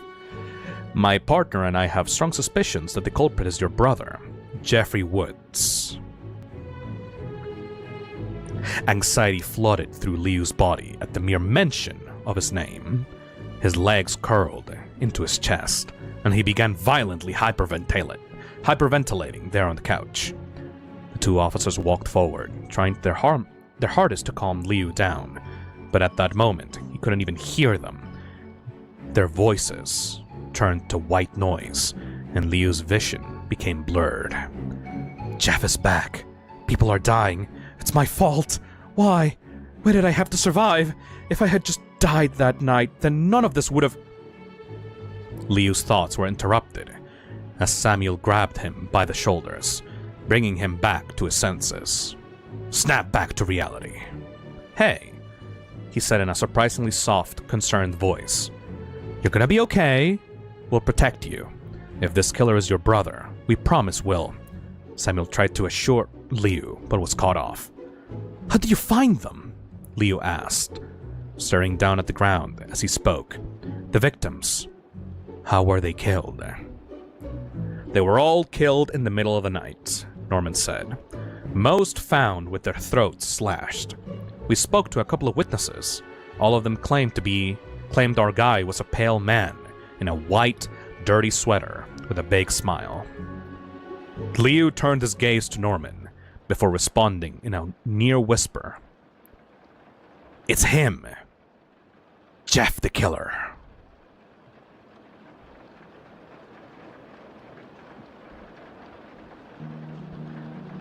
Samuel tried to continue the discussion, with Liu's simple response now piquing his interest even further. "The description matches your brother. Are you sure?" "I'm sure." Liu doubled down, turning his gaze back to Samuel, his eyes now wide and piercing. Samuel took his hands off of Liu's shoulder and took a step back, now seating himself on the cleanest spot of the floor he could find. He leaned forward, trying to make sure that Liu paid very close attention to what was said next. "Now listen. Listen here. If your brother really is our culprit, the only way we're gonna catch him is if we know what he wants. We need to know everything you can tell us, Liu. Don't spare a single detail," Samuel explained. The room went quiet after that, with the two officers now waiting for Liu's reply. Liu deliberated for a while over the request. The last time he trusted the police to find Jeff, the case went cold for years. He'd spent all that time living in constant fear that someday his brother would come back. Fear that he was forced to live in because they couldn't help him. But today was different. If Jeff is still out there for a fact, if he is actively hurting people, this could have been his opportunity to finally see an end to it. If he just trusted these two, he could finally begin to feel like his old self. "Fine," he finally said, making his decision. But there was one condition, something Liu needed the officers to follow through, no matter what. "You have to make a promise." Norman was the first to step forward, replying before his partner could even consider the request. "Anything. Whatever you want, we'll make it happen. so long as you tell us what we need to know. Please promise you'll kill him. The words came out of Liu's mouth sounded so hollow and empty, not an ounce of emotion or compassion could be felt. The two officers didn't know how to respond at first, merely sitting in silence. After that request, it was Samuel who spoke up this time, giving Liu exactly what he asked for. "We promise," he said hesitantly. Norman looked down to him with a questioning stare. It was clear the two didn't see eye to eye, but so long as Liu was giving a promise from one of them, he did not care. "Okay then, I'll tell you everything."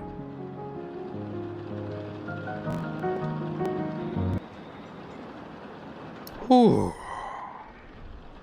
All right.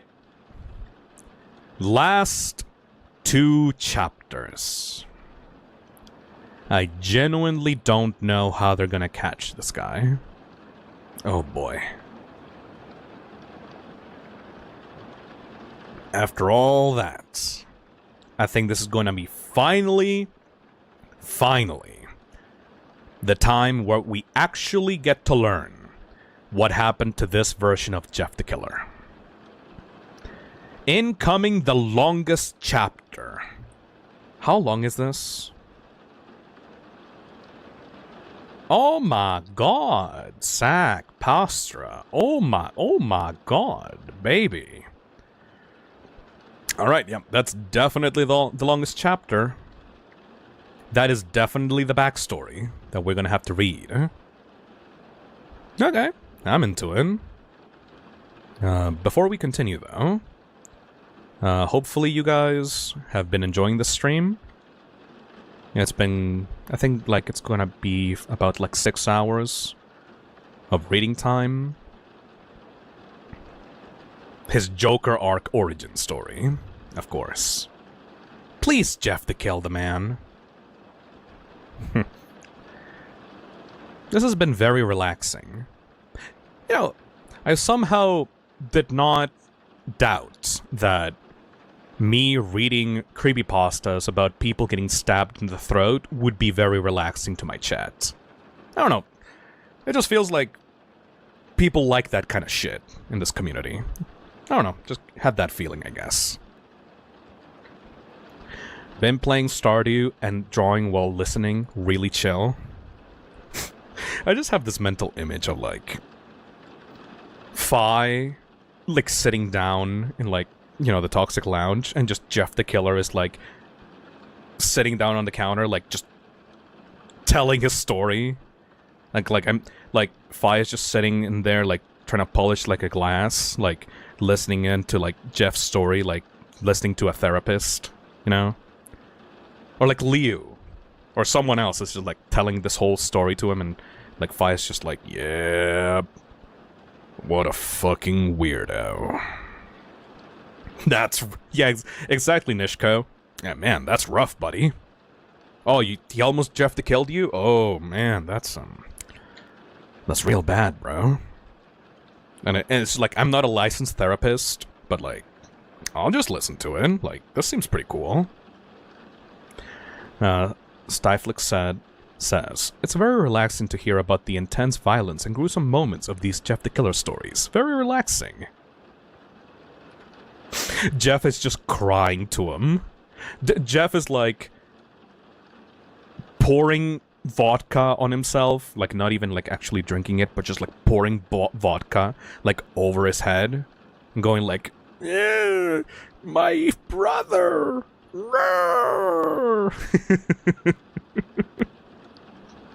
It's like his skin just absorbs the vodka by itself. I've been doing homework probably in the most inefficient way possible, but also at least I'm doing it.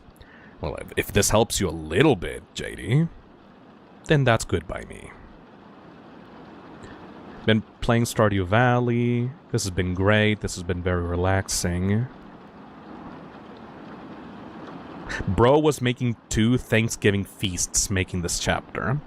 Oh yeah, like, you can tell that Zach actually loves the character. And, like, the whole idea of this, like, traumatized, like, psychotic, like, guy with, like, a fucked up hoodie and stuff. Like Postra made, like, an entire, like, plushie based off of this, you know? Like, the makeshift Halloween one, like, it looks very cool. I'm not sure if you guys have gotten it yet.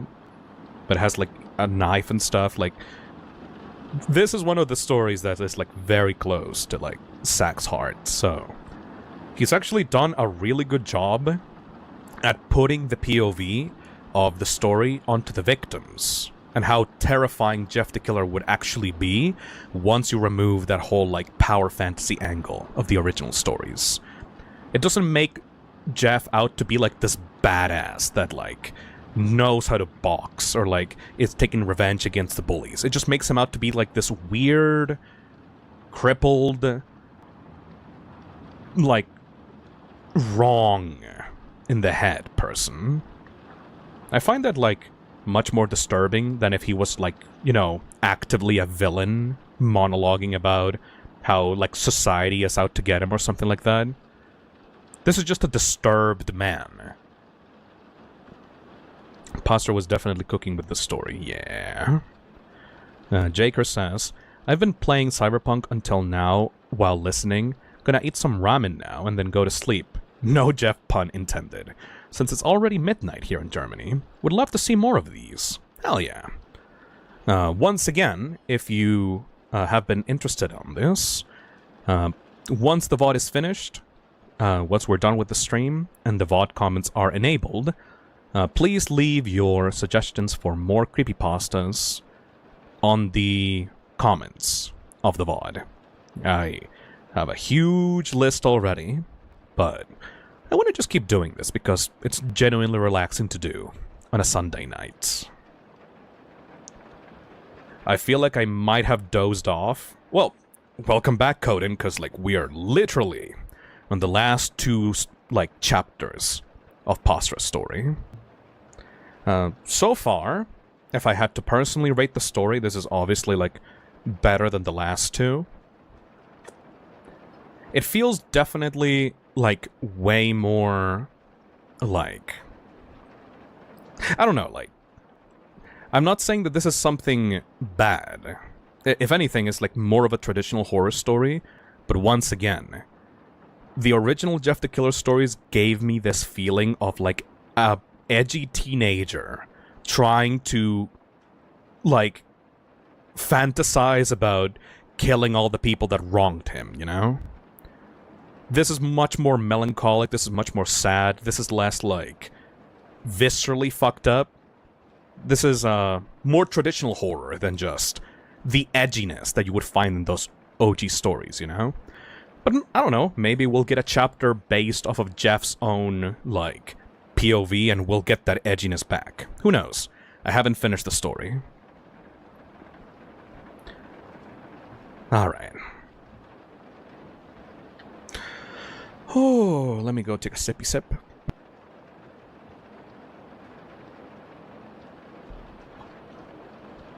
Postras lets you absorb in the atmosphere. Oh, no, the atmosphere is definitely way better compared to the other two.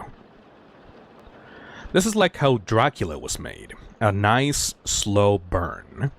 Haven't thought about it that way, actually. Postra's version hits a lot of my favorite aspects of the character in a much better way. Neat. Ver the Creeper says, question to chat that uses the stream for background noise. When you're listening to the story, are you imagining the story or just thinking of something else? Well, if I had to answer that, I would imagine that most people are just using this as, like, background noise, aren't really thinking about it very much. Hopefully I've been a good storyteller, I don't know. I'm just reading someone else's work right now, but hopefully I've set a good mood for each of the chapters. Kudo says both. Terry says absolutely imagining it. Cheesy says both. Kitty Demon says both. Non-creative says both. Kind of both. Small Fungi says, I can almost picture Samuel. Definitely imagining it, says Nishko. The same thing happens when I read a book. Nice. Your voice is awesome for these readings. Thank you, Jumbus. Alright. Final stretch, everybody. The last 2 chapters. Thank you, Fighter Builder. Welcome to the Toxin Cesspit.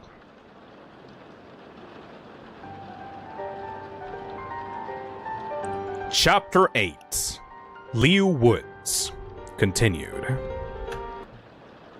What the hell? Is this a bendy song? Why is this a bendy song? No, thank you. There we go. Chapter 8. Liu Woods. Continued. Life was hard for Jeff and I after the fire. In a single night, it took everything from us. Our home, our belongings, our father.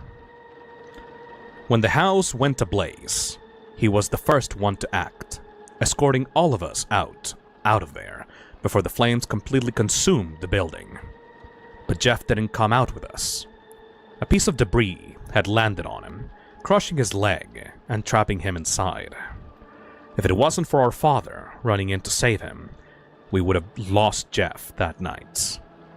He had just enough time to lift the wooden plank that crushed Jeff before the entire house came down on him. Jeff survived barely, but he was never the same afterwards. His entire body was covered in third-degree burns, especially his face. Months of reconstructive surgery barely did enough to get him looking like his old self. His entire face was covered in scar tissue, with the nerves around his mouth being so severely damaged he could barely even open it. His left eye had gone completely blind, having this milky white appearance to it, and what was left of his hair hung to his scalp in long black patches. It took a while for us to figure out what our next step was. Our mother, Margaret, barely made enough to make ends meet, and Jeff was just starting college, while I was finishing up high school. We couldn't afford a home like the one we had before, at least not on our own. We ended up moving to Carpenter's Landing as a solution to that problem. Our Aunt Marcy owned a plot of land here and offered to give it to us in light of everything that happened. She thought it was the least she could do after losing her brother, you know. We weren't picky about the offer either. After all, beggars can't be choosers, and despite everything we heard about this place, we thought it would be a fresh start for us, a chance to get away from the lives we had before, a chance to move on.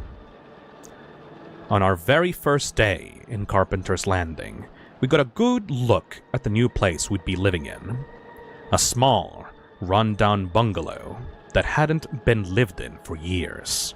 By the time we stepped foot in there, the paint was peeling off the walls, and it looked like some druggies used it as a crack den.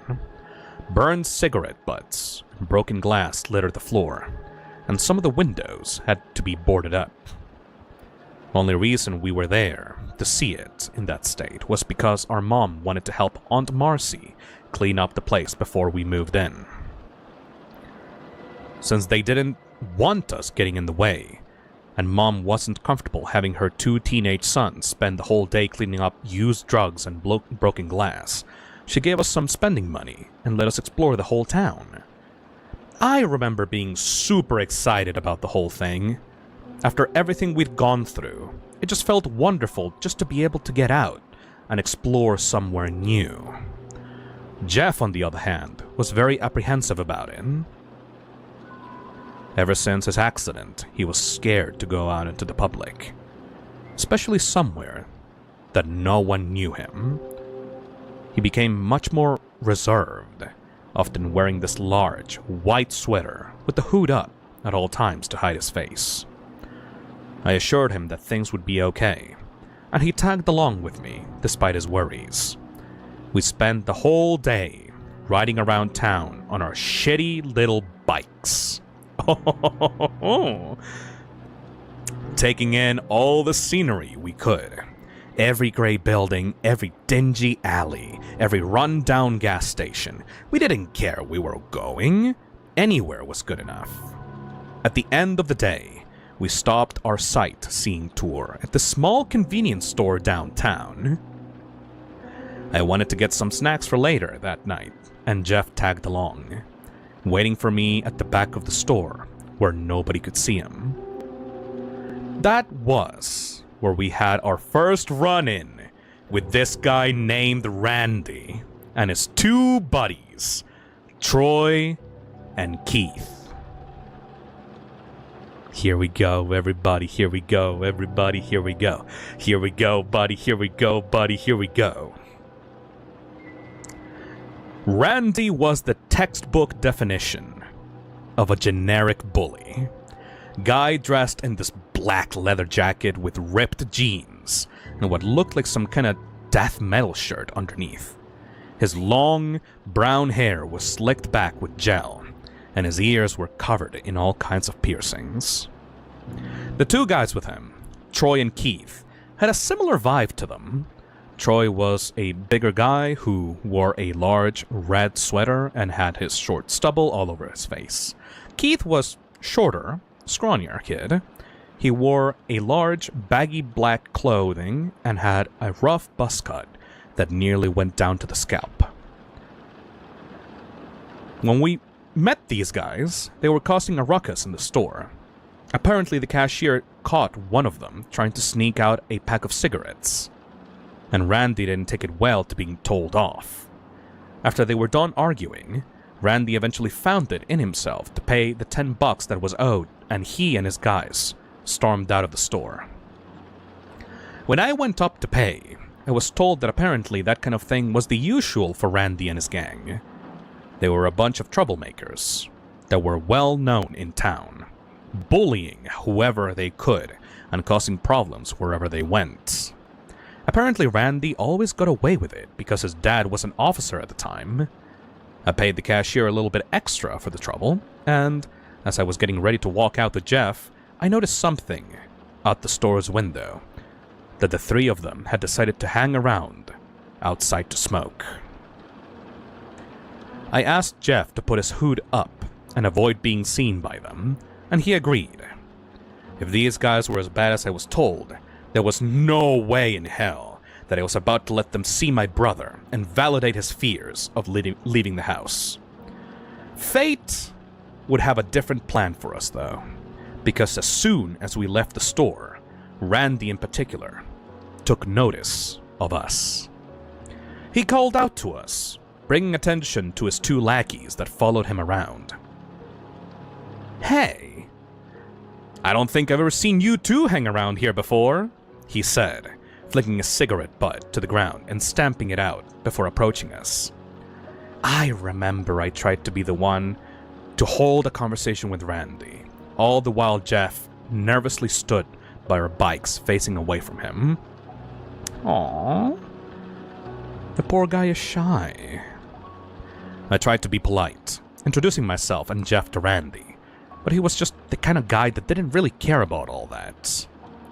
To him, we were just fresh meat to be picked on, and he particularly took an interest in Jeff.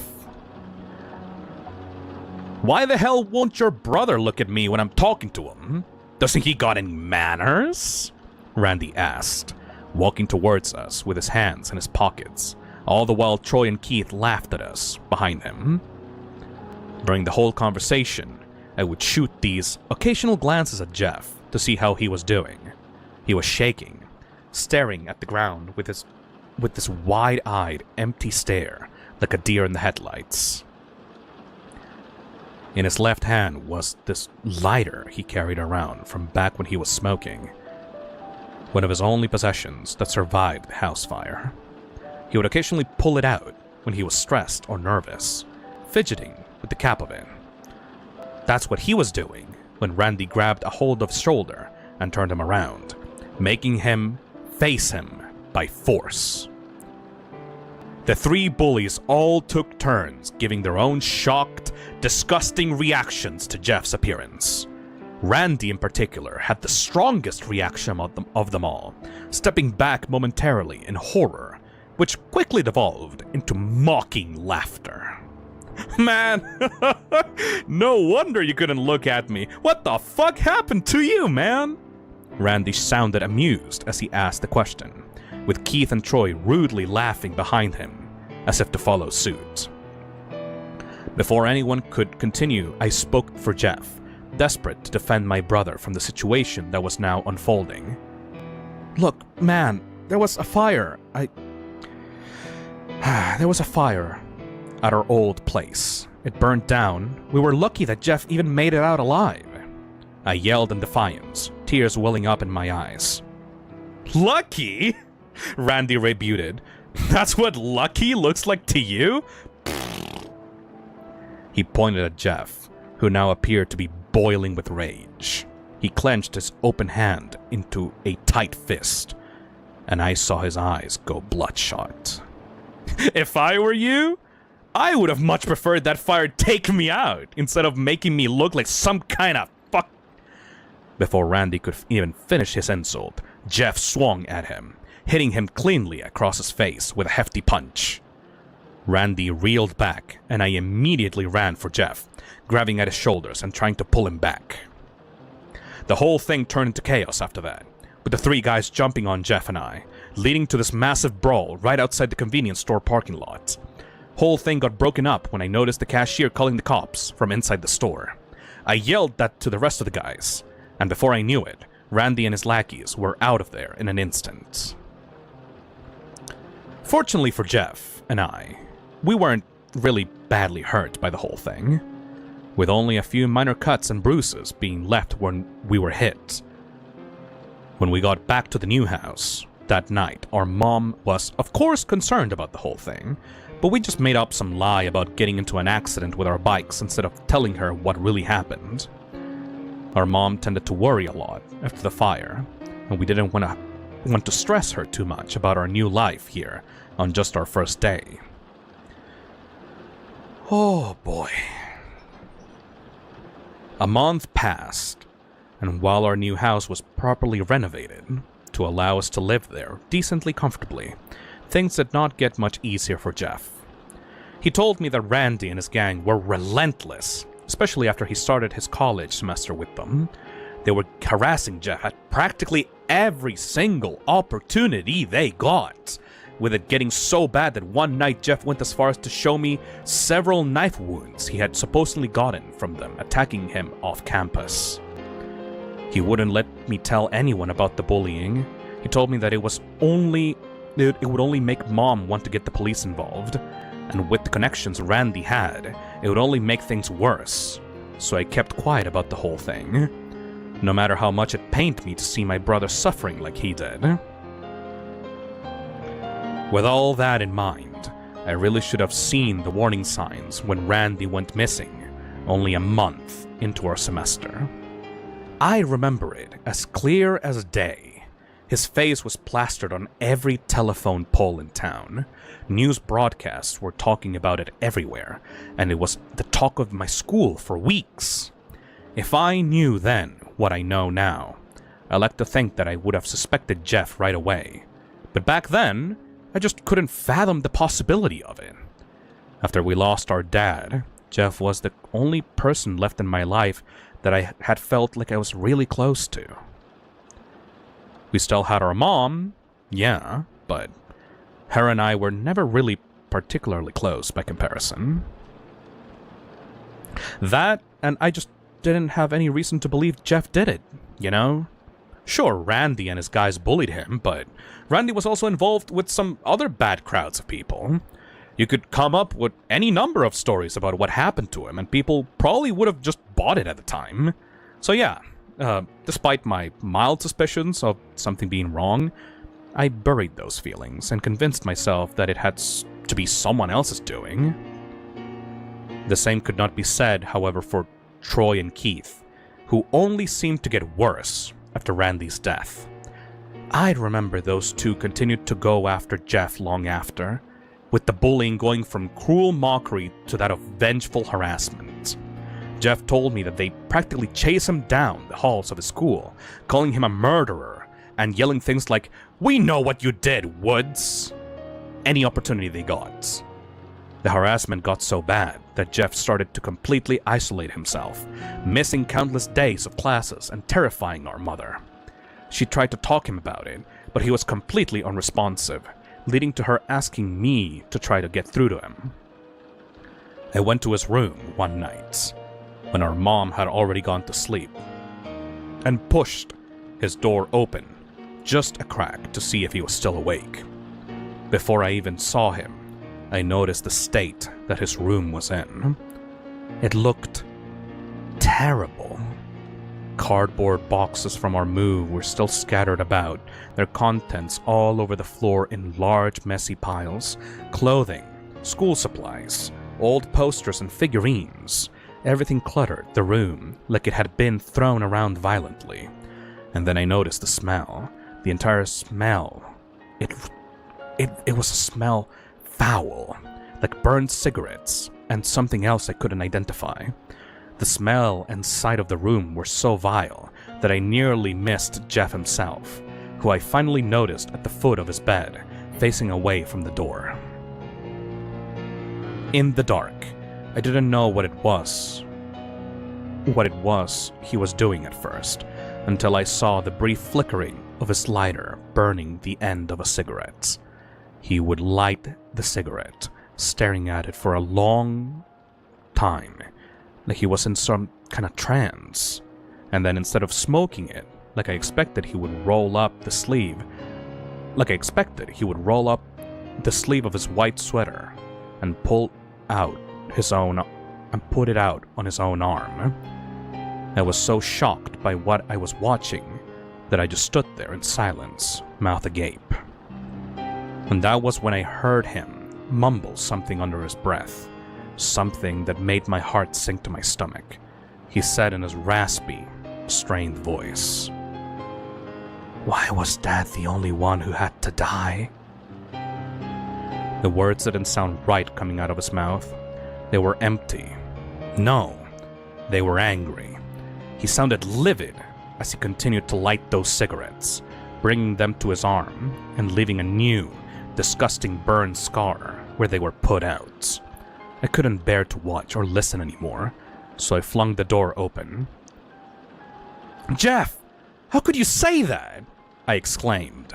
I didn't even realize until I had entered the room that tears were streaming down my face.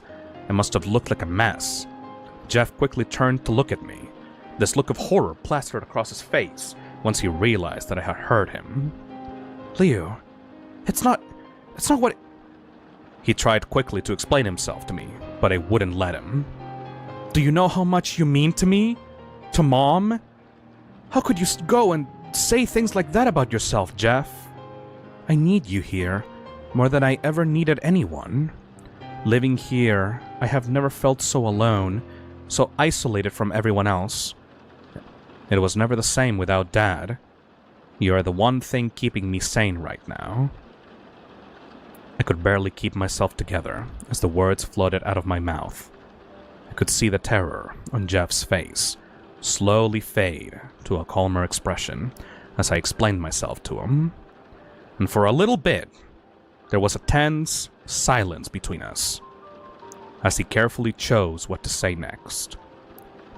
I remember what he said to me, clear as day.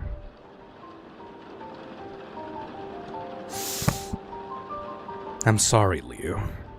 It's just been hard. You and Mom.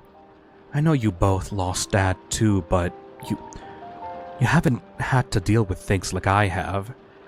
You haven't had to deal with being bullied every single day. You haven't been accused of murder. And you don't have to wake up every morning and see someone completely different staring back at you in the mirror. I'm sorry." He avoided eye contact with me as he spoke, keeping his eyes trained on his lighter. He was fidgeting with it again. I could tell that what he said was something he had been bottling up for quite some time. and having to say it to me must have been really stressful. I figured a change of scenery would help. He was cooped up in his room for multiple days on end, and I figured some fresh air would help him. Do you remember when we used to sneak out at night back in middle school? I asked him. Changing the tone of our conversation drastically, he looked at me shocked, tilting his head as he responded. Yeah? He responded, humoring me. Well, Mom is asleep right now, and you and I are still up, so if you're thinking what I'm thinking, I continued, making my way to the door and gesturing it with my hands. Jeff stared at me like I was a moron, eventually rolling his eyes and getting out of bed. He knew I wasn't about to take no for an answer, and I feel like he was also just playing along so that I wouldn't continue worrying about him throughout the whole night. Regardless of why he agreed, Jeff and I snuck out of that night and went around town on our bikes, making a point of sightseeing and traveling to places we'd never seen before. I remember the rest of that night like it was yesterday. The bright city lights all around us, illuminating the streets like they were their own little suns. The massive buildings turned dark, towering silhouettes, and that cold night breeze that blew past us as we rode through the streets as fast as we wanted. If the night had ended right then and there, I feel like things could have been perfect. That was one of the few moments where it really felt like Jeff and I had properly bonded as brothers again. But of course, no good thing lasts forever, and our night very quickly took a turn for the worst, as we realized we were being followed.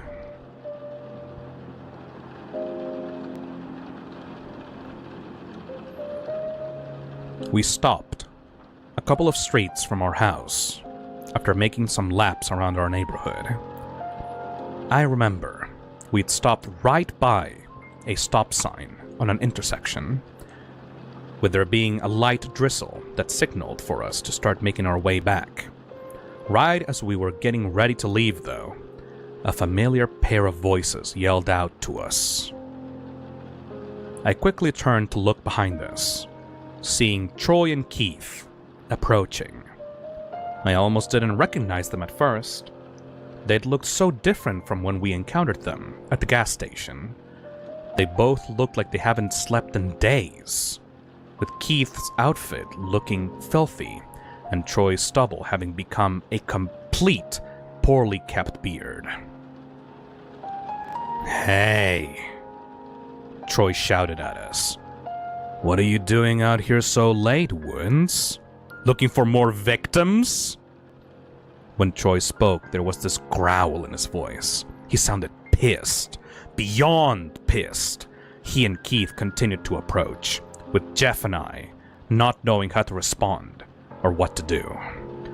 That was when we saw Troy reach into his pocket and pull out a small switchblade he'd kept hidden there. The moment Jeff and I saw him unveil the blade, we tried to ride off on our bikes.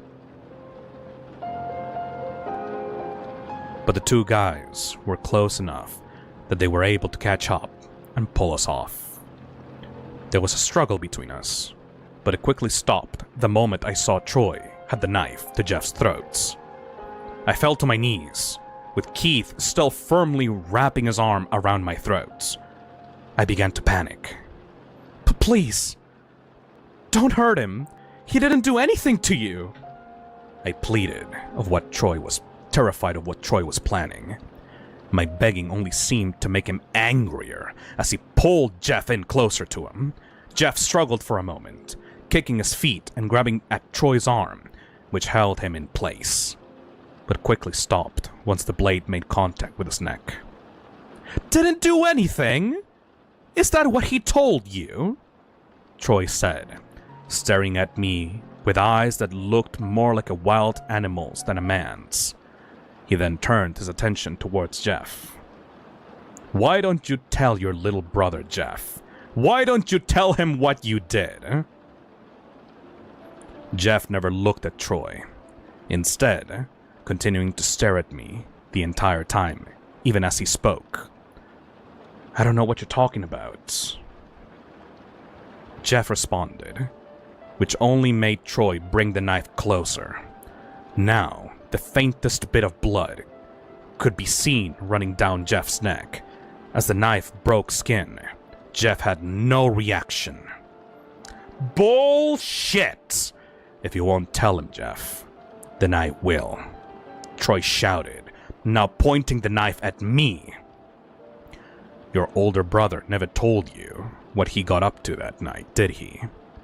Well, Randy sure told us.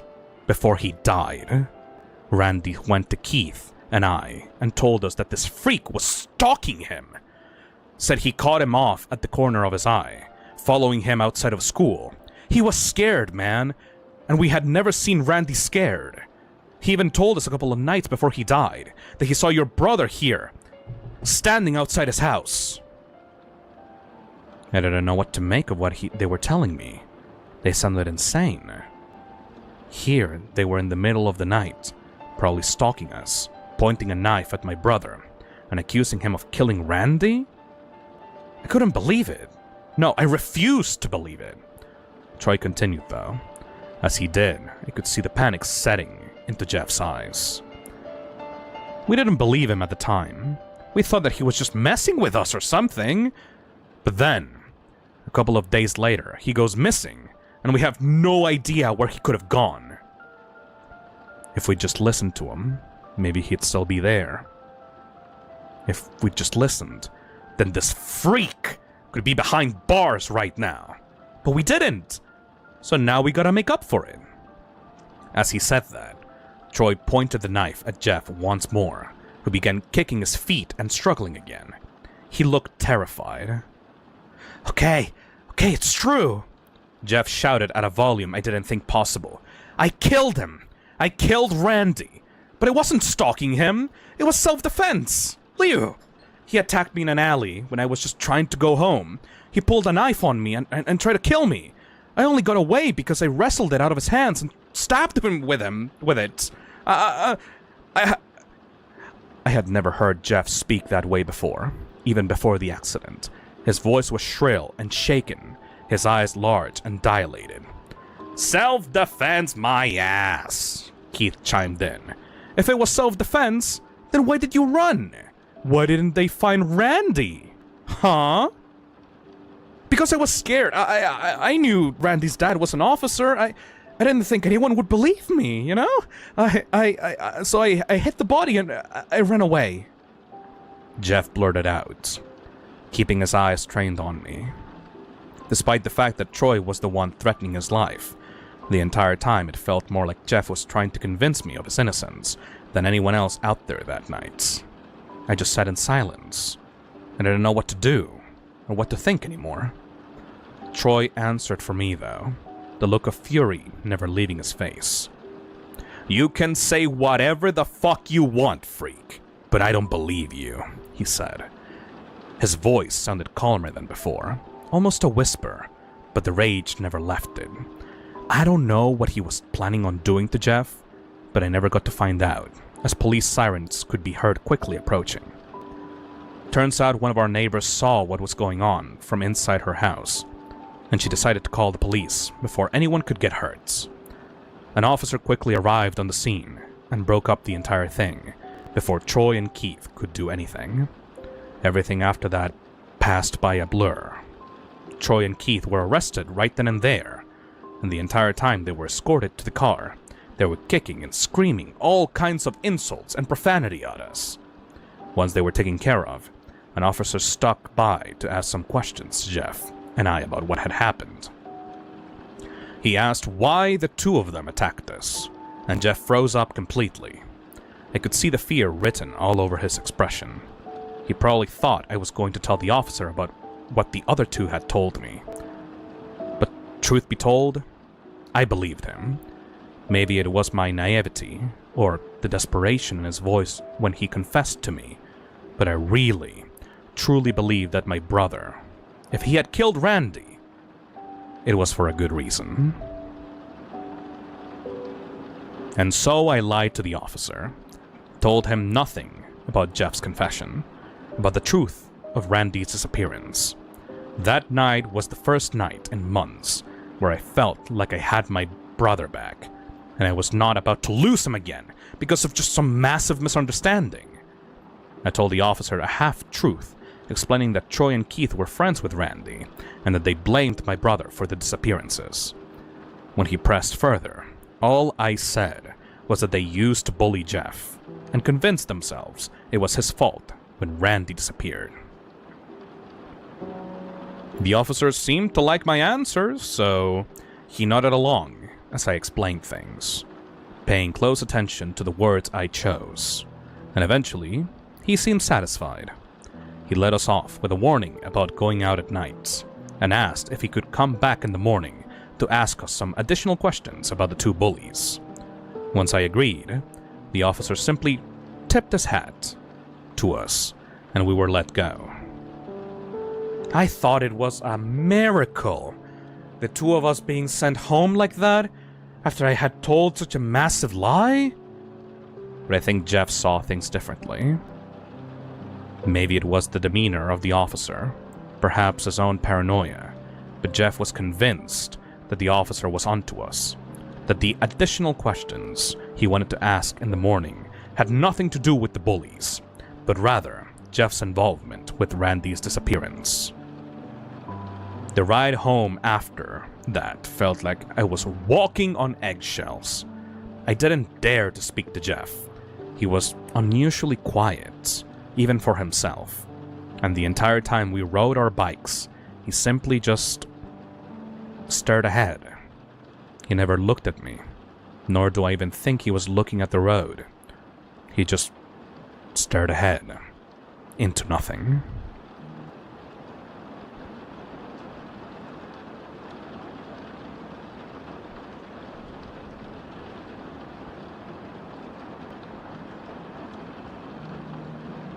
When we arrived at home, he stormed inside, with no regard for our sleeping mother, who may be startled awake by him. I was worried. I'd never seen my brother like that, so I followed him as he made his way towards his room. What followed next was the single most horrifying moment of my entire life. He slammed open the door to his room, made his way inside, and began what I could only describe as an adult temper tantrum. He grabbed a hold of whatever he could get his hands on and began violently throwing them around his room, thrashing about it in a near feral rage. I don't think he was even aware of me being there to see it. He just continued doing so until he got a hold of one box in particular, which he violently threw against the wall. The contents of the box spilled out on the floor, revealing more clothing and school supplies, which were haphazardly stored in it. Among this pile of random, innocuous items, however, I heard something that instantly drew my attention to the floor, and made Jeff completely stop in his place.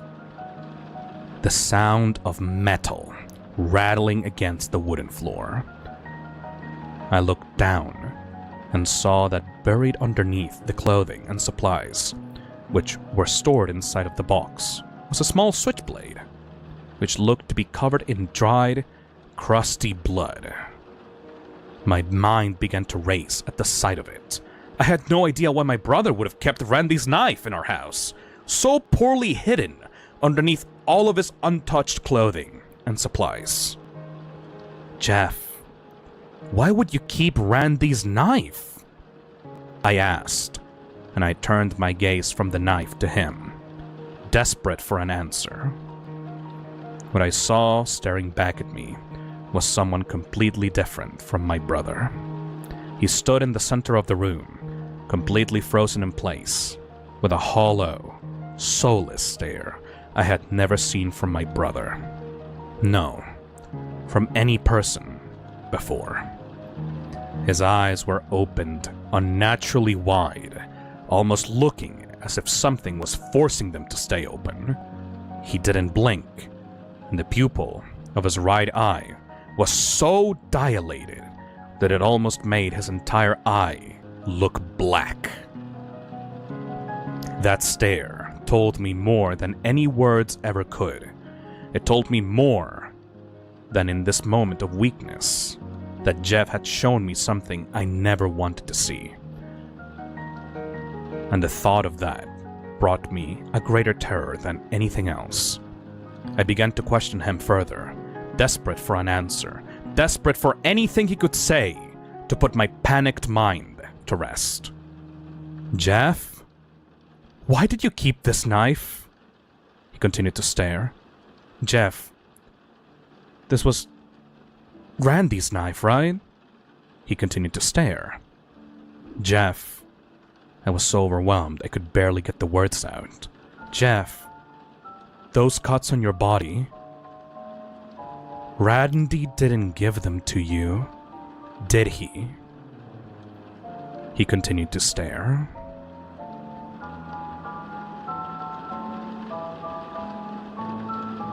At that point, I didn't even know who it was I was talking to anymore. I turned a blind eye to my suspicions for so long, but right there, in the middle of that dark room, was someone I didn't even recognize as my brother anymore. For a brief moment, while I stood there in complete shock and terror, I could see his demeanor change to that of something inhuman. He hunched forward and looked as though he was going to advance towards me before our mother's tired voice could be heard from behind me. "Boys, what's wrong?" she asked. It was clear from the way she was rubbing her eyes and the way she spoke that we had just woken her from her sleep. Jeff never once looked away from me, not even reacting to the sound of our mother's voice. He just continued moving forwards towards me like some kind of animal, taking large, exaggerated footsteps. I ran out of Jeff's room and tried to usher our mom out of the house before I could even explain what was going on. I didn't know what was wrong with Jeff, but there was no way I was going to spend the night in that house after what I saw. Our mother, however, stopped me dead in my tracks and demanded an explanation about what was wrong. I couldn't offer much. I was in such a panicked state that I trampled over my own words. All I managed to muster up was, "Something is wrong with Jeff," before I noticed him standing in the darkness of the hallway behind us. He held the switchblade in his hand and remained motionless, waiting for what our mom or I would do next. When our mom saw him, she didn't recognize the danger her and I were in. She tried to reason with him. "Jeff, honey, what's wrong? Why are you holding that knife?" she asked. I remember from the way she spoke, she sounded more concerned than afraid. I don't think she ever imagined her own son could do anything to harm her. So in that moment, despite how it looked, she didn't see any danger to herself. Jeff never responded. He simply remained frozen in place. Our mother continued trying to get through to him. I tried stopping her, but she refused to listen to my warnings. She didn't see what I saw. She didn't know what I knew. All she knew was that something was wrong with her son, and despite everything, she wanted nothing more than to help him. And so she marched forward into what would become her own demise.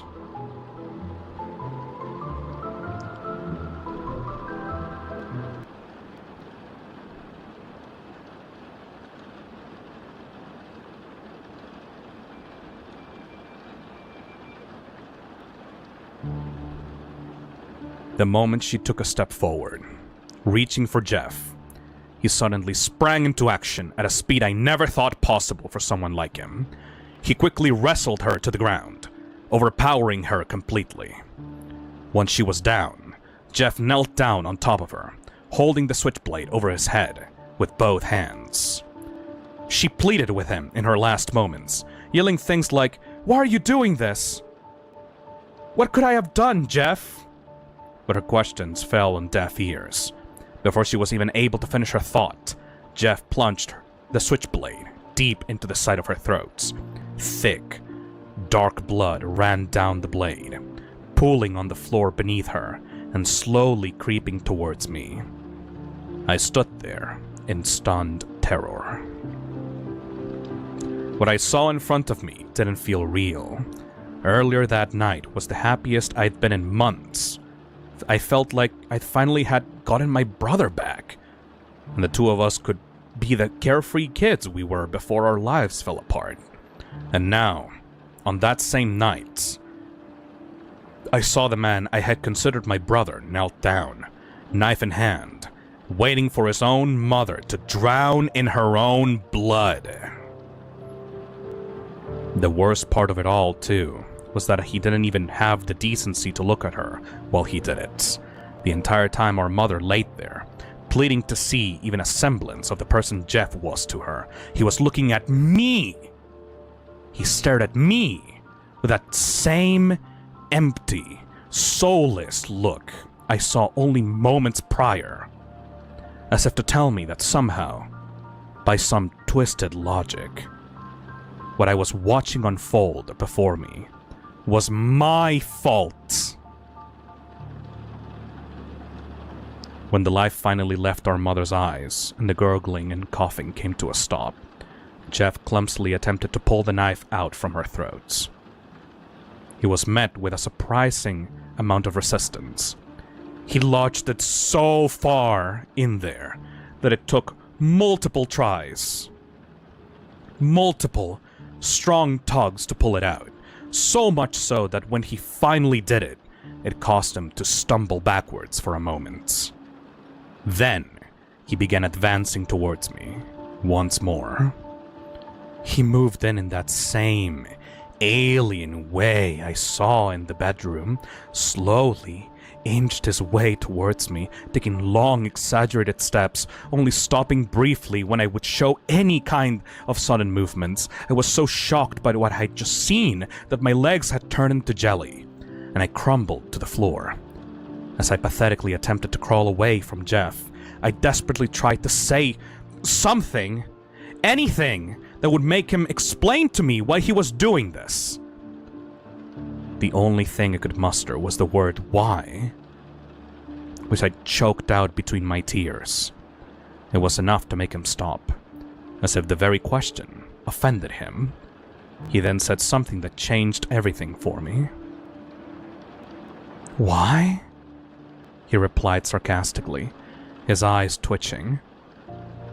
"It's because you ruined everything, Liu." He knelt down next to me as he spoke, blocking the exit to the house with his body. "You just had to survive that night, didn't you? You just had to smell the fire. You had to wake Mom and Dad. All those months of planning, ruined. It would have been perfect, Liu. We could have all just died together, but no! You and Mom survived. And now I'm stuck like this." It was then that I understood the true depths of what my brother was. As I sat mere feet away from my own mother's corpse, Jeff crouched over top of me. It finally dawned on me why all of this was happening.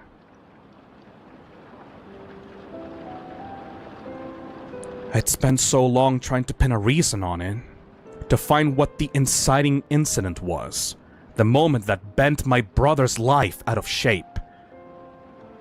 But there never really was one. It wasn't the bullies, it wasn't our dad, it wasn't the fire. It was Jeff. It had always been Jeff.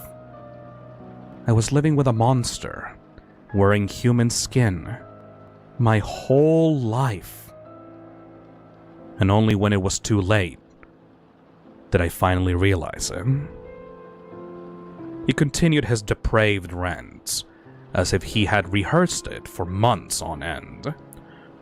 Do you know what it's like to spend every single day trapped in a shell of your own body, being babied by the people you couldn't kill? Do you understand how humiliating that is? It's like there really is a God up there mocking me for my own failure. Well, I didn't plan on failing this time. I spent months thinking about that night, what I could have done differently, how much it hurt. Reliving the pain, even in the smallest of ways, helped me figure it out, though. It was going to be perfect, Liu. But you ruined it. Again! You just had to keep babying me. You just had to be such a shitty liar. You made me do this. You made me act early and sloppily. That's okay, though. This is still going to be the happiest night of my life. Oh, if I could smile right now, Liu, I'd be grinning from ear to ear. After he finished his rant, he stood again and wrapped his arms around himself in pure ecstasy, rocking back and forth over and over again. He said to himself, if I could only smile, if I could only smile. Before he suddenly stopped, a look of realization plastered all over his face. He glanced down at the knife in his hand, our mother's fresh blood still trickling off of it. Then he glanced back at me before saying, "Oh wait, I can smile." That was when he took the knife to his own face, and I was forced to watch him crudely carve a disgusting smile of blood across it. He was clumsy with the knife, tugging across each of his cheeks like a child carving a pumpkin. There were moments where he'd stopped, gagging and coughing on his own blood, but he continued regardless until a vile, painful smile stretched across his face, ear to ear. The sight of such a horrific act of self-mutilation was enough for me to break free from the shock trance I was in. I sprinted in the opposite direction of Jeff, towards the hall where our bedrooms were. Jeff gave me a head start, distracted by the euphoria of his new face. I took that opportunity to run into his room. Jeff's room was the first one you would see when entering the hallway, and I believed that if I hid in there, I could find something, anything to defend myself with. I flung the door open, nearly trampled all over the miscellaneous items strewn about on the floor.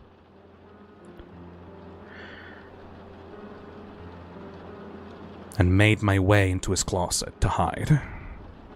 At that point, I could hear him beginning to walk around the house again, calling out my name in a voice that barely sounded human.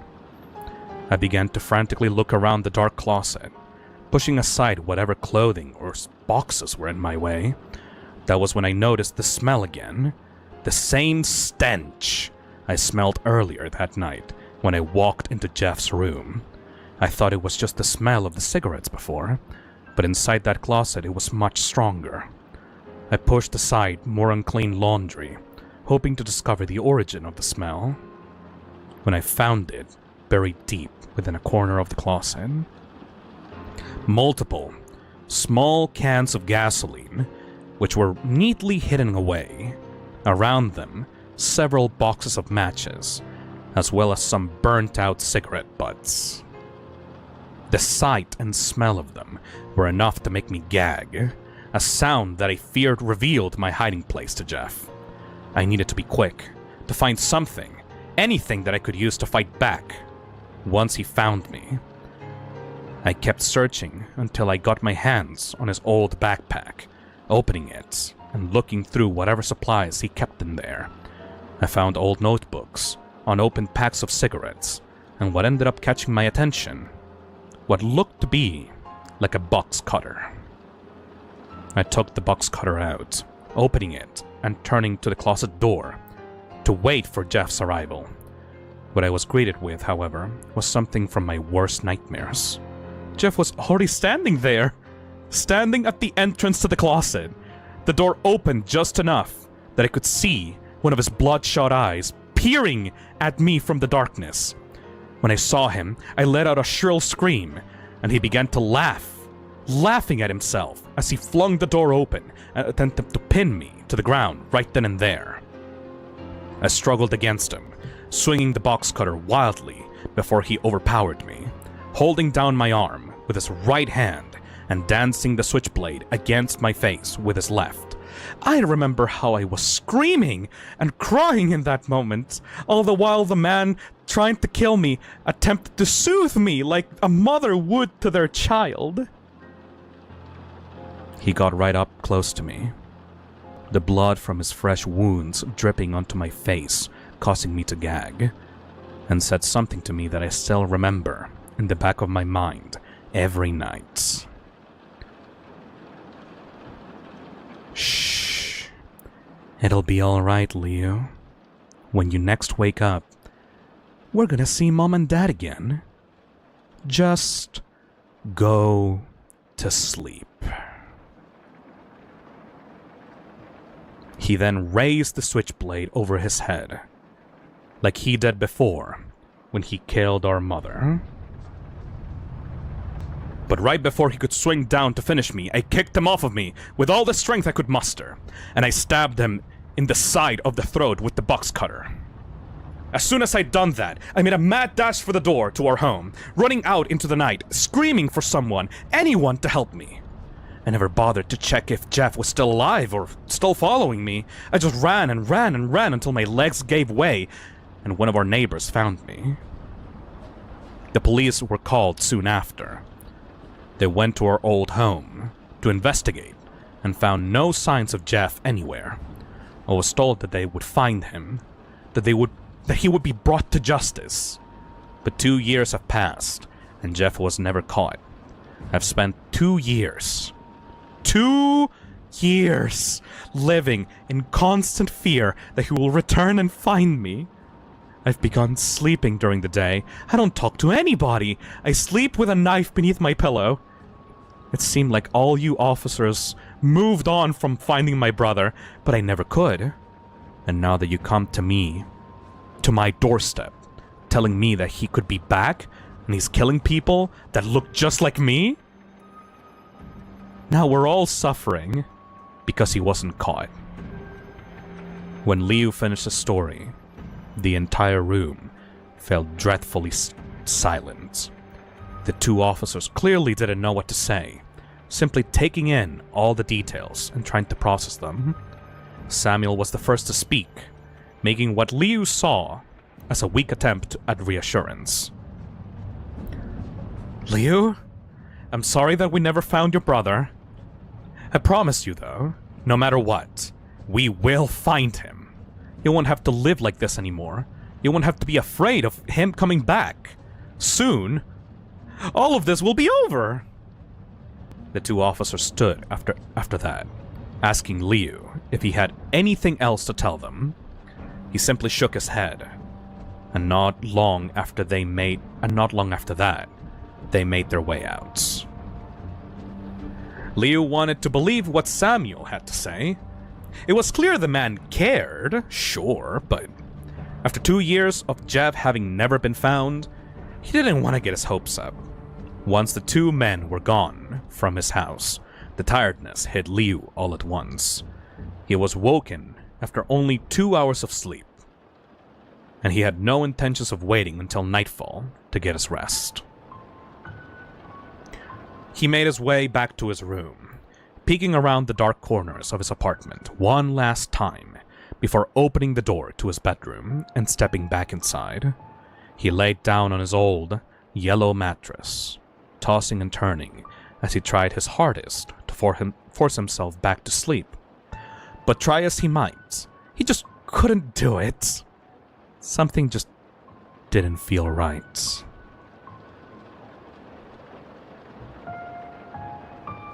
After 20 minutes of failed attempts to force himself to sleep, Liu finally sat up in his bed and surveyed the room. He knew something was wrong, but he just couldn't pinpoint it. He scanned the surroundings, obsessively looking for anything that could be out of place. And that was when he noticed it. The detail that he was subconsciously unaware of, but didn't take direct note of it until that very moment. A mild draft that lightly pushed against his curtains. Leo always kept his windows closed. He tried to shuffle out of bed, immediately digging around under his pillow to grab the switchblade, only to realize he had left it in the kitchen when the officers had arrived. He ran over to the window, slamming it closed, when he heard something behind him. The slow, high-pitched sound of a door creaking.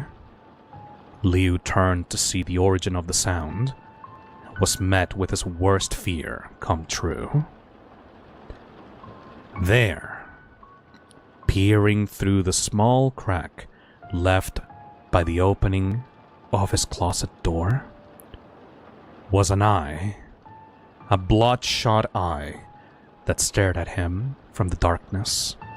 A voice muttered in a hushed, perverted whisper. "You found me."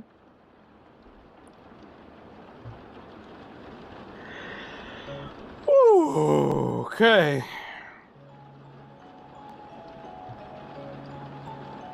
Last chapter. The final one of the rewrites. Chapter 9. Jeff the Killer.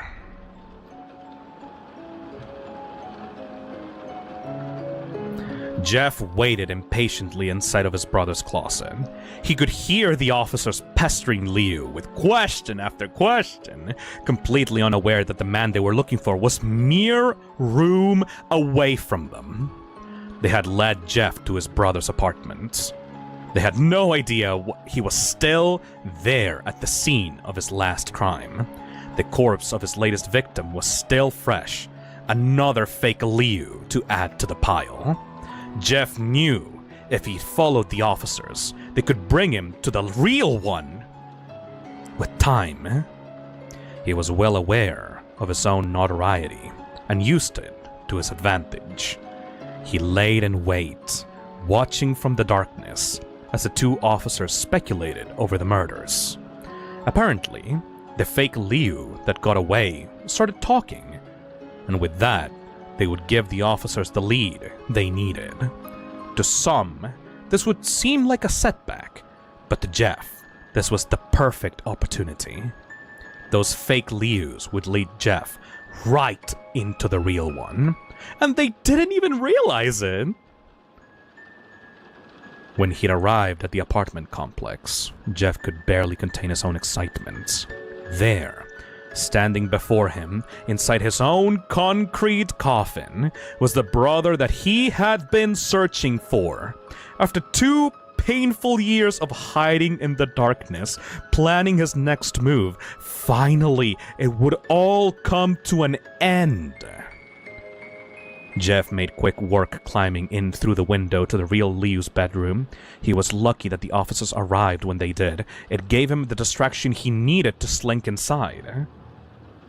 He made his way into his brother's closet with ease, and simply waited for the moment the officers would leave.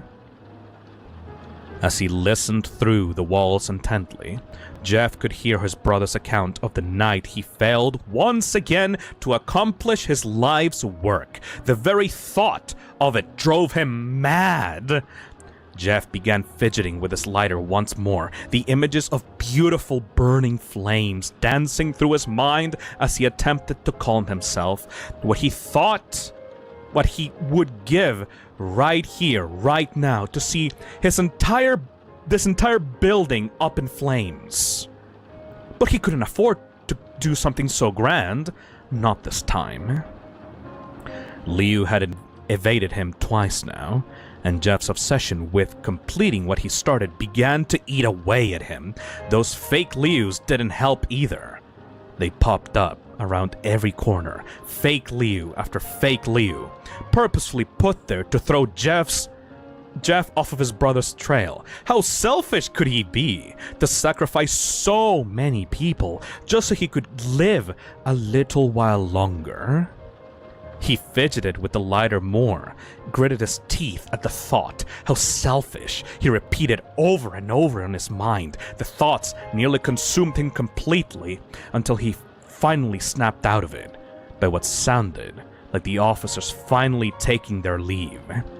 Jeff could hear the door shut behind them, and soon enough his brother stumbled into the room and laid in bed.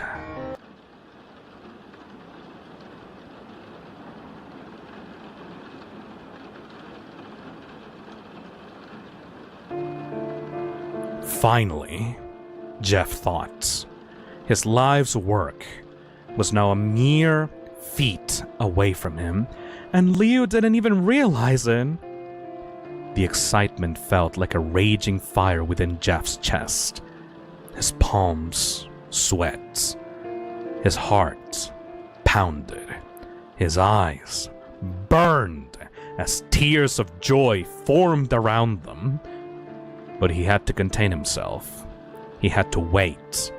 Wait until Liu had fallen asleep. But that moment never came. Jeff watched for what felt like hours as his brother tossed and turned in bed. And then he watched as he slowly sat up, glancing around the room as if something was off. Jeff was confused. What could possibly have tipped his brother off? He was completely silent and fought off his urges to show himself right then and there, for the sake of subtlety. What could have possibly been? Jeff deliberated on this question until Liu, unbeknownst to himself, answered it for him. The window. Jeff was so eager to get into the house that he never even closed the window. There was such an oversight. He made this oversight before, his own eagerness often being his worst enemy. How could he have done this now? How could he have made such a simple mistake when he was so close to perfection? As his brother rose from bed to close the window, Jeff could see him looking around for something that seemingly wasn't there. A weapon? Did his brother bring a weapon? A sharp pain suddenly jolted throughout the side of Jeff's throat. Memories from that night forcing their way back into his mind. The rage began to boil in the deepest pit of his stomach once more. He could barely control it this time, opening the closet door, but a crack as his brother went to close the window. The door let out a small, shrill creak, and Jeff saw Liu freeze up. His cover was blown, no matter how hard he tried to recover from this. Now was his time to act.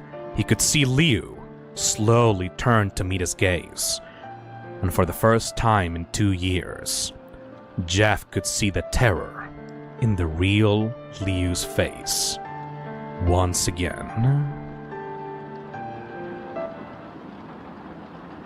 "You found me," he said, barely able to contain his own excitement.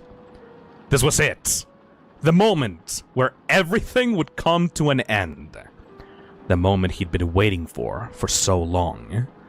Jeff slowly crept out of the closet to meet his brother, face to face. And without a moment of hesitation, he saw Liu fling open the door to his bedroom and run out of his room.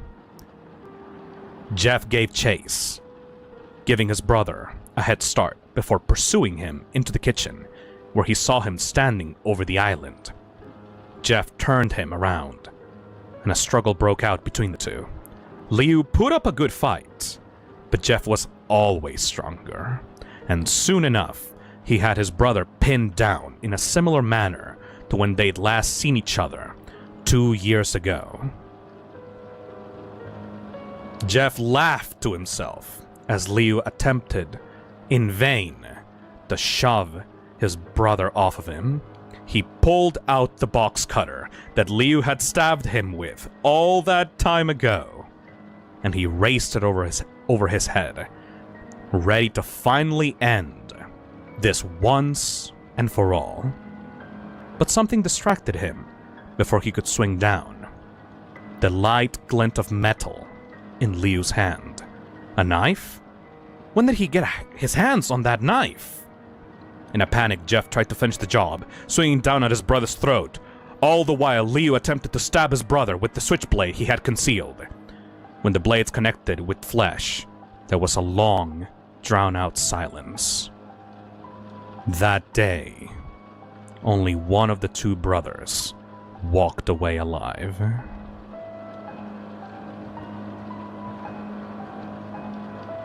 Oh.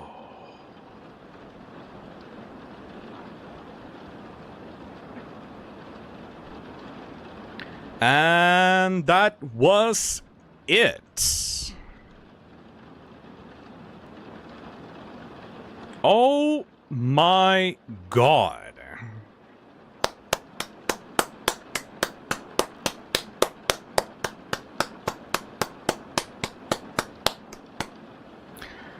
Well, that was Postra's own Jeff the Killer rewrites. Who brother killed who? I don't know. That's up to you guys to figure out.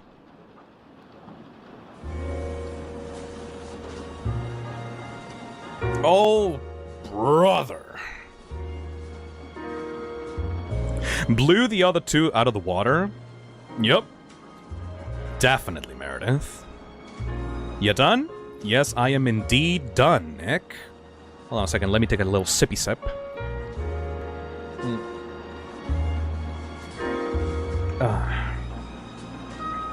Well.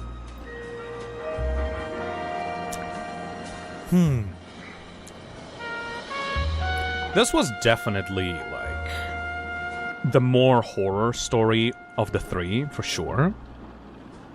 Tony Sonic says, stuff like this is why Jeff the Killer is my second favorite creepypasta character. He may have tripped right out of the gate, but he sprinted afterwards. Oh, with the fan art and like fan stories and stuff. Yeah.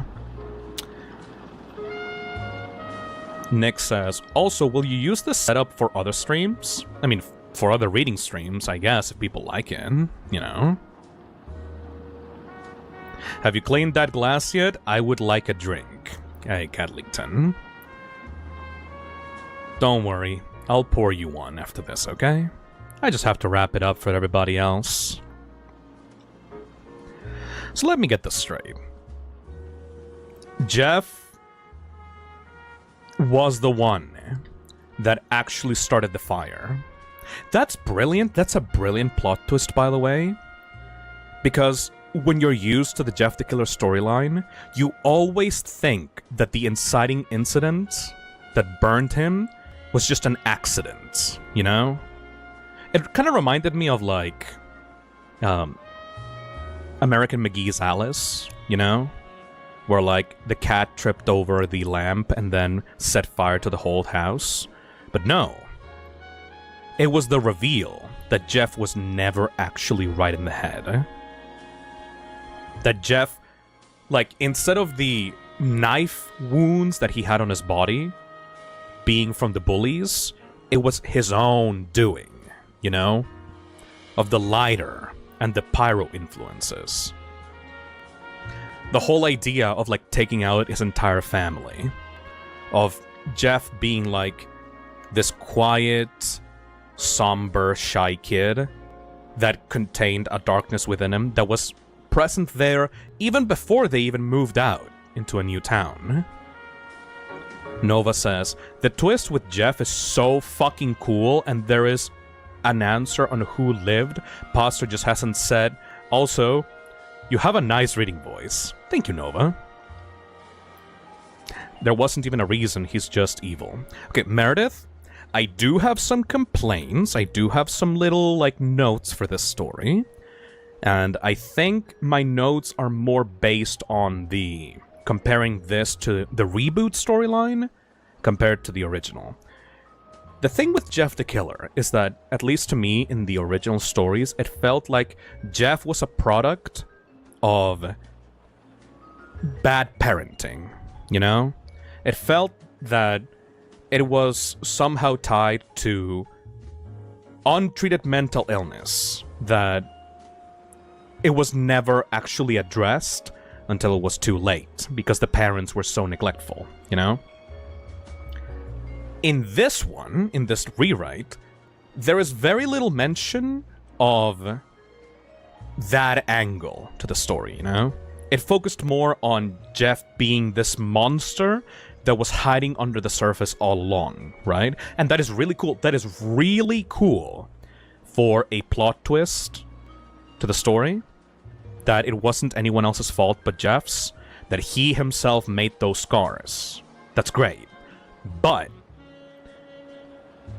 if the mother was more neglectful, like in the reboot storyline, if the father was shown to have been a little bit more, like, had shown to be abusive instead of protective, I think that would have given it the punch to not justify, but at least to explain the origin of Jeff's own psychosis, you know? Because, like, it seemed like the mother and the father were, like, pretty good in this version of the story. Like, it seemed that they were very concerned for their kids. The father went to save Jeff in the fire. The mother was, like, genuinely concerned for Jeff. And it's like, if the parents were good and attentive to their kids, wouldn't this have been noticed a little bit sooner, you know? Bonsi says, well, the whole appeal is that there isn't a clear reason for why Jeff is the way that he is. The unknown factor is what sparks the fear. Yes, true, but I don't mean this in a way that they were, like, straight up abusive to Jeff. Just like they were neglectful.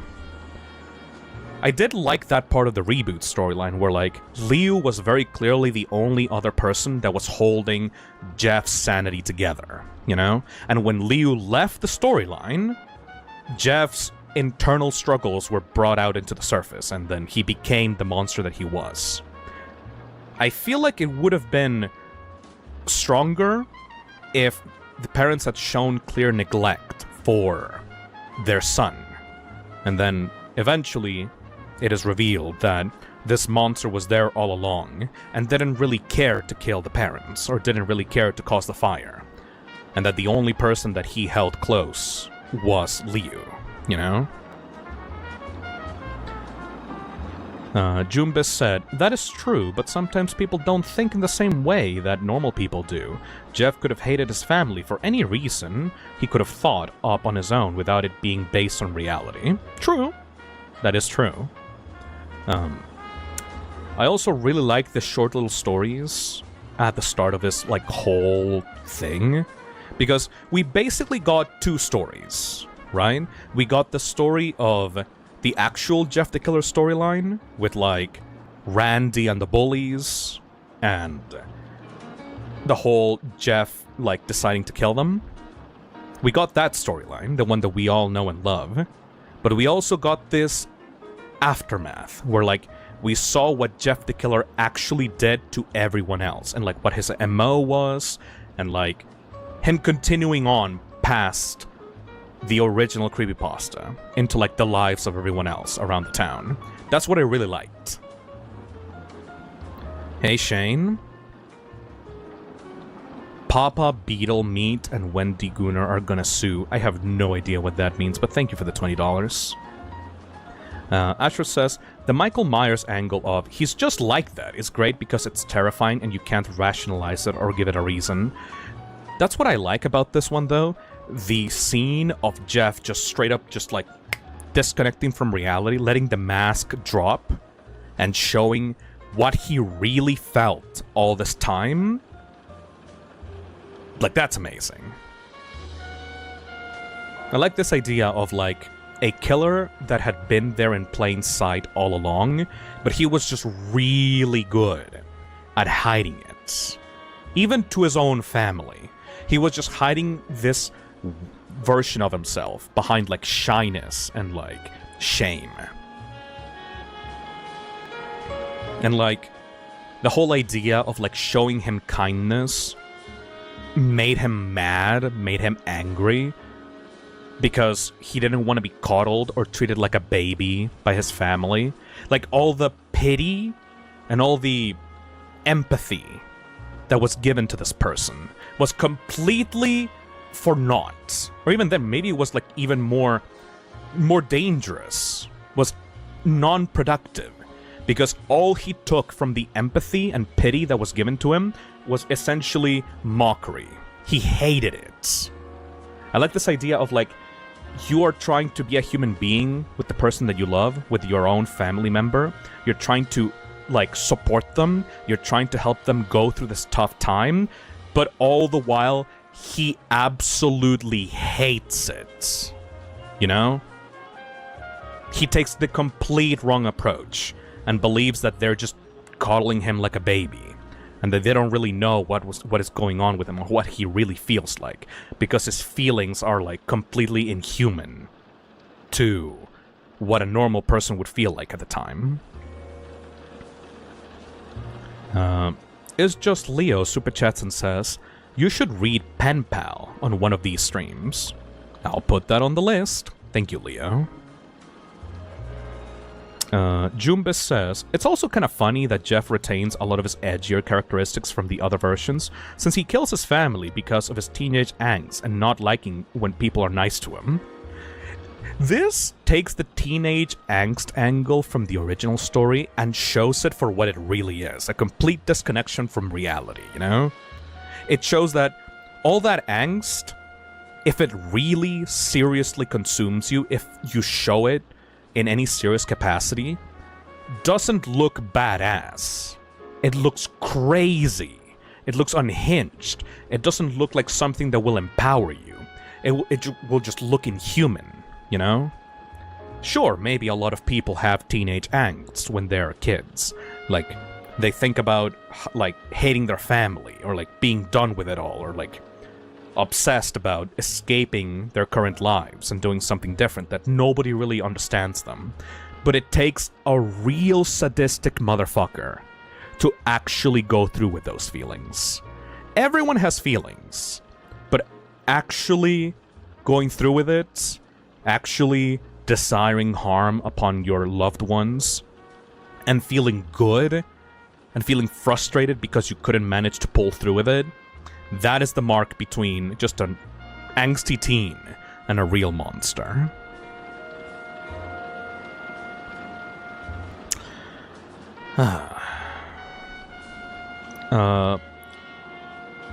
Cilium says, oh, if you're taking suggestions, Fisnum, I would recommend It Has No Face, a classic creepypasta and one of my favorites. Yeah. Bonsi says, Jeff is very, very theatrical in this rewrite. I love it. Oh, I had a lot of fun voicing his lines. Like, when he actually came out to Liu, like, that was really fun dialogue. Because he actually explained himself right then and there, and it felt crazy, and it felt unhinged, and it felt so much more potent than any other adaptation that I read on the stream, you know? I can't believe that, like, everyone here is still talking, by the way. I had expected everyone to just leave or fall asleep in the middle of me reading all of this. Thank you. Asher says, Phil, we should read some TTRPG horror stories. Not scary stories, but stories that could go wrong in every way possible. I want to keep this small. I like the cozy feeling of, like, just me reading one story to the chat, or, like, multiple stories that have some kind of, like, unifying thread, like the Jeff the Killer character. Holy shit, it's almost going to be 6 hours of streaming. My throat is probably gonna hurt after this is over. But yes. Sazue says, I got just a tad bit invested. Hell yeah. Thank you. I love this way too much. I paid big attention. Too interesting to leave. Aw, thank you guys. Well, I think it's time for me to end this, then. Thank you so much for staying with me all the way through. And if you're interested in me continuing this series in the future, please let me know your suggestions for creepypastas or anything really. I am mostly, as you know, I'm mostly a horror-focused guy. So if you have anything horror-focused that you would like me to read, let me know, okay? And I'll be, like, considering it for a future chill reading. Thank you for making the stream happen. Thank you. Merry Christmas. Christmas, by the way. This is the 1st of December. Can't believe I'm starting off the holiday season with this. Well, I'm gonna be training for some Dead by Daylight right now, because tomorrow I will be taking part of David Barron's Sleigh Bells charity stream. I won't be streaming it though, because I need to focus on the actual gameplay. So, I will just be playing around. Maybe David will stream it on Twitch, maybe? So if you want to catch me there, go to David's channel tomorrow. And donate if you're interested in helping a good cause. Ver the Creeper says, do you think Jeff could work as a legitimate slasher villain with a film adaptation or even as a DBD character? I'm pretty sure that there's already a, like killer in DBD that would have a really good Jeff the Killer skin. I think his name is Legion. Legion would probably have a killer Dead by Daylight Jeff the Killer skin, you know?